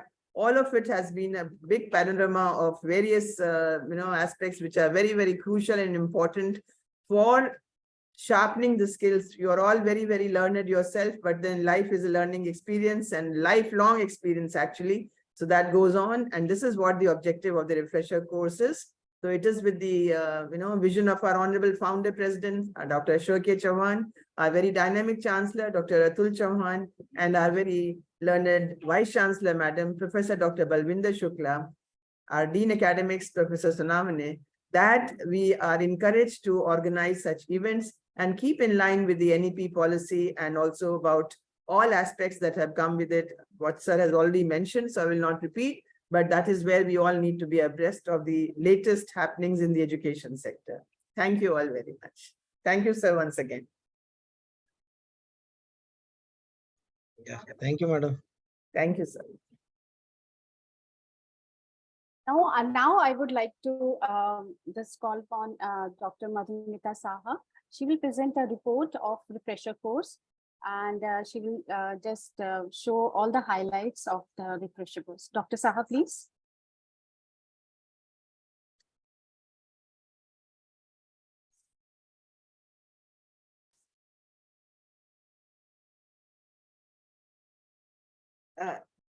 A very warm welcome to all of you. Respected ma'am, respected dean sir, my dear participants, what a journey it had been for the last 11 days. We started at 9 o'clock in the morning and it winded up at 5:15 in the evening. Nevertheless, it was fascinating a journey. As you learned, I learned along with you all. So it is my great privilege and honor today to report what we have accrued from 11 days long academic journey. Now, what were our goals when we started the refresher course? And as Dean Sir pointed out, we actually anchored our refresher course in the NEP, the National Education Policy. We derived our guidance, we derived our inspiration from NEP. So 3 aspects we took from NEP, that we are going to foster multidisciplinary approach. Whoever is taking the course would benefit from the lectures which are pegged around multidisciplinary approach, which we have succeeded in doing, because in the refresher course, we had made sure that the first session, the second session, third session, fourth session are not given to any scholars of a particular discipline. So if the first scholar is from history, the second scholar invariably came from political science, sociology, then we took somebody from labor studies. So it was so varied. And that helped us to see, and from the participants' presentation today, we got to see how that helped them to see the connections across disciplinary boundary. The second thing we took from NEP is their emphasis on the relationship between ethics and research. Now, we are teachers, we publish every day. So ethics, academic integrity, academic ethics is very integral to our teaching practices, our research practices. We do it every day. And we also teach our PhD students, our master students how to demonstrate this ethical practices. So what we have done by inviting renowned scholars, when they were speaking about their research work, they constantly pointed out the importance of acknowledging sources, the importance of using verifiable sources, the importance of footnoting. So this is ethics and research. This connection we have tried to establish through this course. The third thing we borrowed from NEP was encourage experiential learning. Now, this is one of the most brilliant aspects of NEP, that we are focusing on beyond textbook and help our students learn from the wider world. That's why we made sure we talk about museums. So our last speaker yesterday spoke about partitions and museum. We spoke about field work. So when the students go out and do field work, when the students go out and visit museums, when they go and do archaeological surveys, they imbibe the lessons in a more dynamic and active manner, which help their knowledge generation. Now, the fourth thing we try to ensure is collaborate with international organization so that Amity, the goal of Amity is to build up not only academic excellence within India, but also to pair up with great knowledgeable societies that exist outside the geographical boundary of the country. So AISS has its MOU with the Society for History of Technology in USA. So for the last 1 year, we through several events are trying to deepen our academic engagement with SHORT. In this case also, we are deeply indebted to the Executive Council of SHORT, who had sent not only a top-notch Executive Council member, Professor Ruth Oldenziel, who is also the editor-in-chief of the journal Technology and Culture. So that is how, through this connection, she got to see what kind of resources we have, what kind of intellectuals are participating in university events like this. We also get to know from them that what they have to offer in terms of publication to us, but more on that later. Okay. So you can see, as I said, that lectures were moving around intersections of multiple disciplines. We had lectures giving lectures on film studies and history, economics and history, philosophy and politics, political science and IR.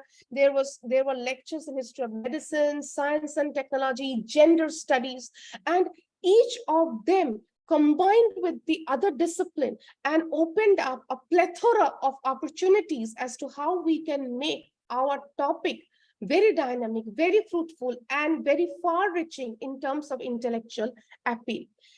We were very careful in teaching our participants about methodologies which were not restricted in doing archival research alone, but we insisted that participants learned the different novelties about fieldwork-based research, oral history interviews, theoretical formulation, statistical methods, and its connection with social science. We have had a number of lectures on data science and its use in social sciences. We have had lectures on the use of GIS, because GIS is increasingly being used in history and archaeology. So even when we were dealing with archival research, we have made sure our participants speak about, experts push our participants to go beyond conventional archival sources. So we spoke in terms of how we can use literature as a source, songs as source, movies as source, photos as source. So experts use examples to demonstrate all this. Now, another thing we have tried very much, that is, we are all professors, we are all faculties, and we have to balance our professional life with an emotional life, because we stay in our institution 8 hours, 9 hours. So our emotional well-being is not only important for us, but it is also very important for the growth of the institution within which we are working. So we have invited people who are experts on emotional well-being to give us lectures on the topic. Now, in terms of the realization of the goals, how far the participants have benefited from this exercise. So through the last 2 days, we are listening to presentation from participants. So we have noticed how varied the topics are, how topics are culled from a vast range of academic discipline.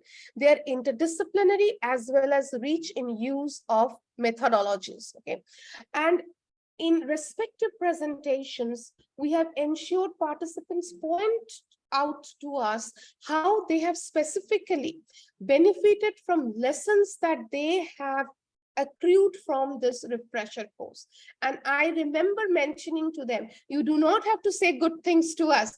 Point out specifically how you have learned, how you have benefited. If you have not, Tell us that also, how you can improve ourselves. So all total 116 participants have registered, and they are presented on topics like business management, HR, political science, history, literature, educational policies. But mostly the presentation have been focused on contemporary India, looking into its history, its politics, its society, its institutions, and above all, people. When I say people, the most interesting part of this refresher course has been that we have segregated the community and tried to understand the existence, the problem of the marginal communities. We have looked into tribal issues, we have looked into gender issues, we have looked into caste issues. So that had been a most enriching experience for us. Now, we have in the refresher course strongly encouraged the publication of participants' work. So every participant has been asked to share details of 2-3 journals where topics on which they are working could be published. We have emphasized on collective learning, so that somebody working on history, a particular topic of history, 2 people working on a particular topic of history, if we share our knowledge about journals, then I can go ahead and try my luck, try to publish my work in the journal that you are suggesting is good. So that is what we have tried to do, build up a repository of knowledge of Scopus indexed and UGC approved journals. We have also shared reading resources among participants. Again, collective learning, again, collective resource building that we have tried to encourage here. Now, another thing that we have tried to do, and we do not know how far we have succeeded, we have tried to build a bridge between expert and participant. Many of the experts who have spoken here pointed out that they would love to hear back from the participants, and in fact have shared their email ID in the chat box. So I'm encouraging you, please go ahead, and experts, I still remember experts have specifically mentioned that how they're willing to learn from the participants. So please go ahead and use that opportunity, take it further. So that would not only help you, that would help in the building up of knowledge. Now, in terms of relationship between AISS and SHORT, as I already said, that editor-in-chief of the journal Technology and Culture was present herself, and she has spoken in terms of the society's commitment to focus on the global South. See, all these American journals actually focus on the Western Hemisphere. Their focus is on Europe and North America. So by inviting them, by building bridges with them, by encouraging them to enter into communication with us, we actually encourage them to look into Global South. We stop brain drain only, and we make them see that you have to come here. We cannot simply go out to your country and contribute to the pool of knowledge there. You also contribute back to us. So she has spoken, and I'm going to underline this fact about publishing articles in the journal. If you are working on history of technology, science, medicine, environment within the South Asian context, please go ahead and consider publishing with Technology and Culture. Now, more and more Indian history books are being reviewed in the journal. You have to understand, Technology and Culture is a top-notch peer-reviewed international journal, absolutely top-notch in the field, okay? So I have publications in that. I am part of the committee members, okay? I'm internationalization committee members there. So I will share with you the list of books that they want us to review. If you review those books and send your articles in, please remember that would account as a Scopus indexed publication. Now, so please go ahead, and if you're working in any one of this topic, technology, science, society interactions, technology, environment entanglements, use of technology in NEP, in education policy, technopolitics, technological determinism, please go ahead and write gender and technology. So please go ahead and take up this chance, okay? Now, you all know that's why we had so many speakers related to this theme, history of science, technology, and medicine. We spoke about epidemics, rural technologies, you see. So please take up this work, encourage your students to work on this. And we have spoke in terms of methodologies and how we should start questioning the limitation of archives. Because when you start working on politics of technology, when you start talking about history of technology, when you start talking about sociology of technology, you cannot simply depend on archive. You have to challenge the limitation of archives and start rethinking your methodological approaches. Okay. Now, we have diversity, a great diversity of participants. So if you look into the Amity campuses alone, so there are 59 participants from various campuses of Amity University. Out of that, 47 were female, okay? So of these 59 participants, 19 are research scholars, rest are assistant professors, 25 of them are assistant professors, and there are associate professors, there were deputy directors, full professors attending the course. So I feel very privileged, very honored, and rather humbled that they did take the decision to attend this course, and I do hope they benefited from it. So this is a map that we have tried to come up with. So this shows, how the participants came from all over India, from north to south, east. Only lacuna is the west, or the western part of the country. So next time when we will make a special effort to reach out to states like Gujarat and Rajasthan, and here we have Karnataka, so that it becomes more pan-India. Okay, but otherwise you can see how we have covered north, south, and eastern zone of the country. Now see the disciplinary, we have also again tried to give visual depiction of the data. The disciplinary background of participants, you can see the history, political science, a huge chunk came from law, language studies, and others. And when I say others, it includes media, it includes business management, it includes HR.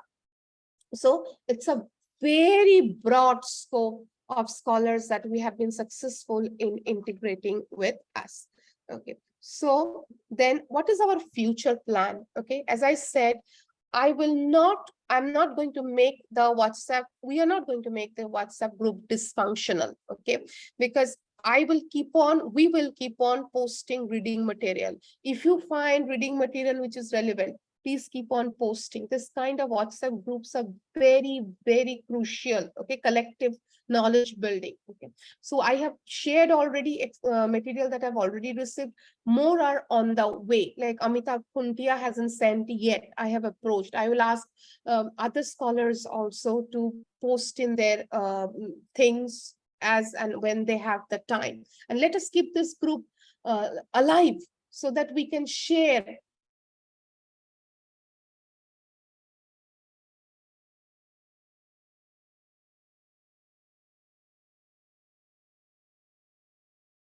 published, and this is the journal which has published our work, and other scholars would be encouraged to participate as well. Okay, so now the experts had been very gracious in their acknowledgement, the quality of the work that we had put in. This is something which Anindita Ghoshal, our last expert speaker, she shared this with me in my Facebook. So you can see I have shared this in the official WhatsApp group of the refresher course as well. So this is just, and as I do this, this is Shujata Mukherjee, who spoke on history of medicine. So again, you can see how she has complimented us. And this is Urvi Mukhopadhyay. She has complimented us, and every scholar, they called me, messaged me. So only those who are in the messages which are on public space, I'm sharing with you, but individually they have all communicated that what a pleasure it had been to communicate with you, to get questions from you. So they pointed out what a lively audience we had. So thank you very much. And we are at the moment preparing the report. So that's why we have asked for your feedback. Those feedback will go into our report and will be forwarded to the university. And we are thinking of publishing a paper out of the outcome, from the outcome of this conference. And in the feedback, please tell us what you need if we arrange something, organize something in next year or year after that. What would you want us to incorporate? We are open to all constructive feedback, okay? Not only good things, also constructively critical things, okay? So thank you so much. That is the end of my report. I hope you enjoyed this journey as much as I did. Thank you very much.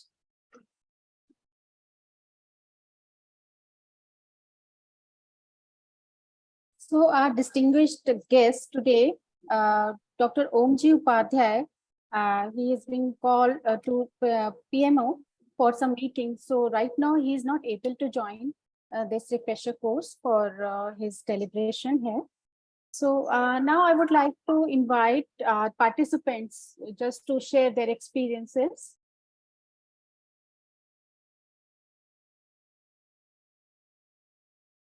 Anyone? Good afternoon, ma'am. Good afternoon.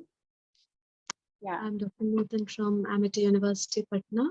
Yes. And I must congratulate you for the successful completion of so much information-rich, knowledge-rich refresher course. It was refresher in all ways. So hats off to you guys for conducting. And when we talk of amity, amity is synonymous to quality. So you guys proved that. Thank you so much, ma'am, for such wonderful this. We look forward for the publication opportunity as well. Thank you so much. Yes.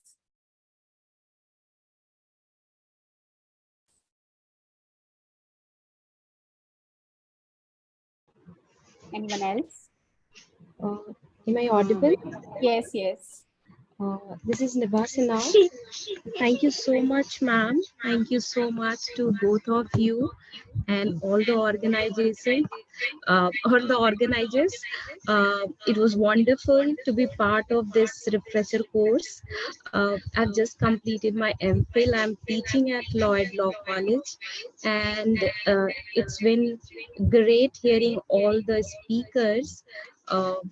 Also building upon one's own knowledge, learning about how to write research papers, how learning about methodologies, etc. have been really great and fascinating. Also presenting our paper, and especially thanks to ma'am over here. She has been constantly probing us, right, present, attendance. It's like going back to school, and in such kind of learning, it's wonderful, simply wonderful. I mean, we need a push. We need a push. Sometimes we become laid back, and if we need a push, somebody constantly probing you to do better in your life. So thank you so much. It's a very informal kind of feedback that I'm giving you, but thank you so much. Thank you. Okay.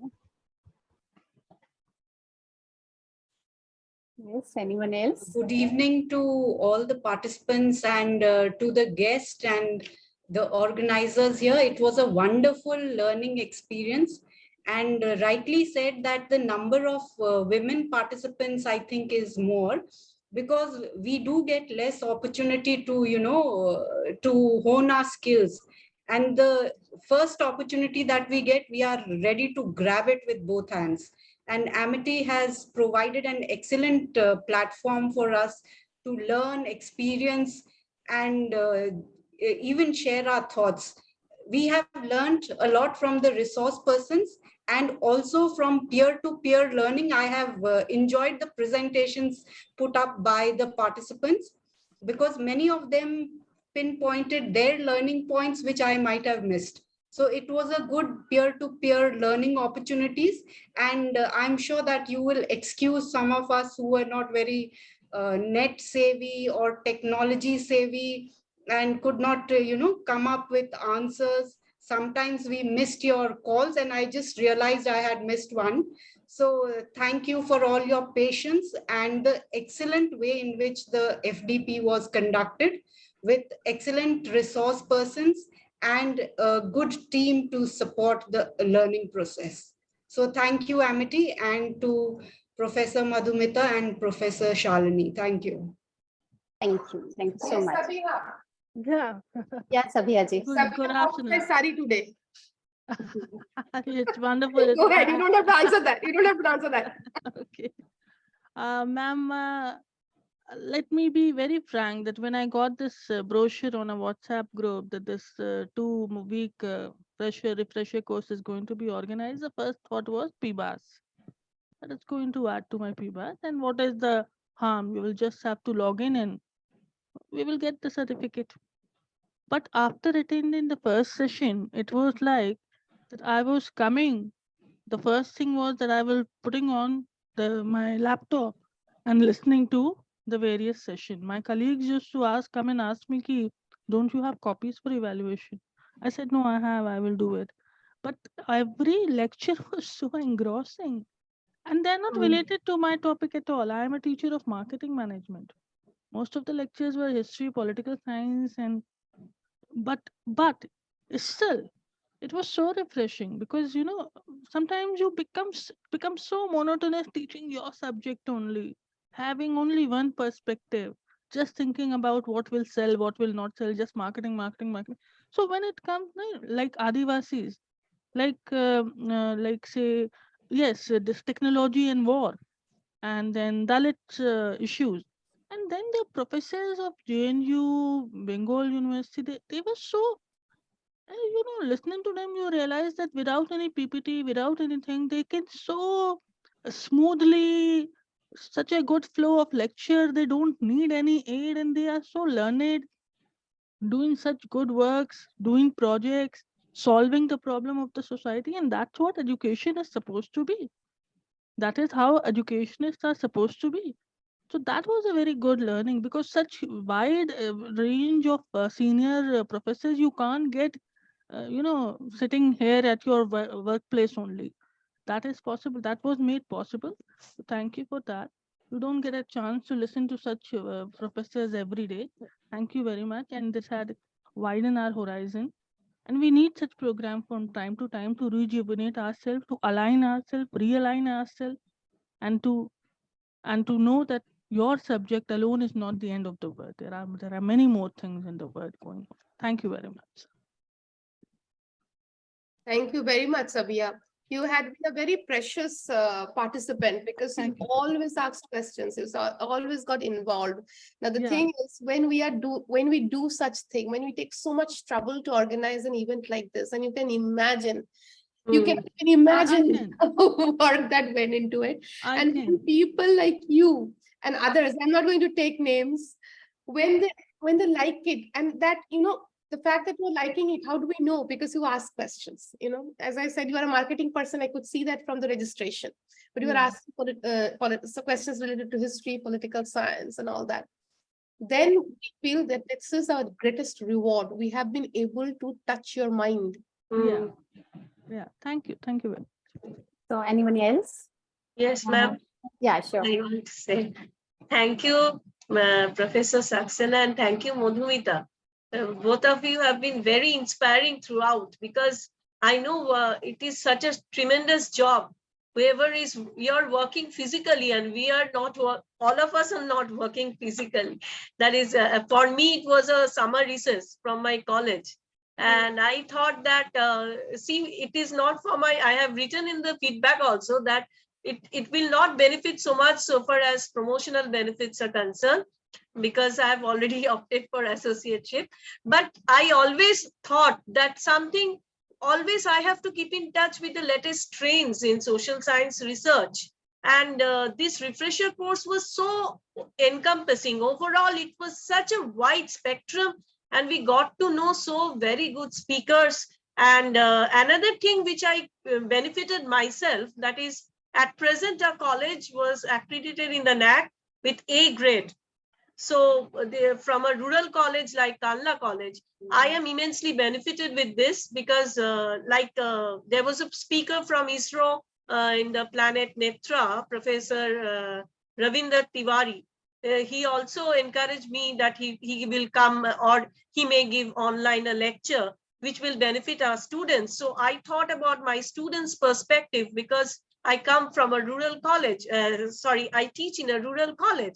So when we have achieved this goal, we will try to enrich our students and our faculty members also, so that in the near future, our college is benefited. I'm immensely benefited myself and both for my college. Thank you so much. Thank you very much. Thank you very much, Malika. Thank you. You had been a treasure too. You know that, right? Yeah, I know.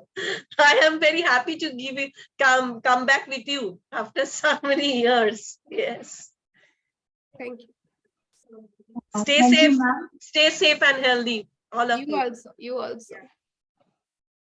Yes, Dr. Bhaumik.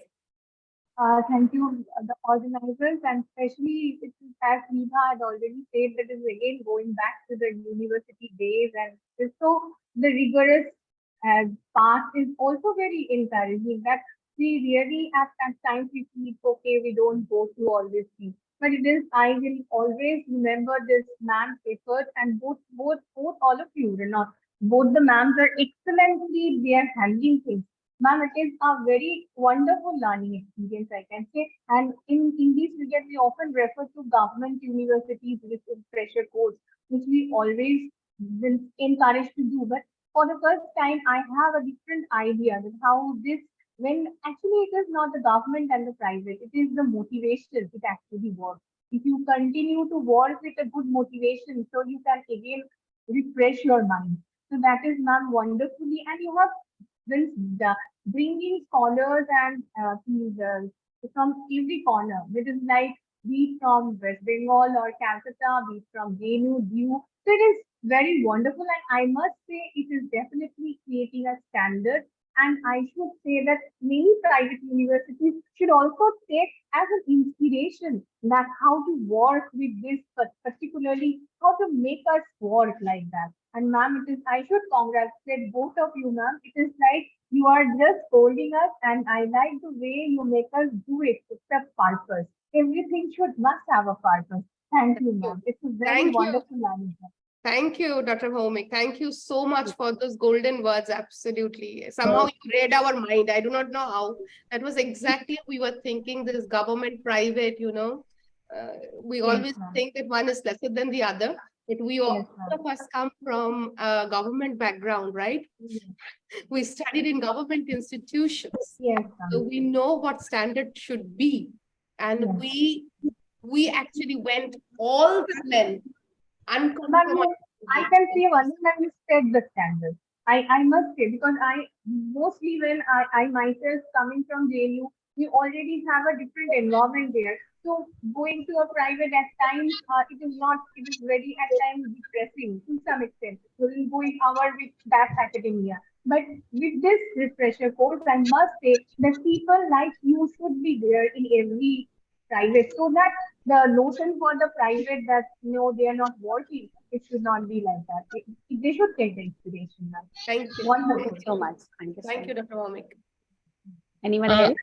Just to add to what ma'am said, what Professor Sudarshana Bhaumik, ma'am, it's a compliment to Madhumita ma'am. Ma'am, we all need a teacher and faculty like you in life who should push us, just push us.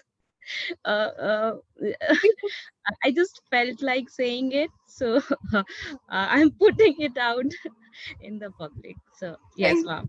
Thank you. In fact, ma'am, my teacher in class 9th in St. Mary's Convent, Allahabad, she had inspired me a lot, Mrs. Banerjee. Many times you reminded me of her, many times. Thank you. I mean, taking so much pain that who had filled the attendance form and who has given the presentation, what topic. It's and that too on an online platform where you. Yeah, ma'am, we do it. Unfortunately, a very tragic thing happened with Shalini ma'am. We know that. Very tragic. Not bringing that up because she had to leave. She had to leave. But I'm grateful. I'm very I do not know how to say. She has come back. A very tragic thing. She has lost a very near and dear one. Actually, when we planned, we worked together. We both of us put in a lot of hard effort into it. you know, both of us were coordinating one session, just like this, just we are doing now. And then a phone call came from her home in Lucknow, and she just picked up her bag and she gave me her room key and she left. Okay. She had to. Okay. You never saw her last 1 week, right? The fact she's sitting here in a smiling face speaks a lot about her character. Okay. So when I was all alone here, only one thing was working in my mind, that we should not let you guys down, because my partner, my academic partner, had to leave. So whatever sternness, whatever you saw in me is because I wanted the boat to sail safely to the harbor. And now I can say the boat has arrived. So my gratitude. So just to formally end this program with the vote of thanks. So first and foremost is our founder president, sir. Sir, we can't thank you enough for your inspiration and constant guidance. You're a source of inspiration for all Amitians, may it be a Noida campus or Lucknow campus or Ranchi campus or Jharkhand or Jaipur, any campus, but you are the source of inspiration for all of us. Thank you for being there. Next is our dynamic chancellor, sir, Dr. Atul Chauhan, sir, for being an epitome of constant energy and support. We take so much of inspiration from you, sir. Our Vice Chancellor, Madam Professor Dr. Balvinder Shukla, ma'am, she is very meticulously gave us so many feedbacks, and she gave us her support. She guided us in all our endeavors. So thank you so much, ma'am, for all your guidance and for all your support. Dr. Dean, our Dean, Dr. Sonavani, Santosh Sonavani, sir. Sir, thank you so much for taking time out of your busy schedule and coming and blessing us in this valedictory session. Sir, we take so much of inspiration from your working style. So we are blessed to have you in our program.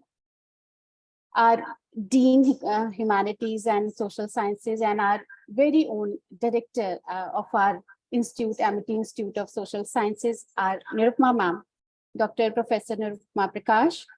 She is the one who, as you people are saying that we need somebody to push us. She is the one who is there to just give us encouragement, guidance, and she is full of energy.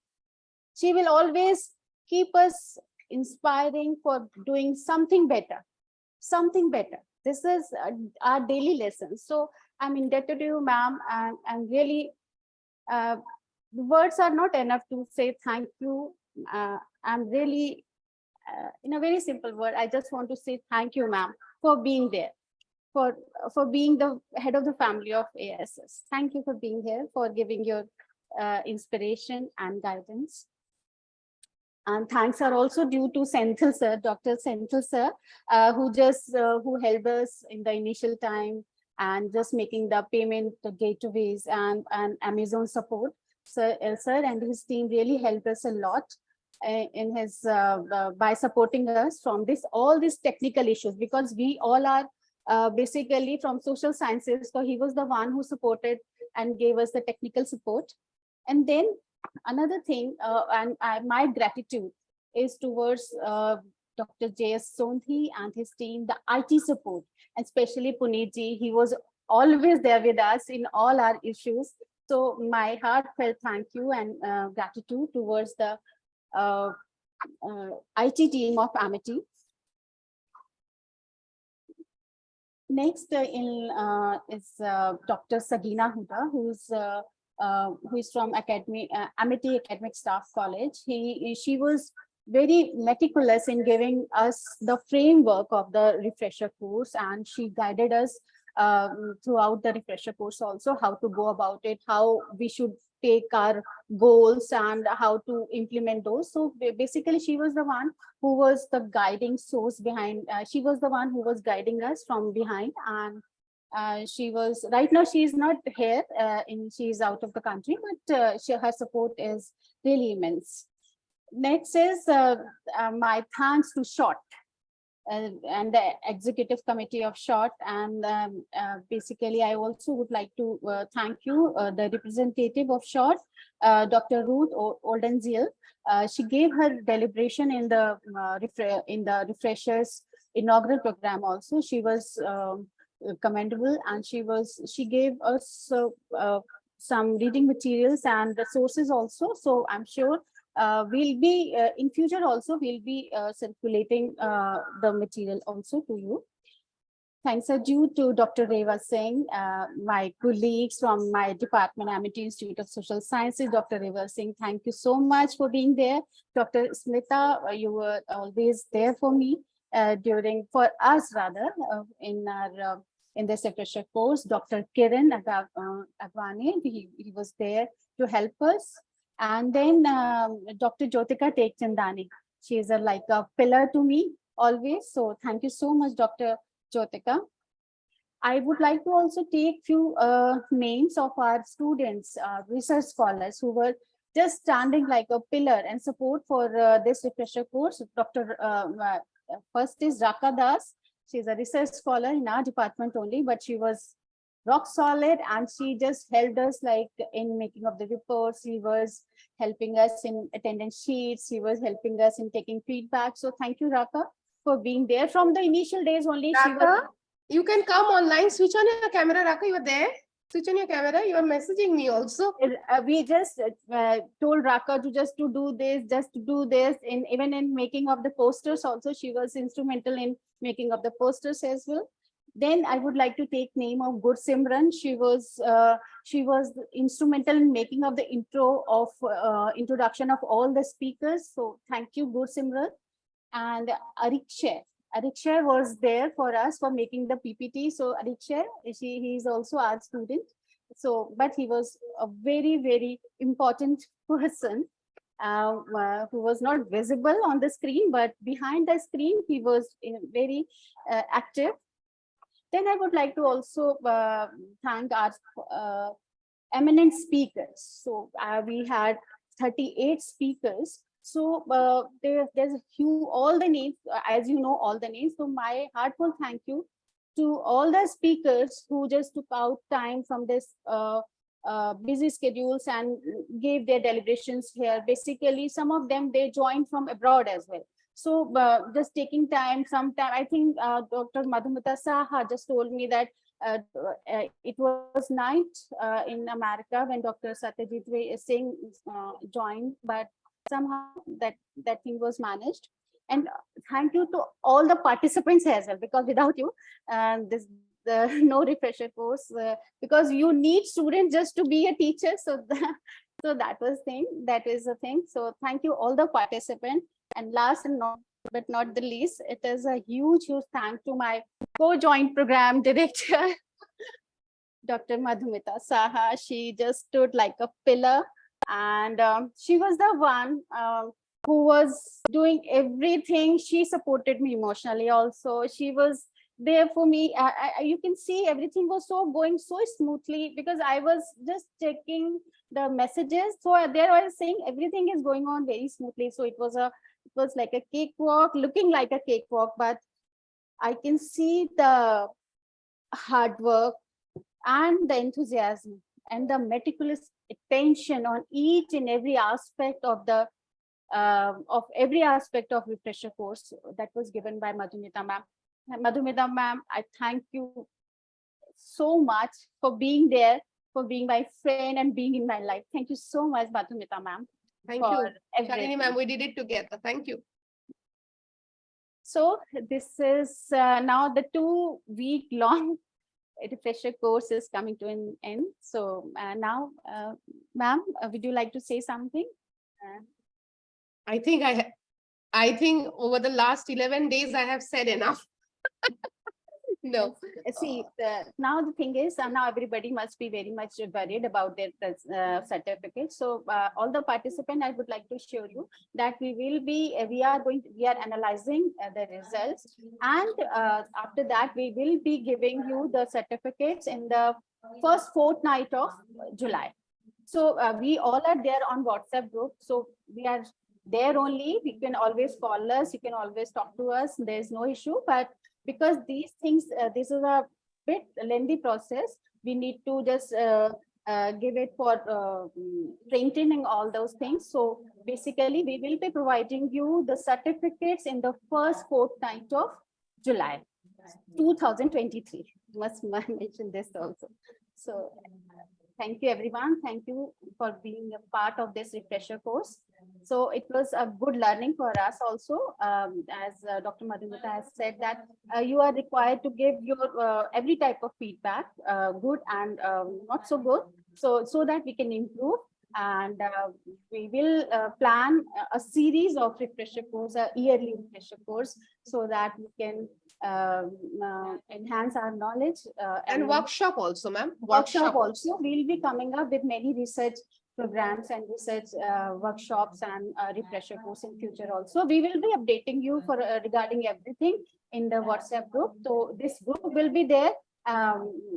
So we are not going to end this group. So please don't leave the group so that you will get every update. Thank you for being there. Thank you, everyone.